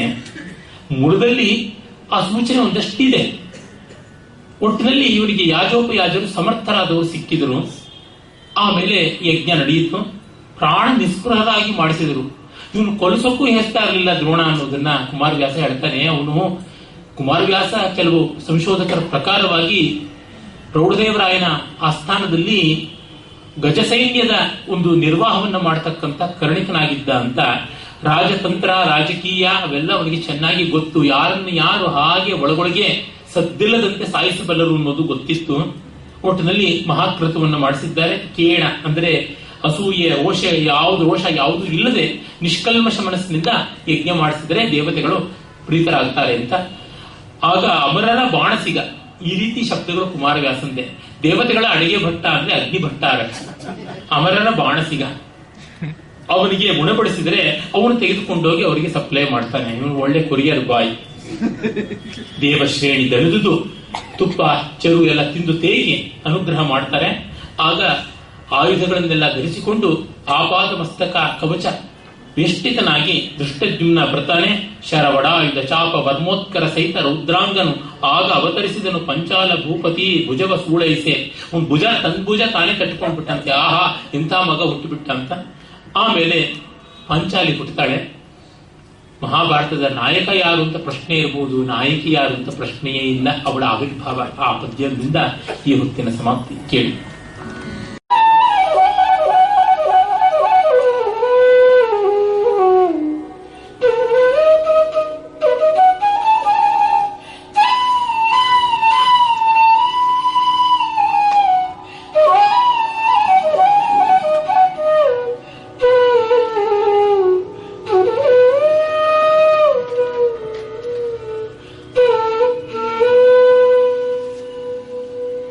ವೇದಿ ಮಧ್ಯವನೊಡೆದು ಮೂಡಿದಳು. ವೇದಿ ಮಧ್ಯವನೊಡೆದು ಮೂಡಿದಳು. ಆದರಿಸೆ ಜನವವ, ಆದರಿಸೆ ಜನವ ಮಮ ಕಾಮನ ಕೈದುವ ತ್ರೈಲೋಕ್ಯ ಮೋಘವ, ತ್ರೈಲೋಕ್ಯ ಮೋಘನ ಮಂತ್ರ ದೇವತೆಯೋ.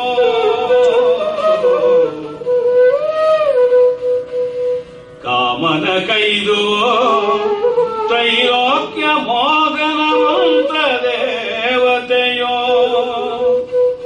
ಕಾದುವರೆ ಕರೆ ಹರಿಹರ ಬ್ರಹ್ಮಾದಿಗಳೆಂಬ ಹುಂಕೃತಿಯಾದುದು. ಕಾದುವರೆ ಕರೆ ಹರಿಹರ ಬ್ರಹ್ಮಾದಿಗಳಿಗೊರೆಯೆಂಬ ಹುಂಕೃತಿಯಾದುದ. ಕಾಮಂಗೆ ದ್ರುಪದಾತ್ಮಜಯ ಜನನದಲ್ಲಿ, ದ್ರುಪದಾತ್ಮಜಯ ಜನನದಲ್ಲಿ. ಕಾದುವರ ಕರೆ ಹರಿಗರ ಬ್ರಹ್ಮಾದಿಗಳಿಗೊರೆಯೆಂಬ ಹುಂಕೃತಿಯಾದುದು. ಆ ಕಾಮಂಗೆ ದ್ರುಪದಾತ್ಮಜಯ ಜನನದಲ್ಲಿ.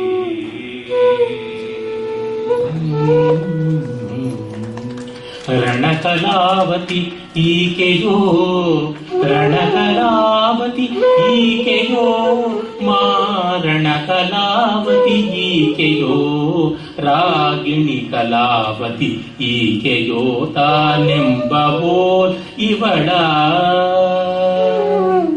ದ್ರೌಪದಿಯ ಜನನ ಆದದ್ದು ಅವಳು ರಣಕಲಾವತಿ, ಕಲಾವತಿಲಿ ಹಾಡಿದ್ರು. ಮಾರಣ ಕಲಾವತಿಯೋ, ರಾಗಿಣಿ ಕಲಾವತಿಯೋ, ಸದ್ಗುಣ ಕಲಾವತಿಯೋ, ಅವಳು ವೇದಿ ಮಧ್ಯದೊಳೊಡೆದು ಮೂಡಿದಳು. ವೇದಿ ಮಧ್ಯದಿಂದ ಬರ್ತಾಳೆ. ಯಜ್ಞವೇದಿಕೆ, ಆದಿತಾಗ್ನಿಗಳು ಮೂರು ಇರುತ್ತವೆ, ಗಾರ್ಹಪತ್ಯ, ದಕ್ಷಿಣ, ಆಹವನೀಯ. ಅದರ ಮಧ್ಯದಿಂದ ಬರ್ತಾಳೆ. ಬಂದ್ರೆ ಅವಳು ಒಂದಿಷ್ಟು ಶ್ಯಾಮಲ ಛಾಯೆ, ಬ್ಲ್ಯಾಕ್ ಈಸ್ ಬ್ಯೂಟಿ ಅನ್ನುವುದಕ್ಕೆ ಮೊದಲ ಉದಾಹರಣೆಯಾಗಿ ಬಂದವಳು. ಕಾಮನ ಕೈದುವೋ ಮನ್ಮಥನ ಆಯುಧ. ಅದೇನು ದೊಡ್ಡ ಹೋಲಿಕೆಯಲ್ಲ ಕುಮಾರವ್ಯಾಸನಂತಹ ಕವಿಗೆ. ಮುಂದೆ ಇದೆ ನೋಡಿ, ತ್ರೈಲೋಕ್ಯ ಮೋಹನ ಮಂತ್ರ ದೇವತೆಯೋ, ಮೂರು ಲೋಕವನ್ನು ಮಂಕು ಮಾಡತಕ್ಕಂತ ಮಂತ್ರಾದಿ ದೇವತೆಯೋ, ಅದು ಅಂತಹ ದೊಡ್ಡದೇನಲ್ಲ. ಮುಂದೆ ಕಾದುವರೆ ಕರೆ ಹರಿಹರ ಬ್ರಹ್ಮಾದಿಗಳಿಗೆ ಹೊರೆಯೆಂಬ, ತ್ರಿಮೂರ್ತಿಗಳೇ ಬರಲಿ, ಇನ್ನವ್ರನ್ನ ಇವಳೊಬ್ಬಳನ್ನ ಆಯುಧವಾಗಿ ಇಟ್ಕೊಂಡು ಫೈಟ್ ಮಾಡಿಬಿಡ್ತೀನಿ ಅಂತ ಮನ್ಮಥ ಹೇಳುವಂತೆ ಆ ಮನ್ಮಥನ ಜಯದ ಹುಂಕಾರ ಧ್ವನಿ ಇದ್ದಂತೆ ಇವಳು ಆವಿರ್ಭವಿಸಿದಳು ಅಂತಾನೆ ಇಲ್ಲಿ ಕುಮಾರವ್ಯಾಸ ಬರ್ತಾನೆ. ಸ್ಟೆಪ್ ಬೈ ಸ್ಟೆಪ್ ಭೂರ್ಭುವ ಸ್ವಃ, ಅಲ್ಲಿಗೆ ಪರಮೇ ವ್ಯೋಮನ್ ಅಂತ ಹುಂಕೃತಿಯಾದುದು ಆ ಕಾಮಯ್ಯ. ಇನ್ನು ನನಗೆ ಭಯವಿಲ್ಲ, ಒಬ್ಬ ಶಿವನನ್ನು ಗೆಲ್ಲೋದೇನು, ನಮ್ಮ ಅಪ್ಪನ ಗೆಲ್ಲೋದೇನು, ನನ್ನ ಅಣ್ಣ ಬ್ರಹ್ಮನನ್ನು ಗೆಲ್ಲೋದೇನು, ತ್ರಿಮೂರ್ತಿಗಳನ್ನೇ ನಾನು ಸಲ್ಲದವರಂತೆ ಮಾಡ್ತೀನಿ ಅನ್ನುವಂತೆ ಅವಳು ಬಂದಳು ಅನ್ನುವಲ್ಲಿಗೆ ಇವತ್ತಿನ ಭಾಗ ಮುಗಿಸೋಣ. ನಮಸ್ಕಾರ.